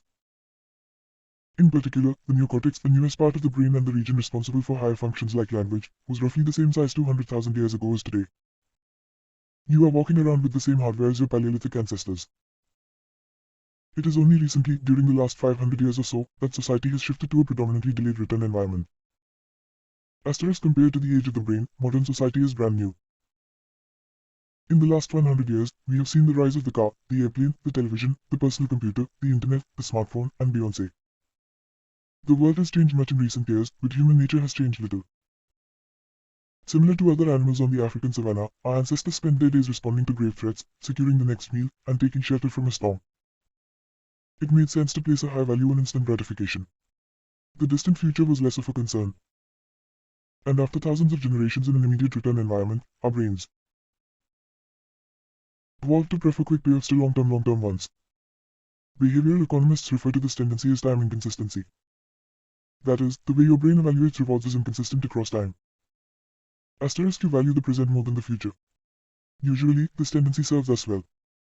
A reward that is certain right now is typically worth more than one that is merely possible in the future. But occasionally, our bias toward instant gratification causes problems. Why would someone smoke if they know it increases the risk of lung cancer? Why would someone overeat when they know it increases their risk of obesity? Why would someone have unsafe sex if they know it can result in sexually transmitted disease? Once you understand how the brain prioritizes rewards, the answers become clear. The consequences of bad habits are delayed while the rewards are immediate. Smoking might kill you in 10 years, but it reduces stress and eases your nicotine cravings now. Overeating is harmful in the long run but appetizing in the moment. Sex, safe or not, provides pleasure right away. Disease and infection won't show up for days or weeks, even years. Every habit produces multiple outcomes across time. Unfortunately, these outcomes are often misaligned. With our bad habits, the immediate outcome usually feels good, but the ultimate outcome feels bad. With good habits, it is the reverse. The immediate outcome is unenjoyable, but the ultimate outcome feels good. The French economist Frédéric Bastiat explained the problem clearly when he wrote, "It almost always happens that when the immediate consequence is favorable, the later consequences are disastrous, and vice versa." Dot. Dot. Dot. Often, the sweeter the first fruit of a habit, the more bitter are its later fruits. Put another way, the costs of your good habits are in the present. The costs of your bad habits are in the future.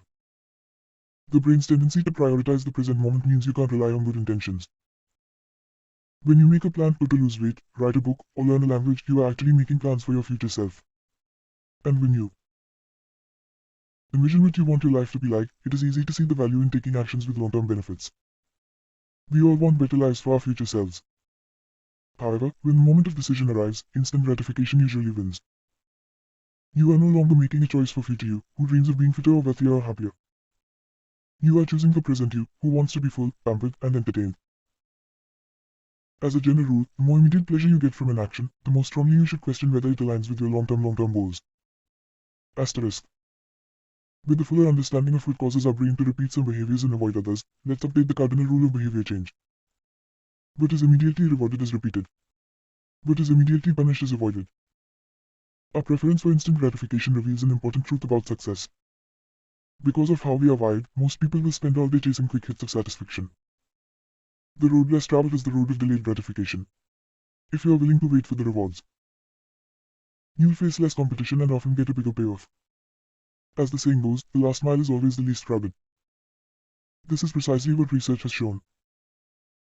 People who are better at delaying gratification have higher SAT scores, lower levels of substance abuse, lower likelihood of obesity, better responses to stress, and superior social skills. We've all seen this play out in our own lives. If you delay watching television and get your homework done, you generally learn more and get better grades. If you don't buy desserts and chips at the store, you'll often eat healthier food when you get home. At some point, success in nearly every field requires you to ignore an immediate reward in favor of a delayed reward. Here's the problem. Most people know that delaying gratification is the wise approach. They want the benefits of good habits. To be healthy, productive, at peace. But these outcomes are seldom top of mind at the decisive moment. Thankfully, it's possible to train yourself to delay gratification, but you need to work with the grain of human nature, not against it. The best way to do this is to add a little bit of immediate pleasure to the habits that pay off in the long run and a little bit of immediate pain to ones that don't. How to turn instant gratification to your advantage.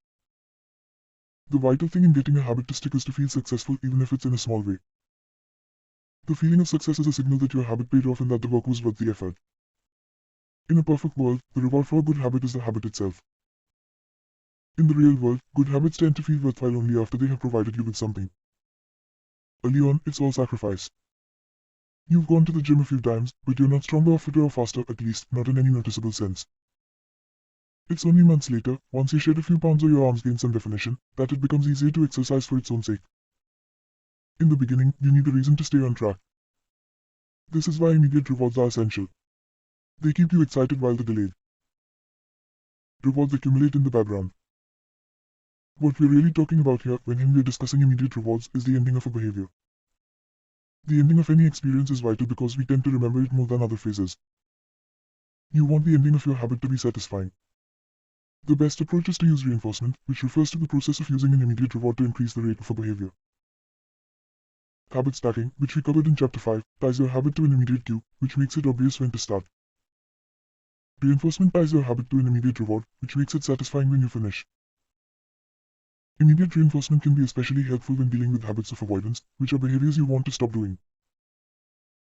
It can be challenging to stick with habits like no frivolous purchases or no alcohol this month because nothing happens when you skip happy hour drinks or don't buy that pair of shoes. It can be hard to feel satisfied when there is no action in the first place.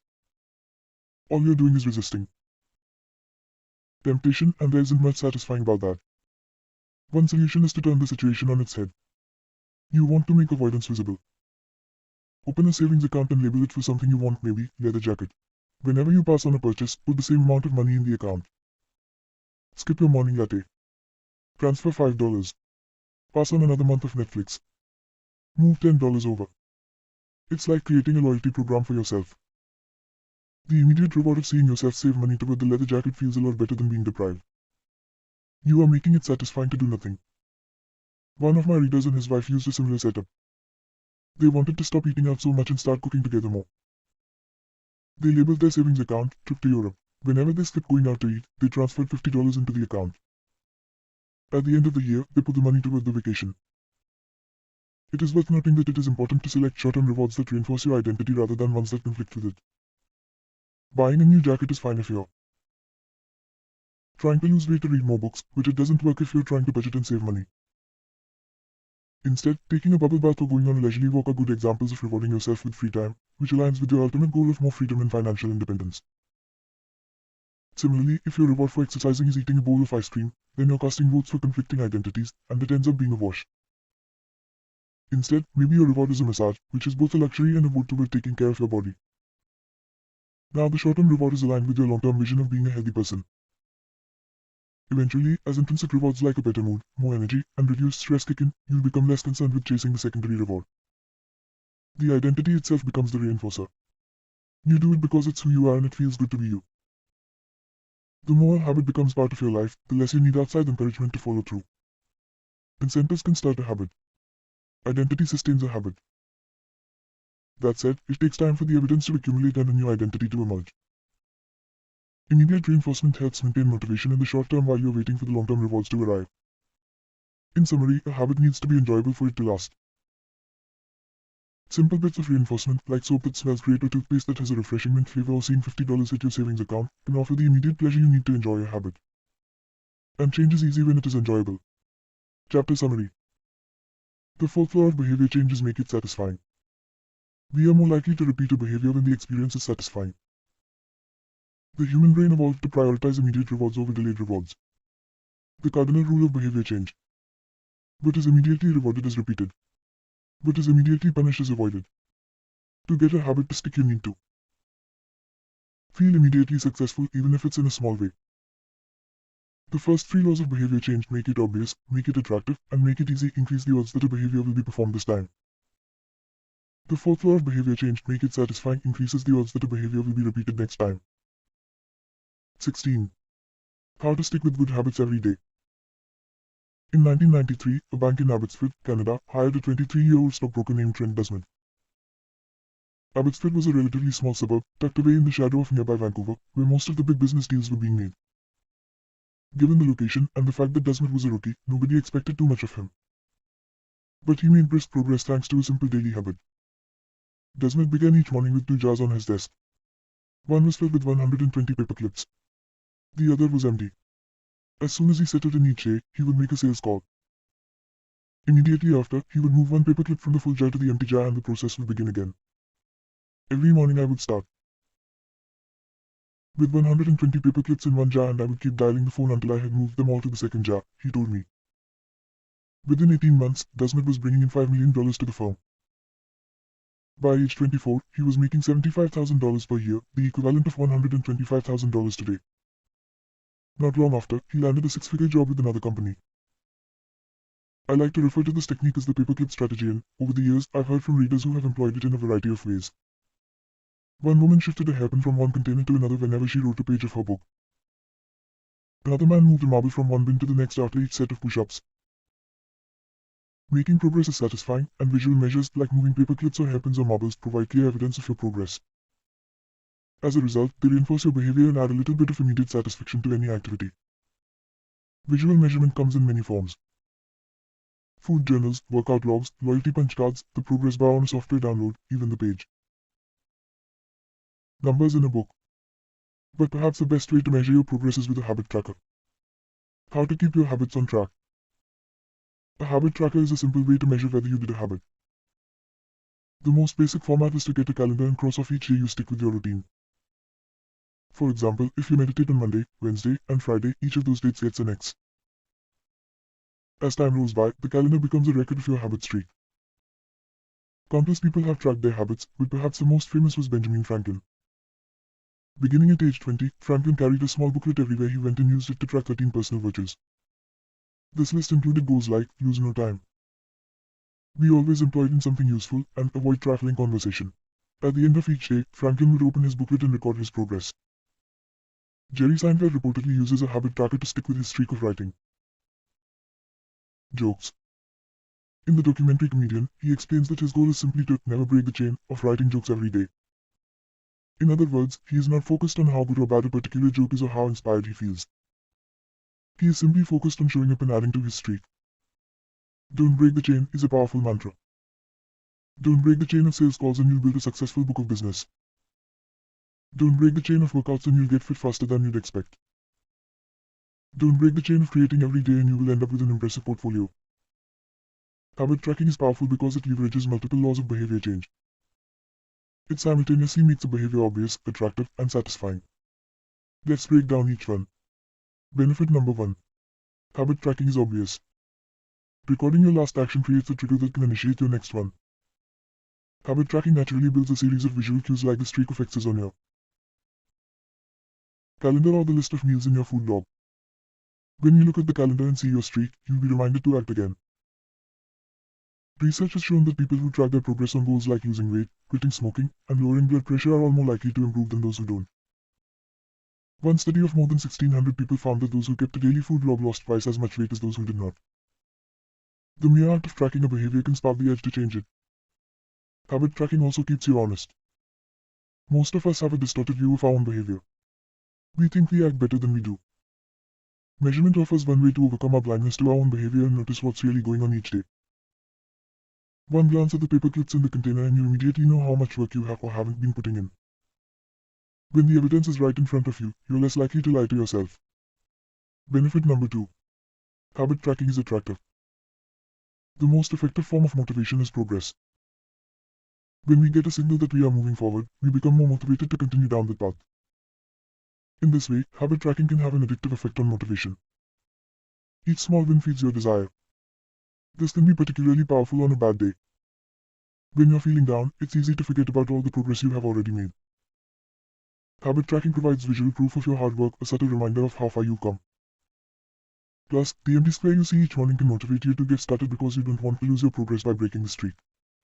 Benefit number 3. Habit tracking is satisfying. This is the most crucial benefit of all. Tracking can become its own form of reward. It is satisfying to cross an item off your to-do list, to complete an entry in your workout log, or to mark an X on the calendar. It feels good to watch your results grow, the size of your investment portfolio, the length of your book. Manuscript, and if it feels good, then you're more likely to endure. Habit tracking also helps keep your eye on the ball. You're focused on the process rather than the result. You're not fixated on getting six-pack abs, you're just trying to keep the streak alive and become the type of person who doesn't miss workouts. In summary, habit tracking 1 creates a visual cue that can remind you to act. 2 is inherently motivating because you see the progress you are making and don't want to lose it. And 3 feels satisfying whenever you record another successful instance of your habit. Furthermore, habit tracking provides visual proof that you are casting votes for the type of person you wish to become, which is a delightful form of immediate and intrinsic gratification. Asterisk. You may be wondering, if habit tracking is so useful, why have I waited so long to talk about it? Despite all the benefits, I've left this discussion until now for a simple reason. Many people resist the idea of tracking and measuring. It can feel like a burden because it forces you into 2 habits. The habit you're trying to build and the habit of tracking it. Counting calories sounds like a hassle when you're already struggling to follow a diet.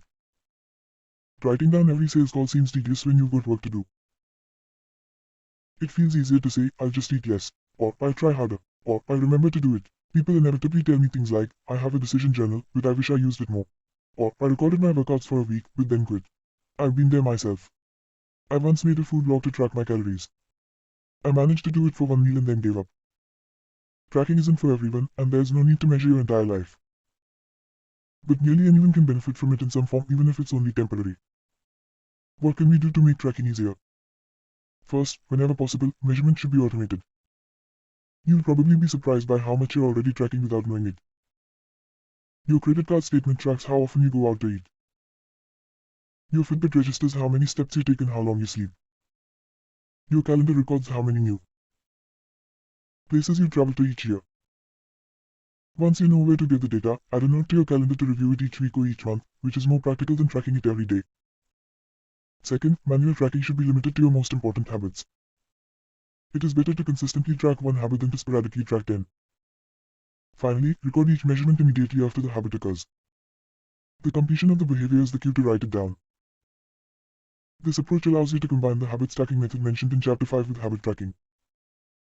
The habit stacking plus habit tracking formula is: after current habit, I will track my habit.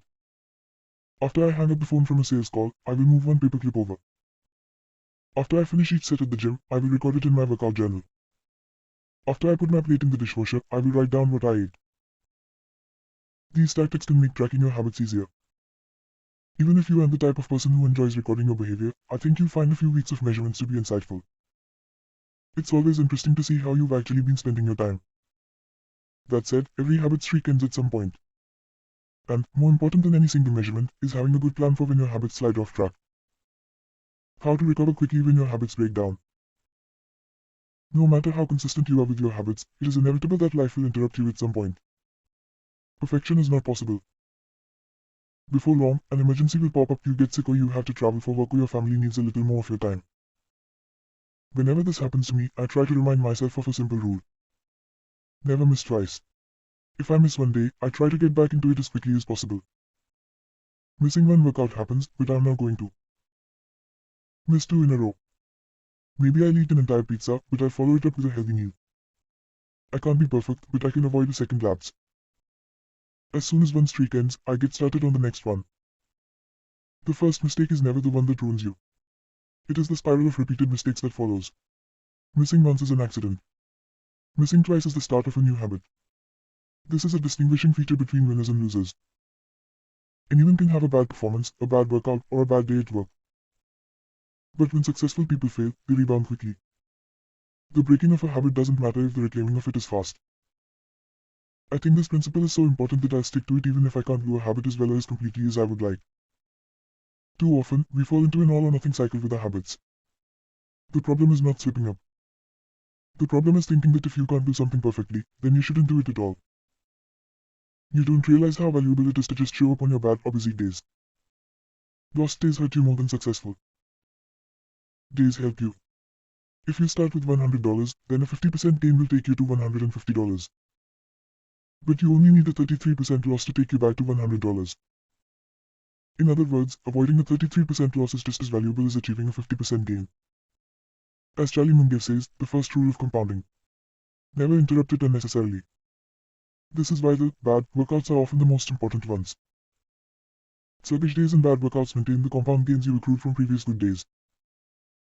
Simply doing something, 10 squats, 5 sprints, a push-up, anything really, is huge. Don't put up a zero. Don't let losses eat into your compounding. Furthermore, it's not always about what happens during the workout. It's about being the type of person who doesn't miss workouts. It's easy to train when you feel good, but it's crucial to show up when you don't feel like it, even if you do less than you hope. Going to the gym for 5 minutes may not improve your performance, but it reaffirms your identity. The all or nothing cycle of behavior change is just one pitfall that can derail your habits. Another potential danger, especially if you are using a habit tracker, is measuring the wrong thing. Knowing when and when not to track a habit. Say you're running a restaurant and you want to know if your chef is doing a good job. One way to measure success is to track how many customers pay for a meal each day. If more customers come in, the food must be good. If fewer customers come in, something must be wrong. However, this one measurement, daily revenue, only gives a limited picture of what's really going on. Just because someone pays for a meal doesn't mean they enjoy the meal. Even dissatisfied customers are unlikely to dine and dash. In fact, if you're only measuring revenue, the food might be getting worse, but you're making up for it with marketing or discounts or some other method. Instead, it may be more effective to track how many customers finish their meal up. Perhaps the percentage of customers who leave a generous tip. The dark side of tracking a particular behavior is that you become driven by the number rather than the purpose behind it. If your success is measured by quarterly earnings, you will optimize sales, revenue, and accounting for quarterly earnings. If your success is measured by a lower number on the scale, you will optimize for a lower number on the scale, even if that means embracing crash diets, juice cleanses, and fat loss pills. The human mind wants to win whatever game is being played. This pitfall is evident in many areas of life. We focus on working long hours instead of getting meaningful work done. We care more about getting 10,000 steps than we do about being healthy. We teach for standardized tests instead of emphasizing learning, curiosity, and critical thinking. In short, we optimize for what we measure. When we choose the wrong measurement, we get the wrong behavior. This is sometimes referred to as Goodhart's law, named after Thay. Economist Charles Goodhart, the principle states, when a measure becomes a target, it ceases to be a good measure. Measurement is only useful when it guides you and adds context to a larger picture, not when it consumes you. Each number is simply one piece of feedback in the overall system. In our data-driven world, we tend to overvalue numbers and undervalue anything ephemeral, soft, and difficult to quantify. We mistakenly think the factors we can measure are the only factors that exist. But just because you can measure something doesn't mean it's the most important thing. And just because you can't measure something doesn't mean it's not important at all. All of this to say, it's crucial to keep habit tracking in its proper place. It can feel satisfying to record a habit and track your progress, but the measurement is not the only thing that matters. Furthermore, there are many ways to measure progress, and sometimes it helps to shift your focus to something entirely different. This is why non-scale victories can be effective for weight loss. The number on the scale may be stubborn, so if you focus solely on that number, your motivation will sag. But you may notice that your skin looks better, or you wake up earlier, or your sex drive got a boost. All of these are valid ways to track your improvement. If you're not feeling motivated by the number on the scale, perhaps it's time to focus on a different measurement, one that gives you more signals of progress. No matter how you measure your improvement, habit tracking offers a simple way to make your habits more satisfying. Each measurement provides a little bit of evidence that you're moving in the right direction and a brief moment of immediate pleasure for a job well done. Chapter Summary. One of the most satisfying feelings is the feeling of making progress. A habit tracker is a simple way to measure whether you did a habit, like marking an X on a calendar. Habit tracker and other visual forms of measurement can make your habits satisfying by providing clear evidence of your progress. Don't break the chain. Try to keep your habit streak alive. Never miss twice. If you miss one day, try to get back on track as quickly as possible. Just because you can measure something doesn't mean it's the most important thing. 17. How an accountability partner can change everything.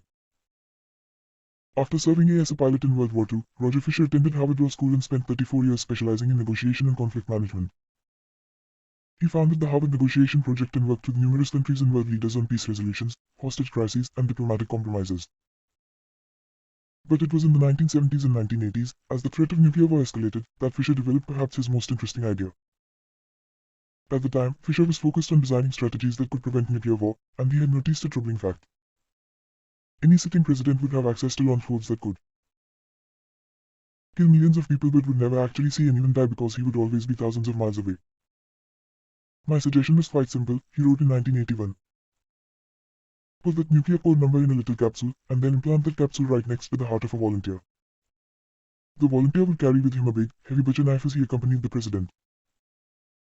If ever the president wanted to fire nuclear weapons, the only way he could do so would be for him first, with his own hands, to kill one human being.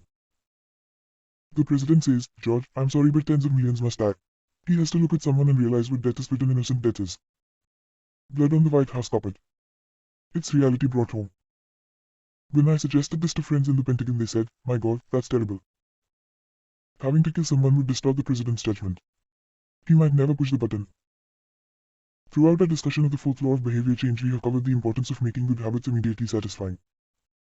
Fisher's proposal is an inversion of the fourth law. Make it immediately unsatisfying. Just as we are more likely to repeat an experience when the ending is satisfying, we are also more likely to avoid an experience when the ending is painful.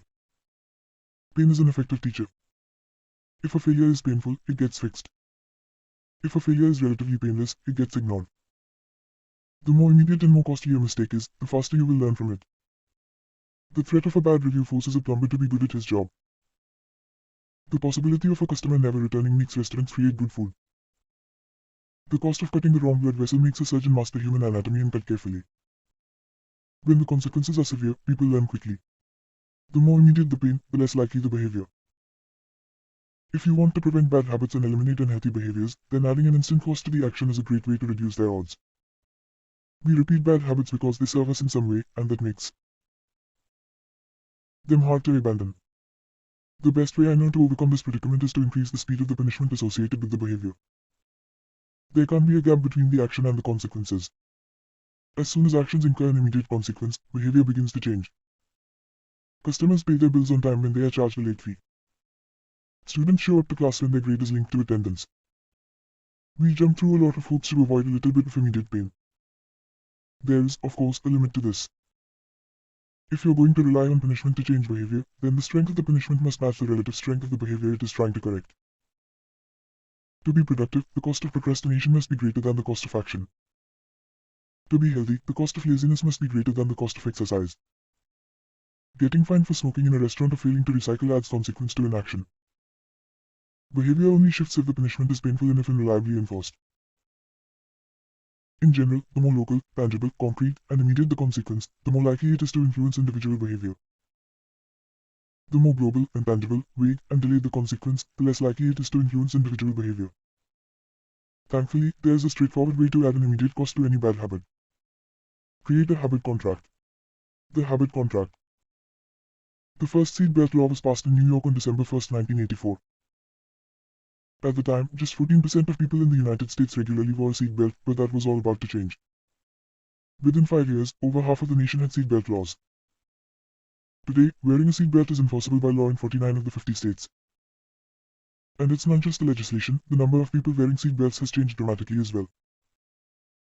In 2016, over 88% of Americans buckled up each time they got in a car. In just over 30 years, there was a complete reversal in the habits of millions of people. Laws and regulations are an example of how government can change our habits by creating a social contract.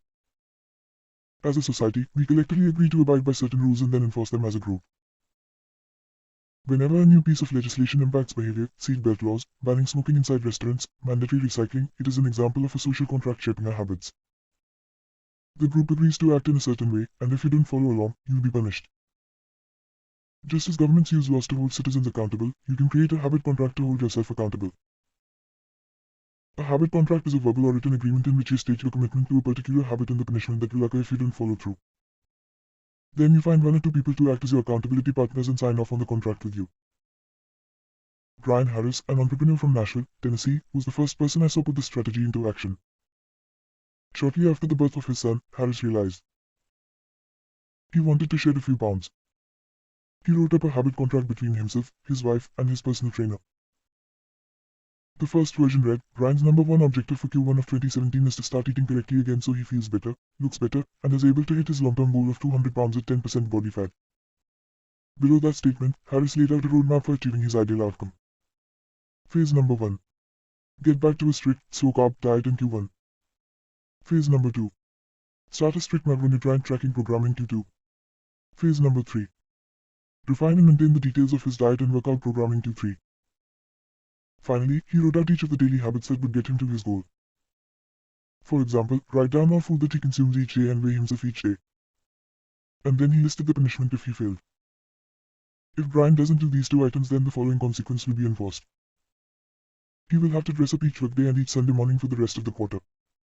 Dress up is defined as not wearing jeans, t-shirts, hoodies, or shorts. He will also give Joey, his trainer, $200 to use as he sees fit if he misses one day of logging food. At the bottom of the page, Harris, his wife, and his trainer all signed the contract. My initial reaction was that a contract like this seemed overly formal and unnecessary, especially the signatures. But Harris convinced me that signing the contract was an indication of seriousness. Anytime I skip this part, he said, I start slacking almost immediately. 3 months later, after hitting his targets for Q1, Harris upgraded his goals. The consequences escalated too. If he missed his carbohydrate and protein targets, he had to pay his trainer $100. And if he failed to weigh himself, he had to give his wife $500 to use as she saw fit. Perhaps most painfully, if he forgot to run sprints, he had to dress up for work every day and wear an Alabama hat the rest of the quarter, the bitter rival of his beloved Auburn team. The strategy worked, with his wife and trainer acting as accountability partners. And with the habit contract clarifying exactly what to do each day, Harris lost the weight. Asterisk. To make bad habits unsatisfying, your best option is to make them painful in the moment. Creating a habit contract is a straightforward way to do exactly that. Even if you don't want to create a full-blown habit contract, simply having an accountability partner is useful. The comedian Margaret Cho writes a joke or song every day. She does the song a day challenge with a friend, which helps them both stay accountable. Knowing that someone is watching can be a powerful motivator. You are less likely to procrastinate or give up because there is an immediate cost. If you don't follow through, perhaps they'll see you as untrustworthy or lazy. Suddenly, you are not only failing to uphold your promises to yourself, but also failing to uphold your promises to others. You can even automate this process. Thomas Frank, an entrepreneur in Boulder, Colorado, wakes up at 5:55 each morning. And if he doesn't, he has a tweet automatically scheduled that says, it's 6:10 and I'm not up because I'm lazy. Reply to this for $5 via PayPal, limit 5, assuming my alarm didn't malfunction. We are always trying to present our best selves to the world. We comb our hair and brush our teeth and dress ourselves carefully because we know these habits are likely to get a positive reaction. We want to get good grades and graduate from top schools to impress potential employers and mates and our friends and family. We care about the opinions of those around us because it helps if others like us. This is precisely why getting an accountability partner or signing a habit contract can work so well. Chapter Summary. The inversion of the fourth law of behavior changes make it unsatisfying. We are less likely to repeat a bad habit if it is painful or unsatisfying. An accountability partner can create an immediate cost to inaction. We care deeply about what others think of us, and we do not want others to have a lesser opinion of us. A habit contract can be used to add a social cost to any behavior. It makes the costs of violating your promises public and painful. Knowing that someone else is watching you can be a powerful motivator. How to create a good habit. The first law. Make it obvious. 1.1. Fill out the habit scorecard. Write down your current habits to become aware of them. 1.2. Use implementation intentions. I will be EHAVIOR at time and location. 1.3. Use habit stacking. After current habit, I will new habit. 1.4. Design your environment. Make the cues of good habits obvious and visible. The second law, make it attractive. 2.1. Use temptation bundling. Pair an action you want to do with an action you need to do. 2.2. Join a culture where your desired behavior is the normal behavior. 2.3. Create a motivation ritual. Do something you enjoy immediately before a difficult habit. The third law. Make it easy. 3.1. Reduce friction. Decrease the number of steps between you and your good habits. 3.2. Prime the environment. Prepare your environment to make future actions easier. 3.3. Master the decisive moment. Optimize the small choices that deliver outsized impact. 3.4. Use the 2-minute rule. Downscale your habits until they can be done in 2 minutes or less. 3.5. Automate your habits. Invest in technology and one-time purchases that lock in future behavior. The fourth law. Make it satisfying. 4.1. Use reinforcement. Give yourself an immediate reward when you complete your habit. 4.2. Make doing nothing enjoyable. When avoiding a bad habit, design a way to see the benefits. 4.3. Use a habit tracker. Keep track of your habit streak and don't break the chain. 4.4. Never miss twice. When you forget to do a habit, make sure you get back on track immediately. How to break a bad habit. Inversion of the first law. Make it invisible. 1.5. Reduce exposure. Remove the cues of your bad habits from your environment. Inversion of the second law. Make it unattractive. 2.4. Reframe your mindset.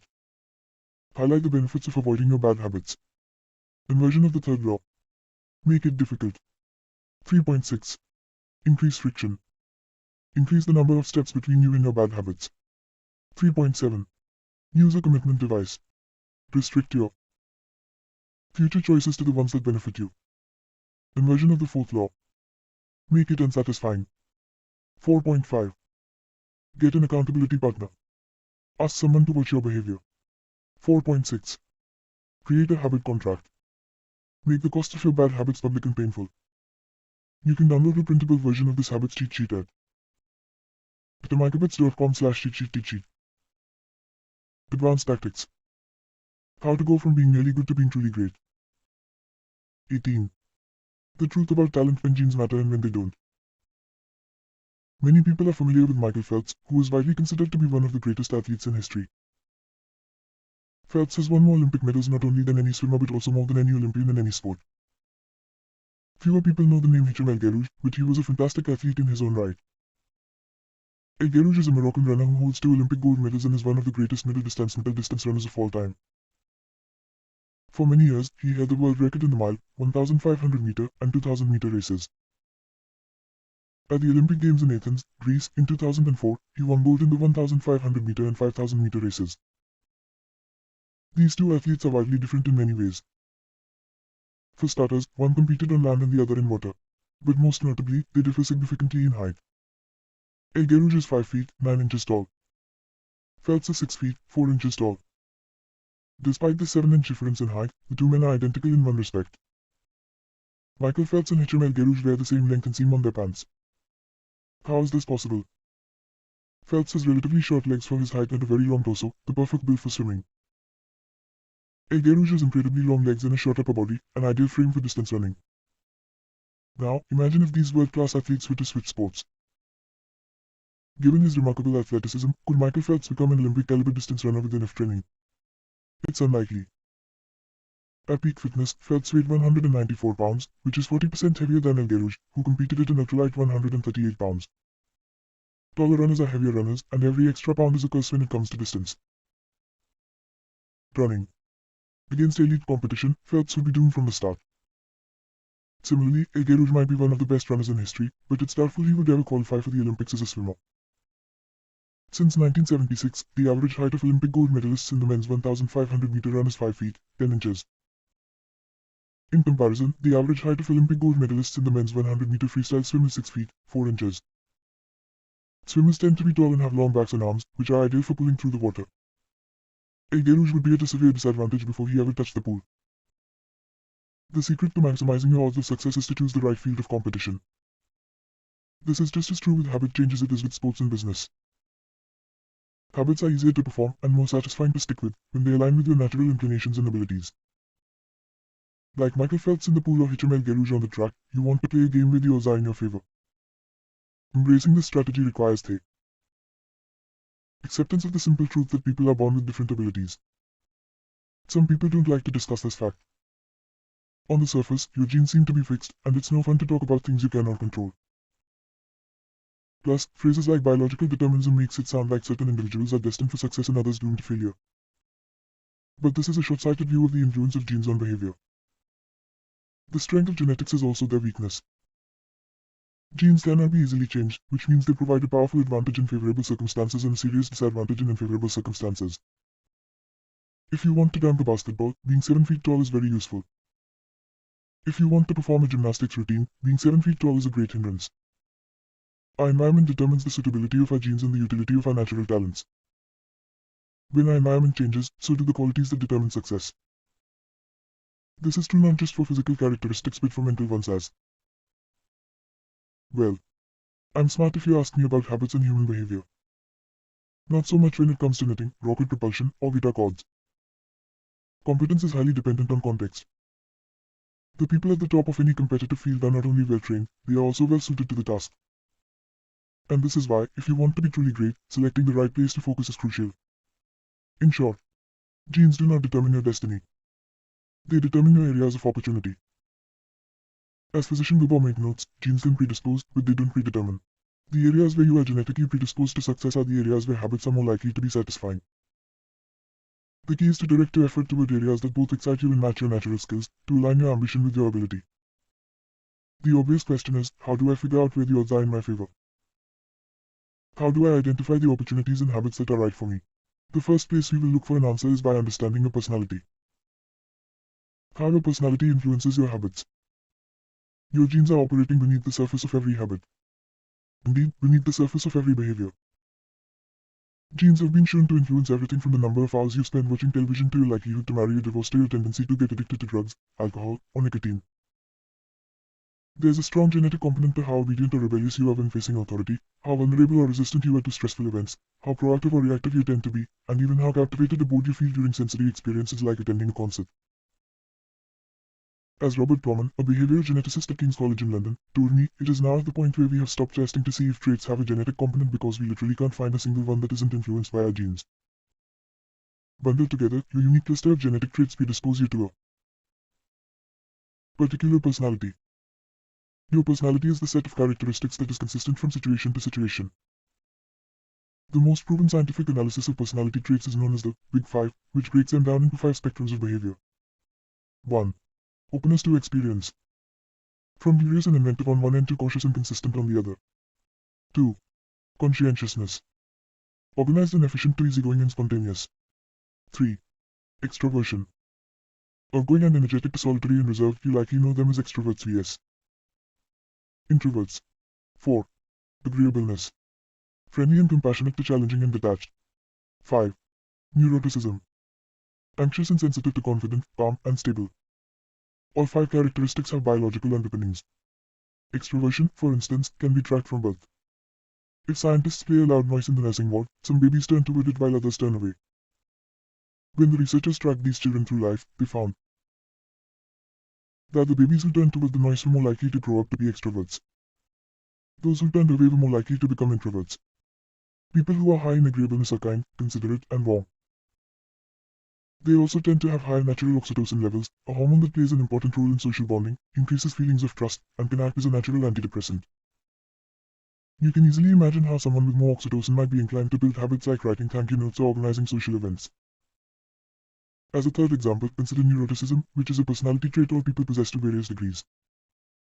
People who are high in neuroticism tend to be anxious and worry more than others. This trait has been linked to hypersensitivity of the amygdala, the portion of the brain responsible for noticing threats. In other words, people who are more sensitive to negative cues in their environment are more likely to score high in neuroticism. Our habits are not solely determined by our personalities, but there is no doubt that our genes nudge us in a certain direction. Our deeply rooted preferences make certain behaviors easier for some people than for others. You don't have to apologize for these differences or feel guilty about them, but you do have to work with them. A person who scores lower on conscientiousness, for example, will be less likely to be orderly by nature and may need to rely more heavily on environment designed to stick with good habits. As a reminder for the less conscientious readers among us, environment design is a strategy we discussed in chapters 6 and 12. The takeaway is that you should build habits that work for your personality. Asterisk people can get ripped working out like a bodybuilder, but if you prefer rock climbing or cycling or rowing, then shape your exercise habit around your interests. If your friend follows a low-carb diet but you find that low-fat works for you, then more power to you. If you want to read more, don't be embarrassed if you prefer steamy romance novels over non-fiction. Read whatever fascinates you. Asterisk you don't have to build the habits everyone tells you to build. Choose the habit that best suits you, not the one that is most popular. There is a version of every habit that can bring you joy and satisfaction. Find it. Habits need to be enjoyable if they are going to stick. This is the core idea behind the fourth law. Tailoring your habits to your personality is a good start, but this is not the end of the story. Let's turn our attention to finding and designing situations where you are at a natural advantage. How to find a game where the odds are in your favor. Learning to play a game where the odds are in your favor is critical for maintaining motivation and feeling successful. In theory, you can enjoy almost anything. In practice, you are more likely to enjoy the things that come easily to you.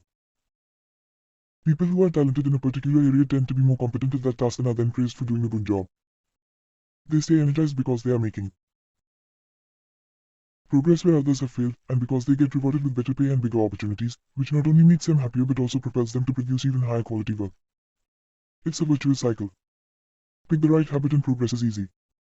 Pick the wrong habit and life is a struggle. How do you pick the right habit? The first step is something we covered in the third law. Make it easy. In many cases, when people pick the wrong habit, it simply means they picked a habit that was too difficult. When a habit is easy, you are more likely to be successful.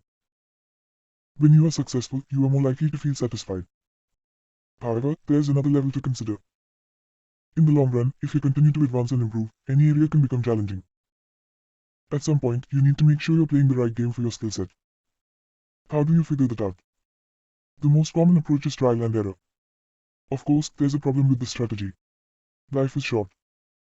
You don't have time to try every career, date every eligible bachelor, or play every musical instrument. Thankfully, there is an effective way to manage this conundrum, and it is known as the explore-exploit trade-off. In the beginning of a new activity, there should be a period of exploration. In relationships, it's called dating. In college, it's called the liberal arts. In business, it's called split testing. The goal is to try out many possibilities, research a broad range of ideas, and cast a wide net. After this initial period of exploration, shift your focus to the best solution you've found but keep experimenting occasionally. The proper balance depends on whether you're winning or losing. If you are currently winning, you exploit. If you are currently losing, you continue to explore. In the long run, it is probably most effective to work on the strategy that seems to deliver the best results about 80 to 90% of the time and keep exploring with the remaining 10 to 20%. Google famously asks employees to spend 80% of the workweek on their official job and 20% on projects of their choice, which has led to the creation of blockbuster products like AdWords and Gmail. The optimal approach also depends on how much time you have. If you have a lot of time, like someone at the beginning of their career, it makes more sense to explore because once you find the right thing, you still have a good amount of time to exploit it. If you're pressed for time, say, as you come up on the deadline for a project, you should implement the best solution you've found so far and get some results. As you explore different options, there are a series of questions you can ask yourself to continually narrow in on the habits and areas that will be most satisfying to you. What feels like fun to me, with work to others? The mark of whether you are made for a task is not whether you love it but whether you can handle the pain of the task easier than most people. When are you enjoying yourself while other people are complaining? The work that hurts you less than it hurts others is the work you were made to do. What makes me lose track of time? Flow is the mental state you enter when you are so focused on the task at hand that the rest of the world fades away. This blend of happiness and peak performance is what athletes and performers experience when they are in the zone. It is nearly impossible to experience a flow state and not find the task satisfying at least to some degree. Where do I get greater returns than the average person? We are continually comparing ourselves to those around us, and the behavior is more likely to be satisfying when the comparison is in our favor. When I started writing at domestia.com, my email list grew very quickly. I wasn't quite sure what I was doing well, but I knew that results seemed to be coming faster for me than for some of my colleagues, which motivated me to keep writing. What comes naturally to me? For just a moment, ignore what you have been taught. Ignore what society has told you. Ignore what others expect of you. Look inside yourself and ask, what feels natural to me? When have I felt alive? When have I felt like the real me? No internal judgments or people-pleasing. No second-guessing or self-criticism. Just feelings of engagement and enjoyment. Whenever you feel authentic and genuine, you are headed in the right direction. To be honest, some of this process is just luck. Michael Phelps and H.M. Elgerouge were lucky to be born with a rare set of abilities that are highly valued by society and to be placed in the ideal environment for those abilities. We all have limited time on this planet, and the truly great among us are the ones who not only work hard but also have the good fortune to be exposed to opportunities that favor us. But what if you don't want to leave it up to luck? If you can't find a game where the odds are stacked in your favor, create one. Scott Adams, the cartoonist behind Dilbert, says, everyone has at least a few areas in which they could be in the top 25% with some effort. In my case, I can draw better than most people, but I'm hardly an artist. And I'm not any funnier than the average stand-up comedian who never makes it big, but I'm funnier than most people. The magic is that few people can draw well and write jokes. It's the combination of the two that makes what I do so rare. And when you add in my business background, suddenly I had a topic that few cartoonists could hope to understand without living it. When you can't win by being better, you can win by being different. By combining your skills, you reduce the level of competition, which makes it easier to stand out. You can shortcut the need for a genetic advantage or for years of practice by rewriting the rules. The good player works hard to win the game everyone else is playing.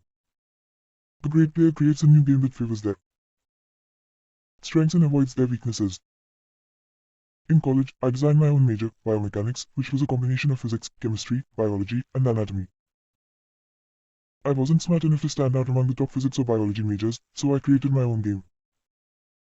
And because it suited me, I was only taking the courses I was interested in, studying felt like less of a chore. It was also easier to avoid the trap of comparing myself to everyone else. After all, nobody else was taking the same combination of classes, so who could say if they were better or worse? Specialization is a powerful way to overcome the accident of bad genetics. The more you master a specific skill, the harder it becomes for others to compete with you. Many bodybuilders are stronger than the average arm wrestler, but even a massive bodybuilder may lose at arm wrestling because the arm wrestling champ has very specific strength.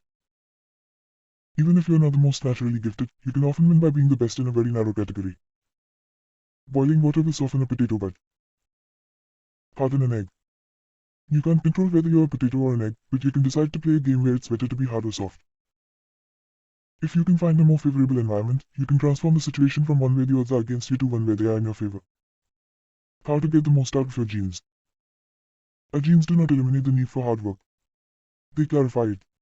They tell us what to work hard on. Once we realize our strengths, we know where to spend our time and energy. We know which types of opportunities to look for and which types of challenges to avoid. The better we understand our nature, the better our strategy can be. Biological differences matter. Even so, it's more productive to focus on whether you are fulfilling your own potential than comparing yourself to someone else. The fact that you have a natural limit to any specific ability has nothing to do with whether you are reaching the ceiling of your capabilities. People get so caught up in the fact that they have limits that they rarely exert the effort required to get close to them. Furthermore, genes can't make you successful if you're not doing the work.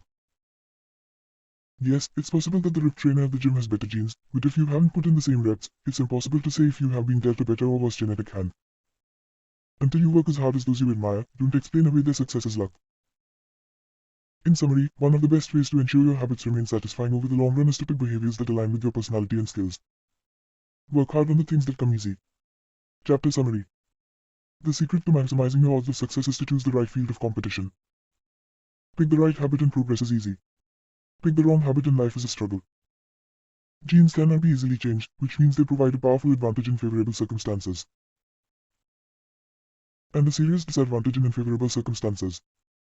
Habits are easier when they align with your natural abilities. Choose the habits that best suit you. Play a game that favors your strengths. If you can't find a game that favors you, create one. Genes do not eliminate the need for hard work. They clarify it. They tell us what to work hard on. 1-9. The Goldilocks Rule. How to stay motivated in life and work. In 1955, Disneyland had just opened in Anaheim, California, when a 10-year-old boy walked in and asked for a job. Labor laws were loose back then and the boy managed to land a position selling guidebooks for 50 cents apiece. Within a year, he had transitioned to Disney's magic shop, where he learned tricks from the older employees. He experimented with jokes and tried out simple routines on visitors. Soon he discovered that what he loved was not performing magic but performing in general. He set his sights on becoming a comedian. Beginning in his teenage years, he started performing in little clubs around Los Angeles. The crowds were small and his act was short. He was rarely on stage for more than 5 minutes. Most of the people in the crowd were too busy drinking or talking with friends to pay attention. One night, he literally delivered his stand-up routine to an empty club. It wasn't glamorous work, but there was no doubt he was getting better. His first routines would only last 1 or 2 minutes. By high school, his material had expanded to include a 5-minute act and, a few years later, a 10-minute show. At 19, he was performing weekly for 20 minutes at a time. He had to read 3 poems during the show just to make the routine long enough, but his skills continued to progress. He spent another decade experimenting, adjusting, and practicing. He took a job as a television writer and, gradually, he was able to land his own appearances on talk shows. By the mid-1970s, he had worked his way into being a regular guest on The Tonight Show and Saturday Night Live. Finally, after nearly 15 years of work, the young man rose to fame. He toured 60 cities in 63 days. Then 72 cities in 80 days. Then 85 cities in 90 days. He had 18,695 people attend one show in Ohio. Another 45,000 tickets were sold for his 3-day show in New York. He catapulted to the top of his genre and became one of the most successful comedians of his time. His name is Steve Martin. Martin's story offers a fascinating perspective on what it takes to stick with habits for the long run. Comedy is not for the timid. It is hard to imagine a situation that would strike fear into the hearts of more people than performing alone on stage and failing to get a single laugh. And yet Steve Martin faced this fear every week for 18 years. In his words, 10 years spent learning, 4 years spent refining, and 4 years is a wild success. Why is it that some people, like Martin, stick with their habits whether practicing jokes or drawing cartoons or playing guitar, while most of us struggle to stay motivated? How do we design habits that pull us in rather than ones that fade away? Scientists have been studying this question for many years. While there is still much to learn, one of the most consistent findings is that the way to maintain motivation and achieve peak levels of desire is to work on tasks of just manageable difficulty. The human brain loves a challenge, but only if it is within an optimal zone of difficulty. If you love tennis and try to play a serious match against a 4-year-old, you will quickly become bored. It's too easy. You'll win every point. In contrast, if you play a professional tennis player like Roger Federer or Serena Williams, you will quickly lose motivation because the match is too difficult. Now consider playing tennis against someone who is your equal. As the game progresses, you win a few points and you lose a few. You have a good chance of winning, but only if you really try. Your focus narrows, distractions fade away, and you find yourself fully invested in the task at hand. This is a challenge of just manageable difficulty, and it is a prime example of the Goldilocks rule.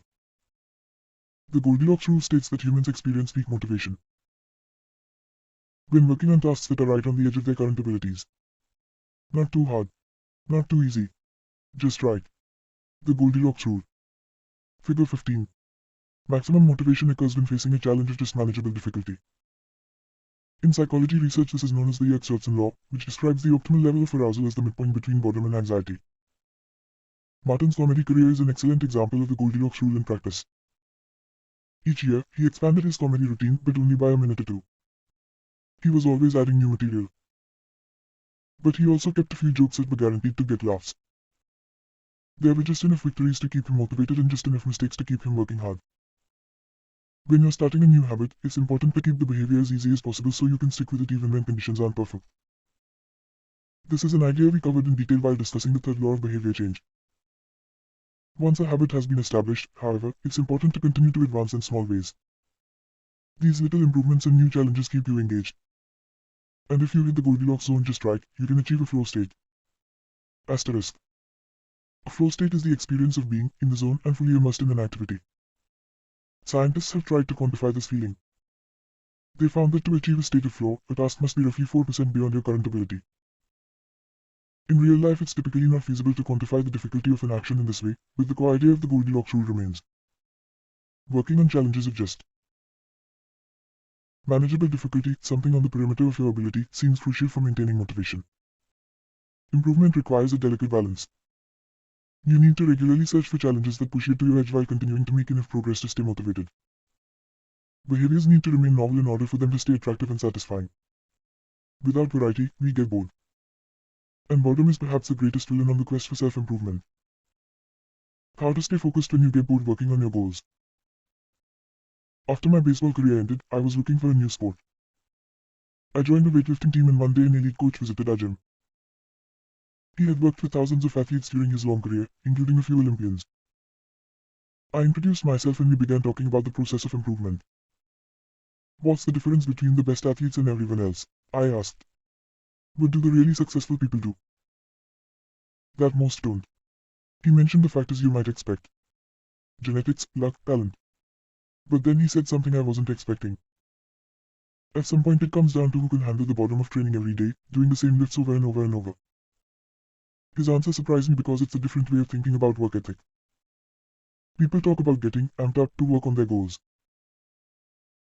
Whether it's business or sports or art, you hear people say things like, it all comes down to passion. Or, you have to really want it. As a result, many of us get depressed when we lose focus or motivation because we think that successful people have some bottomless reserve of passion. But this coach was saying that really successful people feel the same lack of motivation as everyone else. The difference is that they still find a way to show up despite the feelings of boredom. Mastery requires practice. But the more you practice something, the more boring and routine it becomes. Once the beginner gains have been made and we learn what to expect, our interest starts to fade. Sometimes it happens even faster than that. All you have to do is hit the gym a few days in a row or publish a couple of blog posts on time, and letting one day slip doesn't feel like much. Things are going well. It's easy to rationalize taking a day off because you're in a good place. The greatest threat to success is not failure but boredom. We get bored with habits because they stop delighting us. The outcome becomes expected. And as our habits become ordinary, we start derailing our progress to seek novelty.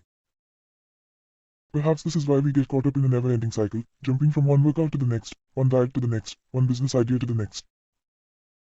As soon as we experience the slightest dip in motivation, we begin seeking a new strategy even if the old one was still working. As Machiavelli noted, men desire novelty to such an extent that those who are doing well wish for a change as much as those who are doing badly. Perhaps this is why many of the most habit-forming products are those that provide continuous forms of novelty. Video games provide visual novelty. Porn provides sexual novelty. Junk foods provide culinary novelty. Each of these experiences offer continual elements of surprise. In psychology, this is known as a variable reward. Asterisk slot machines are the most common real-world example. The gambler hits a jackpot every now and then but not at any predictable interval. The pace of rewards varies. This variance leads to the greatest spike of dopamine, enhances memory recall, and accelerates habit formation.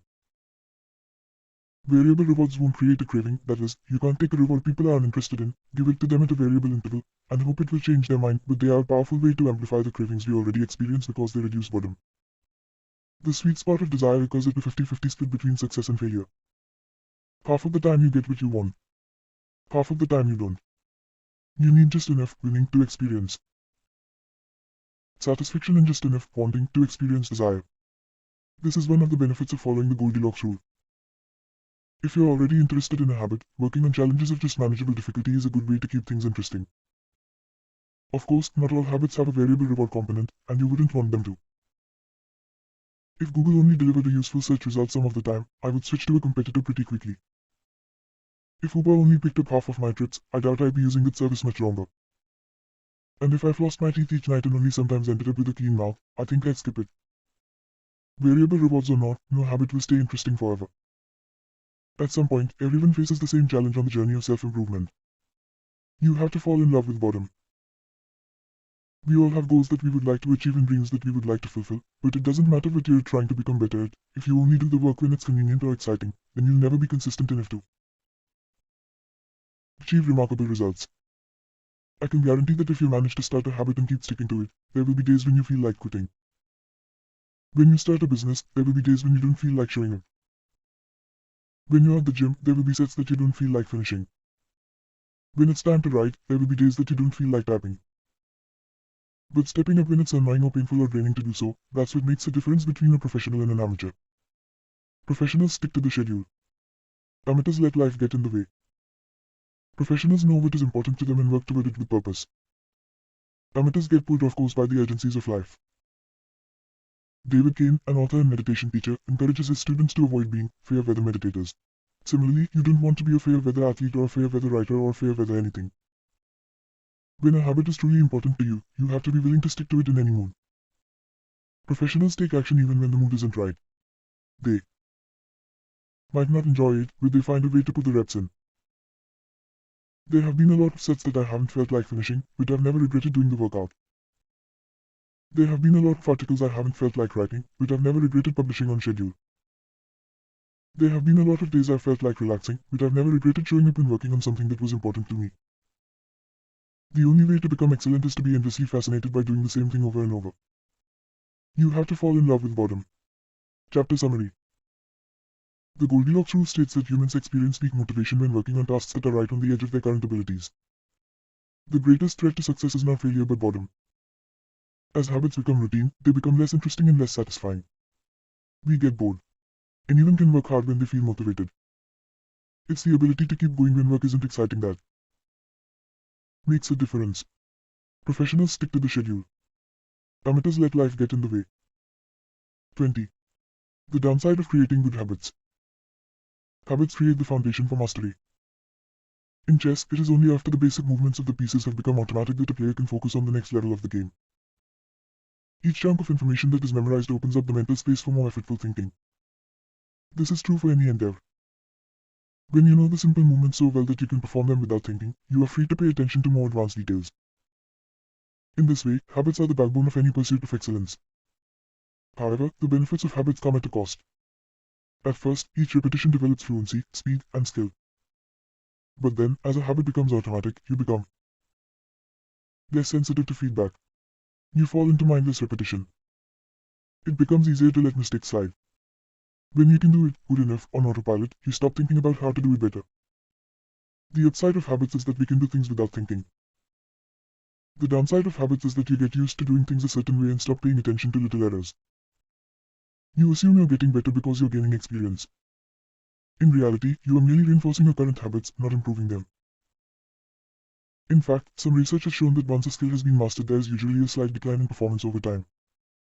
Usually, this minor dip in performance is no cause for worry. You don't need a system to continuously improve how well you brush your teeth or tie your shoes or make your morning cup of tea. With habits like these, good enough is usually good enough. The less energy you spend on trivial choices, the more you can spend it on what really matters. However, when you want to maximize your potential and achieve elite levels of performance, you need a more nuanced approach. You can't repeat the same things blindly and expect to become exceptional. Habits are necessary, but not sufficient for mastery. What you need is a combination of automatic habits and deliberate practice. Habits plus deliberate practice equals mastery. To become great, certain skills do need to become automatic. Basketball players need to be able to dribble without thinking before they can move on to mastering layups with their non-dominant hand. Surgeons need to repeat the first incision so many times that they could do it with their eyes closed, so that they can focus on the hundreds of variables that arise during surgery.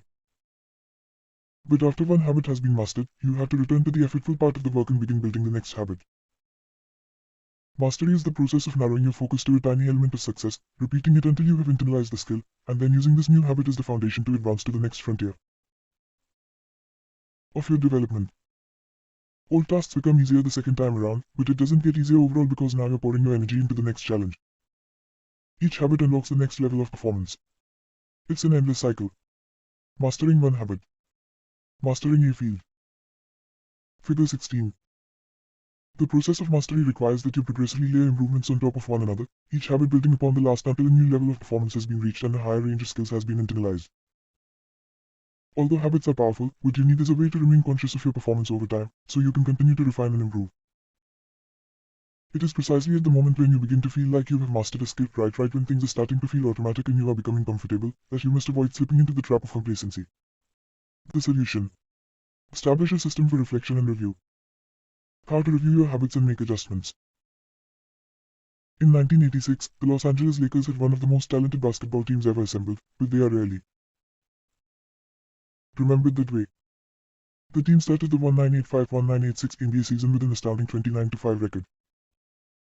The pundits were saying that we might be the best team in the history of basketball, head coach Pat Riley said after the season. Surprisingly, the Lakers stumbled in the 1986 playoffs and suffered a season-ending defeat in the Western Conference Finals. The best team in the history of basketball didn't even play for the NBA championship. After that blow, Riley was tired of hearing about how much talent his players had and about how much promise his team held. He didn't want to see flashes of brilliance followed by a gradual fade in performance. He wanted the Lakers to play up to their potential, night after night. In the summer of 1986, he created a plan to do exactly that, a system that he called the Career Best Effort Program or CBE. When players first joined the Lakers, Riley explained, we track their basketball statistics all the way back to high school. I call this taking their number. We look for an accurate gauge of what a player can do, then build him into our plan for the team based on the notion that he will maintain and then improve upon his averages. After determining a player's baseline level of performance, Riley added a key step. He asked each player to improve their output by at least 1% over the course of the season. If they succeeded, it would be a CBE, or career best effort. Similar to the British cycling team that we discussed in Chapter 1, the Lakers sought peak performance by getting slightly better each day. Riley was careful to point out that CBE was not merely about points or statistics but about giving your best effort spiritually and mentally and physically. Players got credit for allowing an opponent to run into you when you know that a foul will be called against him, diving for loose balls, going after rebounds whether you are likely to give them or not, helping a teammate when the player he's guarding has surged past him, and other unsung hero deeds. As an example, let's say that Magic Johnson, the Lakers' star player at time, had 11 points, 8 rebounds, 12 assists, 2 steals, and 5 turnovers in a game. Magic also got credit for an unsung hero deed by diving after a loose ball +1. Finally, he played a total of 33 minutes in this imaginary game. The positive numbers 11 plus 8 plus 12 plus 2 plus 1 add up to 34. Then, we subtract the 5 turnovers 34 to 5 to get 29. Finally, we divide 29 by 33 minutes played. 29 33 equals 0.879. Magic CBE number here would be 879. This number was calculated for all of a player's games, and it was the average CBE that a player was asked to improve by 1% over the season. Riley compared each player's current CBE to not only their past performances but also those of other players in the league. As Riley put it, we rank team members alongside league opponents who play the same position and have similar role definitions. Sports writer Jackie McMillan noted, Riley trumpeted the top performers in the league in bold lettering on the blackboard. Each week and measured them against the corresponding players on his own roster. Solid, reliable players generally rated a score in the 600s, while elite players scored at least 800. Magic Johnson, who submitted 138 triple-doubles in his career, often scored over 1,000. The Lakers also emphasized year-over-year progress by making historical comparisons of CBE data. Riley said, we started the month of November 1986, next to November 1985, and showed the players whether they were doing better or worse than at the same point last season. Then we showed them how their performance figures for December 1986 stacked up against November's. The Lakers rolled out CBE in October 1986. 8 months later, they were NBA champions. The following year, Pat Riley led his team to another title as the Lakers became the first team in 20 years to win back-to-back NBA championships. Afterward, he said, sustaining an effort is the most important thing for any enterprise. The way to be successful is to learn how to do things right, then do them the same way every time. The CBE program is a prime example of the power of reflection and review. The Lakers were already talented. CBE helped them get the most out of what they had and made sure their habits improved rather than declined. Reflection and review enables the long-term improvement of all habits because it makes you aware of your mistakes and helps you consider possible paths for improvement. Without reflection, we can make excuses, create rationalizations, and lie to ourselves. We have no process for determining whether we are performing better or worse compared to yesterday. Top performers in all fields engage in various types of reflection and review, and the process doesn't have to be complex. Kenyan runner Eliud Kipchoge is one of the greatest marathoners of all time and an Olympic gold medalist. He still takes notes after every practice in which he reviews his training for the day and searches for areas that can be improved. Similarly, gold medal swimmer Katie Ledecky records her wellness on a scale of 1 to 10 and includes notes on her nutrition and how well she slept. She also records the times posted by other swimmers. At the end of each week, her coach goes over her notes and adds his thoughts. It's not just athletes, either. When comedian Chris Rock is preparing fresh material, he will first appear at small nightclubs dozens of times and test hundreds of jokes. He brings a notepad on stage and records which bits go over well and where he needs to make adjustments. The few killer lines that survive will form the backbone of his new show. I know of executives and investors who keep a decision journal in which they record the major decisions they make each week, why they made them, and what they expect the outcome to be. They review their choices at the end of each month or year to see where they were correct and where they went wrong. Asterisk. Improvement is not just about learning habits, it's also about fine-tuning them. Reflection and review ensures that you spend your time on the right things and make course corrections whenever necessary, like Pat Riley adjusting the effort of his players on a nightly basis. You don't want to keep practicing a habit if it becomes ineffective. Personally, I employ 2 primary modes of reflection and review. Each December, I perform an annual review, in which I reflect on the previous year. I tally my habits for the year by counting up how many articles I published, how many workouts I put in, how many new places I visited, and more. Then, I reflect on my progress or lack thereof by answering 3 questions. 1. What went well this year? 2. What didn't go so well this year? 3. What did I learn? 6 months later, when summer rolls around, I conduct an integrity report. Like everyone, I make a lot of mistakes. My integrity report helps me realize where I went wrong and motivates me to get back on course. I use it as a time to revisit my core values and consider whether I have been living in accordance with them. This is when I reflect on my identity and how I can work toward being the type of person I wish to become. Asterisk. My yearly integrity report answers 3 questions. 1. What are the core values that drive my life and work? 2. How am I living and working with integrity right now? 3. How can I set a higher standard in the future? These 2 reports don't take very long, just a few hours per year, but they are crucial periods of refinement. They prevent the gradual slide that happens when I don't pay close attention. They provide an annual reminder to revisit my desired identity and consider how my habits are helping me become the type of person I wish to be. They indicate when I should upgrade my habits and take on new challenges and when I should dial my efforts back and focus on the fundamentals. Reflection can also bring a sense of perspective. Daily habits are powerful because of how they compound, but worrying too much about every daily choice is like looking at yourself in the mirror from an inch away. You can see every imperfection and lose sight of the bigger picture. There is too much feedback. Conversely, never reviewing your habits is like never looking in the mirror. You aren't aware of easily fixable flaws, a spot on your shirt, a bit of food in your teeth. There is too little feedback. Periodic reflection and review is like viewing yourself in the mirror from a conversational distance.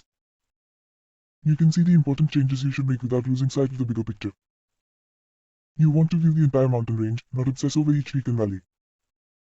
Finally, reflection and review offers an ideal time to revisit one of the most important aspects of behavior change. Identity. How to break the beliefs that hold you back. In the beginning, repeating a habit is essential to build up evidence of your desired identity. As you latch onto that new identity, however, those same beliefs can hold you back from the next level of growth. When working against you, your identity creates a kind of pride that encourages you to deny your weak spots and prevents you from truly growing. This is one of the greatest downsides of building habits. The more sacred an idea is to us, that is, the more deeply it is tied to our identity, the more strongly we will defend it against criticism. You see this in every industry. The schoolteacher who ignores innovative teaching methods and sticks with her tried and true lesson plans. The veteran manager who is committed to doing things his way. The surgeon who dismisses the ideas of her younger colleagues. The band who produces a mind-blowing first album and then gets stuck in a rut. The tighter we cling to an identity, the harder it becomes to grow beyond it. One solution is to avoid making any single aspect of your identity an overwhelming portion of who you are. In the words of investor Paul Graham, keep your identity small. The more you let a single belief define you, the less capable you are of adapting when life challenges you. If you tie everything up in being the point guard or the partner at the firm or whatever else, then the loss of that facet of your life will wreck you. If you're a vegan and then develop a health condition that forces you to change your diet, you'll have an identity crisis on your hands. When you cling too tightly to one identity, you become brittle. Lose that one thing and you lose yourself. For most of my young life, being an athlete was a major part of my identity. After my baseball career ended, I struggled to find myself. When you spend your whole life defining yourself in one way and that disappears, who are you now? Military veterans and former entrepreneurs report similar feelings. If your identity is wrapped up in a belief like, I'm a great soldier, what happens when your period of service ends? For many business owners, their identity is something along the lines of, I'm the CEO, or I'm the founder. If you have spent every waking moment working on your business, how will you feel after you sell the company?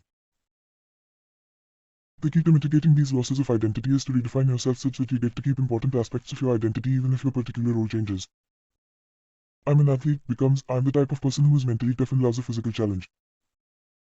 I'm a great soldier transforms into, I'm the type of person who is disciplined, reliable, and great on a team. I'm a CEO translates to, I'm the type of person who builds and creates things. When chosen effectively, an identity can be flexible rather than brittle. Like water flowing around an obstacle, your identity works with the changing circumstances rather than against them. The following quote from the Tao Te Ching encapsulates the ideas perfectly. Men are born soft and supple. Dead, they are stiff and hard. Plants are born tender and pliant. Dead, they are brittle and dry. Thus whoever is stiff and inflexible is a disciple of death. Whoever is soft and yielding is a disciple of life. The hard and stiff will be broken. The soft and supple will prevail. Daosu. Habits deliver numerous benefits, but the downside is that they can lock us into our previous patterns of thinking and acting even when the world is shifting around us. Everything is impermanent. Life is constantly changing, so you need to periodically check in to see if your old habits and beliefs are still serving you. A lack of self-awareness is poison. Reflection and review is the antidote. Chapter summary. The upside of habits is that we can do things without thinking. The downside is that we stop paying attention to little errors. Habits plus deliberate practice equals mastery. Reflection and review is a process that allows you to remain conscious of your performance over time. The tighter we cling to an identity, the harder it becomes to grow beyond it. Conclusion. The secret to results that last. There is an ancient Greek parable known as the Sorites paradox, which talks about the effect one small action can have when repeated enough times. One formulation of the paradox goes as follows. Can one coin make a person rich? If you give a person a pile of 10 coins, you wouldn't claim that he or she is rich. But what if you add another, and another, and another? At some point, you will have to admit that no one can be rich unless one coin can make him or her so. We can say the same about atomic habits. Can one tiny change transform your life? It's unlikely you would say so. But what if you made another, and another, and another? At some point, you will have to admit that your life was transformed by one small change. The holy grail of habit change is not a single 1% improvement, but 1,000 of them. It's a bunch of atomic habits stacking up, each one a fundamental unit of the overall system. In the beginning, small improvements can often seem meaningless because they get washed away by the weight of the system. Just as one coin won't make you rich, one positive change like meditating for 1 minute or reading one page each day is unlikely to deliver a noticeable difference. Gradually, though, as you continue to layer small changes on top of one another, the scales of life start to move. Each improvement is like adding a grain of sand to the positive side of the scale, slowly tilting things in your favor. Eventually, if you stick with it, you hit a tipping point. Suddenly, it feels easier to stick with good habits. The weight of the system is working for you rather than against you. Over the course of this book, we've looked at dozens of stories about top performers. We've heard about Olympic gold medalists, award-winning artists, business leaders, life-saving physicians, and star comedians who have all used the science of small habits to master their craft and vault to the top of their field. Each of the people, teams, and companies we have covered has faced different circumstances, but ultimately progressed in the same way. Through a commitment to tiny, sustainable, unrelenting improvements. Success is not a goal to reach or a finish line to cross. It is a system to improve, an endless process to refine. In Chapter 1, I said, if you're having trouble changing your habits, the problem isn't you. The problem is your system. Bad habits repeat themselves again and again not because you don't want to change, but because you have the wrong system for change. As this book draws to a close, I hope the opposite is true. With the 4 laws of behavior change, you have a set of tools and strategies that you can use to build better systems and shape better habits. Sometimes a habit will be hard to remember and you'll need to make it obvious. Other times you won't feel like starting and you'll need to make it attractive. In many cases, you may find that a habit will be too difficult and you'll need to make it easy. And sometimes you won't feel like sticking with it and you'll need to make it satisfying. Behaviors are effortless here. Behaviors are difficult here. Obvious. Invisible. Attractive. Unattractive. Easy. Hard. Satisfying. Unsatisfying. You want to push your good habits toward the left side of the spectrum by making them obvious, attractive, easy, and satisfying. Meanwhile, you want to cluster your bad habits toward the right side by making them invisible, unattractive, hard, and unsatisfying. This is a continuous process. There is no finish line. There is no permanent solution. Whenever you're looking to improve, you can rotate through the 4 laws of behavior change until you find the next bottleneck. Make it obvious. Make it attractive. Make it easy. Make it satisfying. Round and round. Always looking for the next way to get 1% better. The secret to getting results that last is to never stop making improvements. It's remarkable what you can build if you just don't stop. It's remarkable the business you can build if you don't stop working. It's remarkable the body you can build if you don't stop training. It's remarkable the knowledge you can build if you don't stop learning. It's remarkable the fortune you can build if you don't stop saving. It's remarkable the friendships you can build if you don't stop caring. Small habits don't add up. They compound. That's the power of atomic habits. Tiny changes. Remarkable results. Appendix. What should you read next? Thank you so much for taking the time to read this book. It has been a pleasure sharing my work with you. If you are looking for something to read next, allow me to offer a suggestion. If you enjoyed Atomic Habits, then you may like my other writing as well. My latest articles are sent out in my weekly newsletter. Subscribers are also the first to hear about my newest books and projects.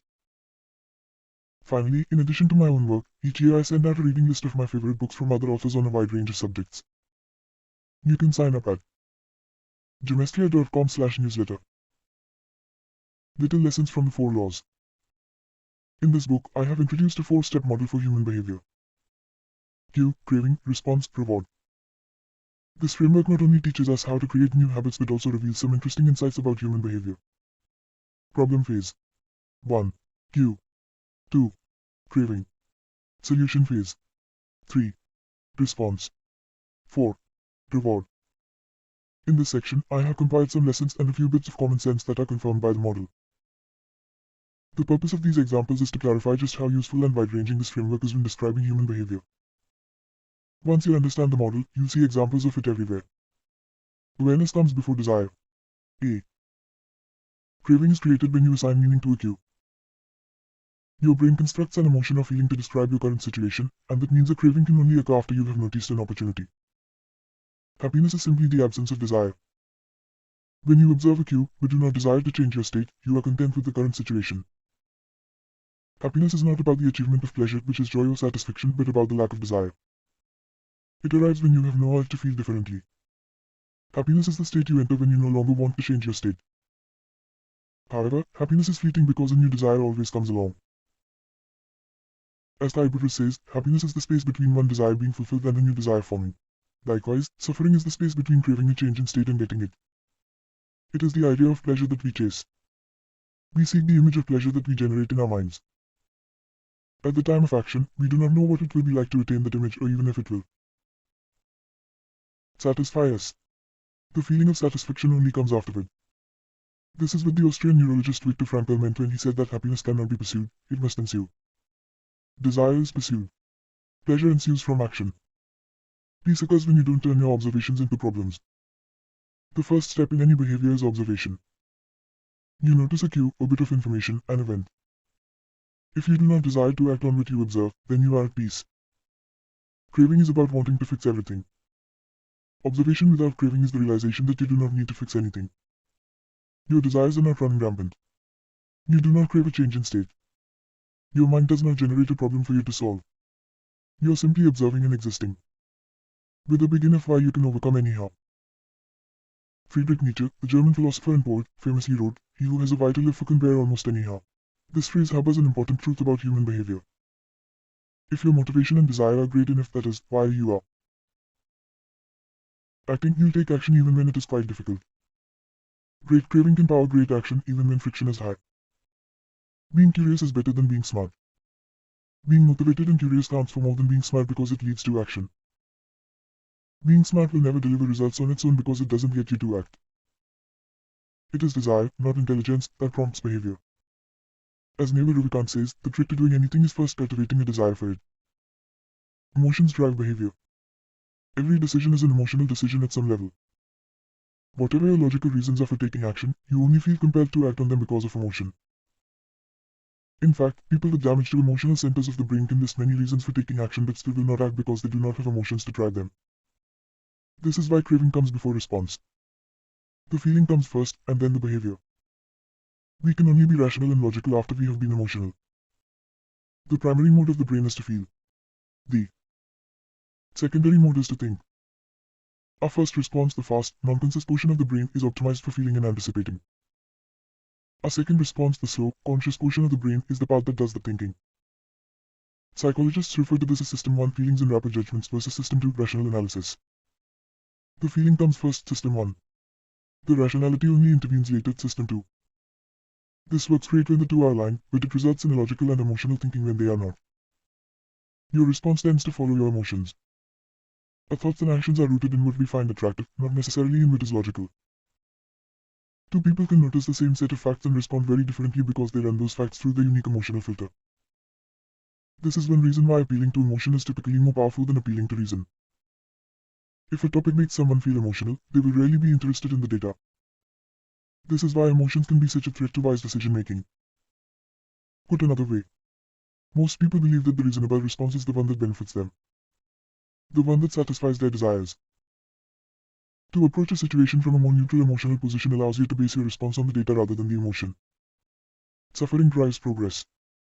The source of all suffering is the desire for a change in state. This is also the source of all progress. The desire to change your state is what powers you to take action. It is wanting more that pushes humanity to seek improvements, develop new technologies, and reach for a higher level. With craving, we are dissatisfied but driven. Without craving, we are satisfied but lack ambition. Your actions reveal how badly you want something. If you keep saying something is a priority but you never act on it, then you don't really want it. It's time to have an honest conversation with yourself. Your actions reveal your true motivations. Reward is on the other side of sacrifice. Response sacrifice of energy always precedes reward, the collection of resources. The runner's high only comes after the hard run. The reward only comes after the energy is spent. Self-control is difficult because it is not satisfying. The reward is an outcome that satisfies your craving. This makes self-control ineffective because inhibiting our desires does not usually resolve them. Resisting temptation does not satisfy your craving. It just ignores it. It creates space for the craving to pass. Self-control requires you to release a desire rather than satisfy it. Our expectations determine our satisfaction. The gap between our cravings and our rewards determines how satisfied we feel after taking action. If the mismatch between expectations and outcomes is positive surprise and delight, then we are more likely to repeat a behavior in the future. If the mismatch is negative disappointment and frustration, then we are less likely to do so. For example, if you expect to get $10 and get $100, you feel great. If you expect to get $100 and get $10, you feel disappointed. Your expectation changes your satisfaction. An average experience preceded by high expectations is a disappointment. An average experience preceded by low expectations is a delight. When liking and wanting are approximately the same, you feel satisfied. Satisfaction equals liking, wanting. This is the wisdom behind Seneca's famous quote, being poor is not having too little, it is wanting more. If your wants outpace your likes, you'll always be unsatisfied. You're perpetually putting more weight on the problem than the solution. Happiness is relative. When I first began sharing my writing publicly, it took me 3 months to get 1,000 subscribers. When I hit that milestone, I told my parents and my girlfriend. We celebrated. I felt excited and motivated. A few years later, I realized that 1,000 people were signing up each day. And yet I didn't even think to tell anyone. It felt normal. I was getting results 90 times faster than before but experiencing little pleasure over it. It wasn't until a few days later that I realized how absurd it was that I wasn't celebrating something that would have seemed like a pipe dream just a few years before. The pain of failure correlates to the height of expectation. When desire is high, it hurts to not like the outcome. Failing to attain something you want hurts more than failing to attain something you didn't think much about in the first place. This is why people say, I don't want to get my hopes up. Feelings come both before and after the behavior. Before acting, there's a feeling that motivates you to act, the craving. After acting, there's a feeling that teaches you to repeat the action in the future, the reward. Cue greater than craving feeling, greater than response, greater than reward feeling. How we feel influences how we act, and how we act influences how we feel. Desire initiates. Pleasure sustains. Wanting and liking are the two drivers of behavior. If it's not desirable, you have no reason to do it. Desire and craving are what initiate the behavior. But if it's not enjoyable, you have no reason to repeat it. Pleasure and satisfaction are what sustain a behavior. Feeling motivated gets you to act. Feeling successful gets you to repeat. Hope declines with experience and is replaced by acceptance. The first time an opportunity arises, there is hope of what could be. Your expectation cravings is based solely on promise. The second time around, your expectation is grounded in reality. You begin to understand how the process works and your hope is gradually traded for a more accurate prediction and acceptance of the likely outcome. This is one reason why we continually grasp for the latest get-rich quick or weight loss scheme. New plans offer hope because we don't have any experiences to ground our expectations. New strategies seem more appealing than old ones because they can have unbounded hope. As Aristotle noted, youth is easily deceived because it is quick to hope. Perhaps this can be revised to youth is easily deceived because it only hopes. There is no experience to root the expectation in. In the beginning, hope is all you have. How to apply these ideas to business. Over the years, I've spoken at Fortune 500 companies and growing startups about how to apply the science of small habits to run more effective businesses and build better products. I've compiled many of the most practical strategies into a short bonus chapter. I think you'll find it to be an incredibly useful addition to the main ideas mentioned in Atomic Habits. You can download this chapter at atomichabits.com/business. How to apply these ideas to parenting. One of the most common questions I hear from readers is something along the lines of, how can I get my kids to do this stuff? The ideas in Atomic Habits are intended to apply broadly to all of human behavior. Teenagers are humans, too, which means you should find plenty of useful strategies in the main text. That said, parenting does face its own set of challenges. As a bonus chapter, I put together a brief guide on how to apply these ideas specifically to parenting.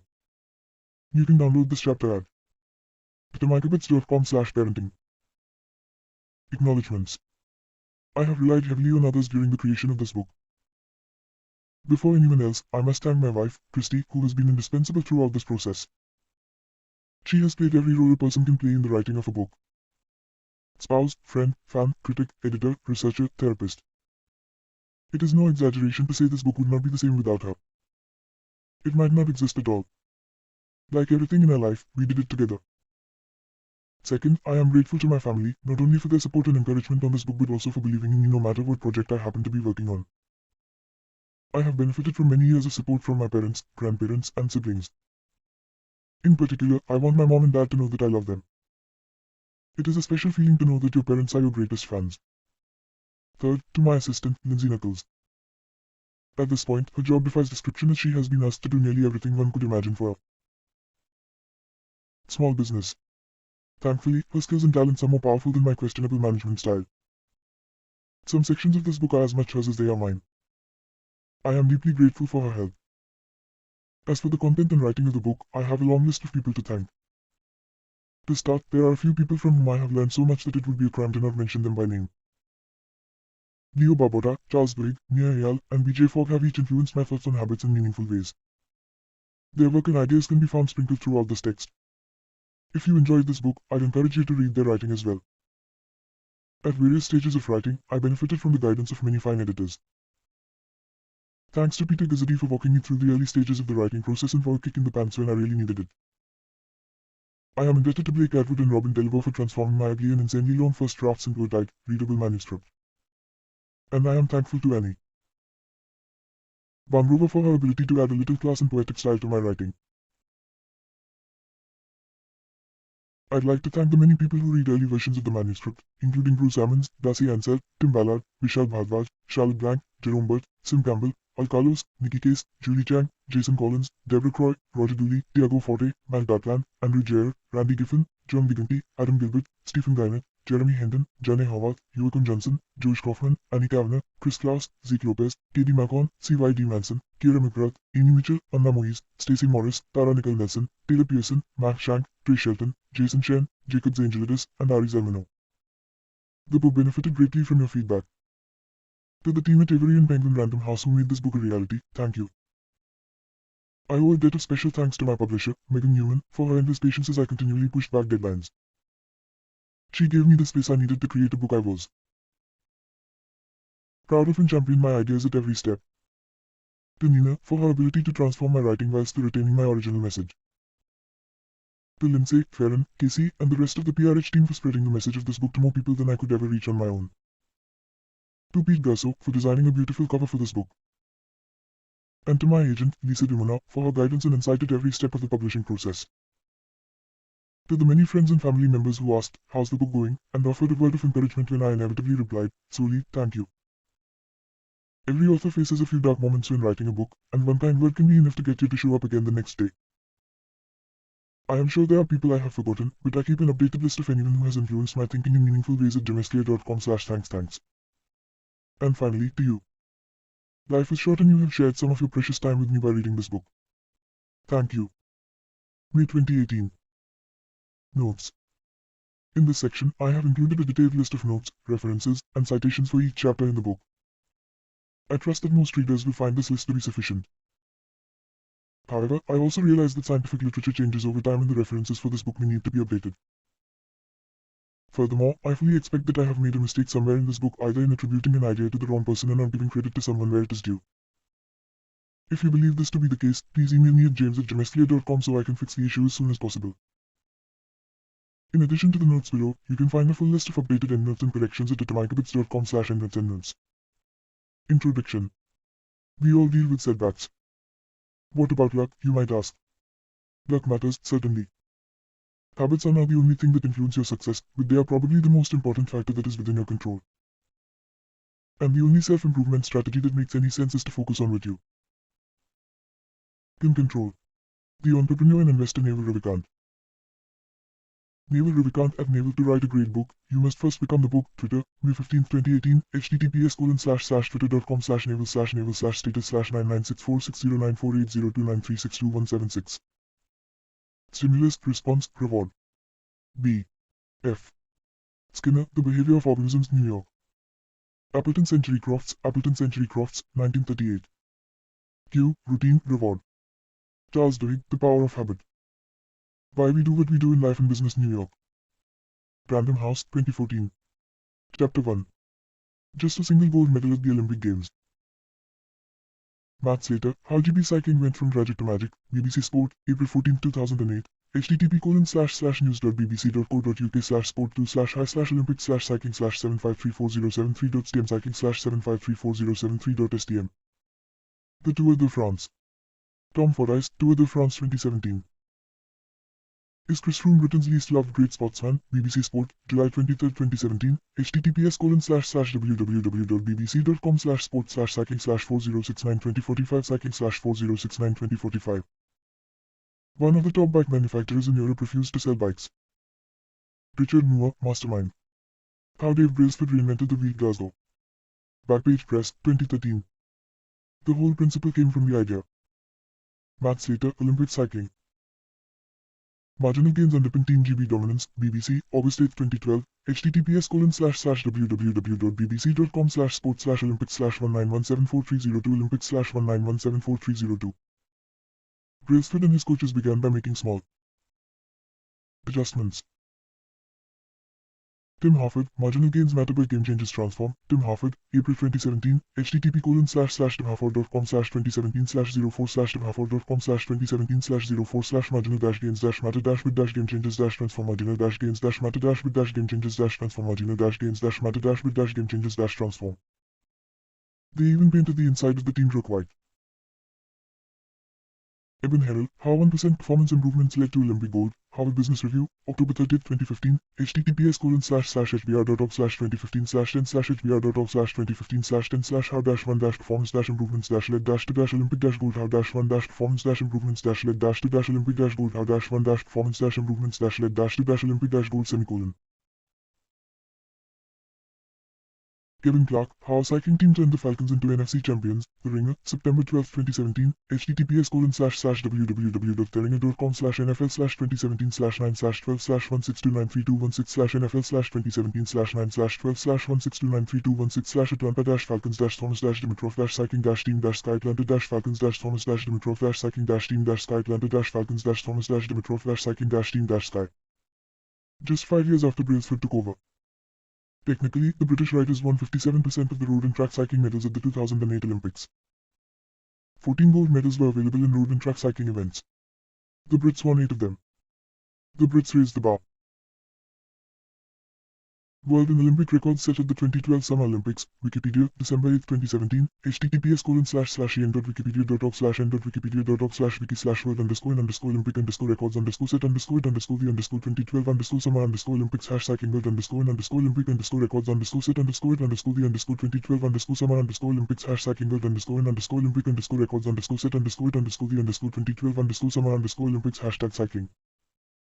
Bradley Wiggins became the first British cyclist. Andrew Longmore, Bradley Wiggins, Encyclopedia Britannica, https://www.britannica.com/www.britannica.com/biography/Bradley-Wiggins. Bradley Wiggins, last modified April 21, 2018. Chris Froome won. Karen Sparks, Chris Froome, Encyclopedia Britannica, https://www.britannica.com/www.britannica.com/biography/Chris-Froome, last modified October 23, 2017. during the 10-year span from 2007 to 2017.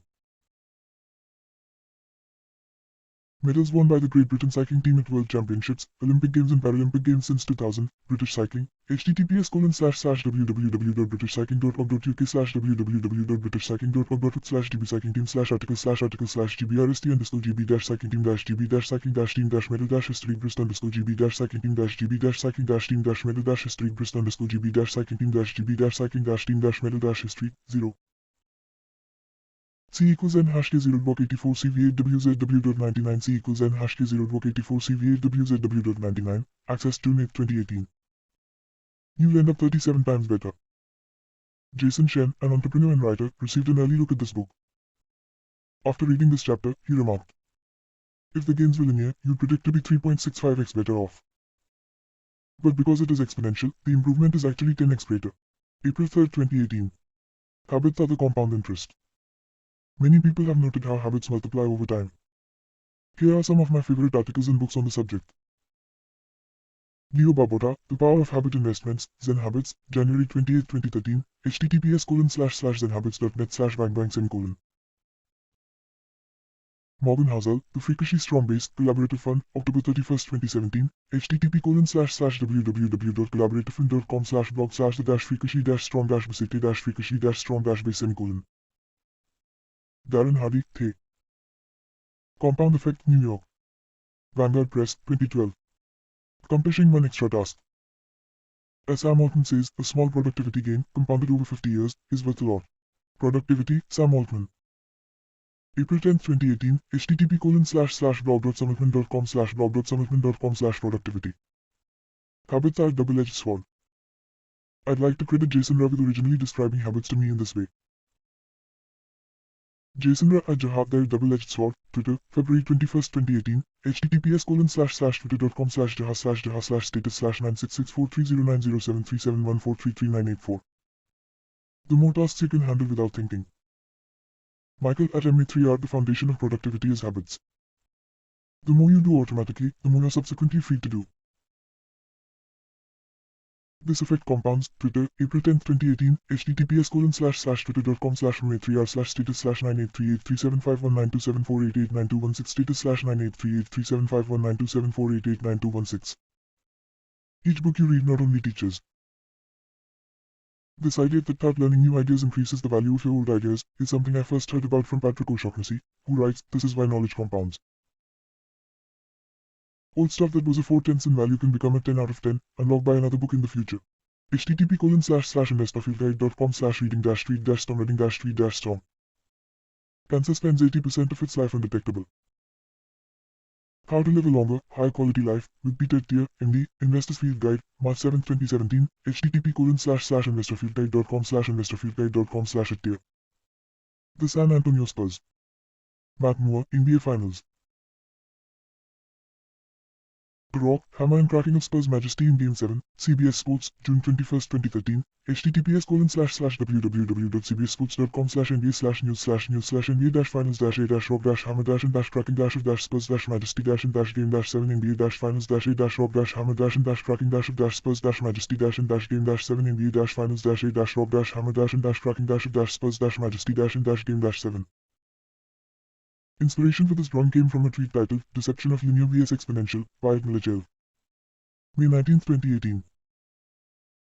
https://twitter.com/milachev/status/99787808613281792017920 status/99787808613281792. The seed of every habit. This paragraph was inspired by a quote from Mr. Misha, an account on Twitter, who wrote, "Each habit began its life as a single decision." https://twitter.com/twitter.com/Mr. Misha. The goal cannot be what differentiates the winners from the losers. I've tipped a CrossFit coach Ben Bergeron for inspiring this quote during a conversation I had with him on February 28, 2017. You fall to the level of your systems. This line was inspired by the following quote from Archilochus. We don't rise to the level of our expectations, we fall to the level of our training. Chapter 2. You can imagine them like the layers of an onion. Hat tip to Simon Sinek.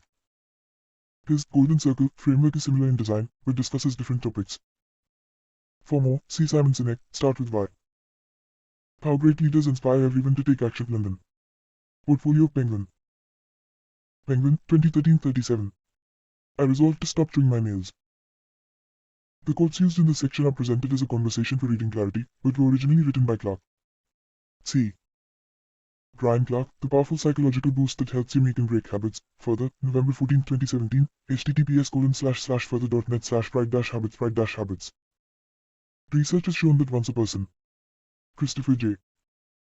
Brian et al., Motivating Voter Turnout by Invoking the Self, Proceedings of the National Academy of Sciences 108, No. 31 2011. 12653 12656. There is internal pressure. Leon Festinger, A Theory of Cognitive Dissonance, Stanford, CA. Stanford University Press, 1957.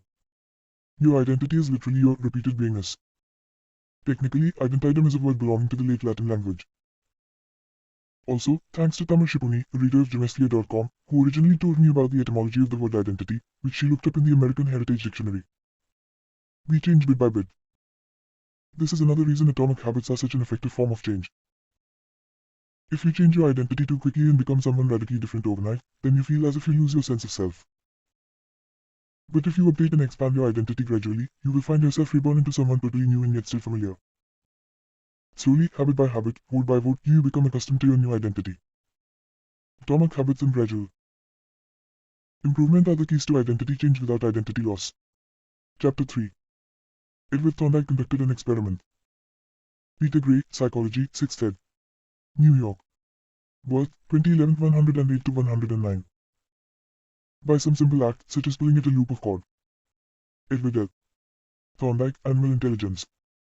An experimental study of the associative processes in animals, Psychological Review. Monograph supplements to No. 4 1898 to 10.1037 per hour 092987. HO 092987. Behaviors followed by satisfying consequences. This is an abbreviated version of the original quote from Thorndike, which reads: responses that produce a satisfying effect in a particular situation become more likely to occur again in that situation, and responses that produce a discomforting effect become less likely to occur again in that situation. For more, see Peter Gray, Psychology, 6th ed. New York. Birth, 2011 108 to 109. Neurological activity in the brain is high. Charles Duhigg, The Power of Habit. Why We Do What We Do in Life and Business, New York. Random House, 2014-15. NM. Graybill, Network Level Neuroplasticity in Corticobasal Corticobasal Ganglia Pathways, Parkinsonism and Related Disorders 10, No. 5 2004 Dewey, 10.1016J, Parkinson.2004.03.007. Habits are simply reliable solutions. Jason. Why Our Conscious Minds Are Suckers for Novelty. Review. https://www.getReview.co/profile/descent/issues/y-conscious-minds-suckers-for-novelty-54131y-conscious-minds-suckers-for-novelty-54131y-conscious-minds-suckers-for-novelty-54131. Access June 8, 2018. As Habits Are Created. John R. Anderson, Acquisition of Cognitive Skill, Psychological Review 89, No. 4 1982 Dewey, 10.10370033 extension 89.4.369. 295 by 0.89.4.369. The brain remembers the past. Shram Heshmit, Why Do We Remember Certain Things, but Forget Others? Psychology Today, October 8, 2015, https://blog/blog/science-choice/2015 10/y-do-we-remember certain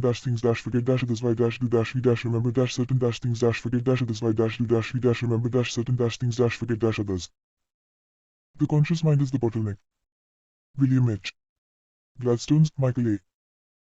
Regan and Robert B. The Division of Attention. The Single-Channel Hypothesis Revisited, Quarterly Journal of Experimental Psychology, Section A41, No. 1 1989 Dewey, 10, 1080 14 quadrillion 640 trillion 748 billion 908 million 402,350ths. The conscious mind likes to pawn off tasks. Daniel Kahneman, Thinking, Fast and Slow, New York. Farah, Strauss and Giroux, 2015. Habits Reduce Cognitive Load. John R. Anderson, Acquisition of Cognitive Skill, Psychological Review 89, No.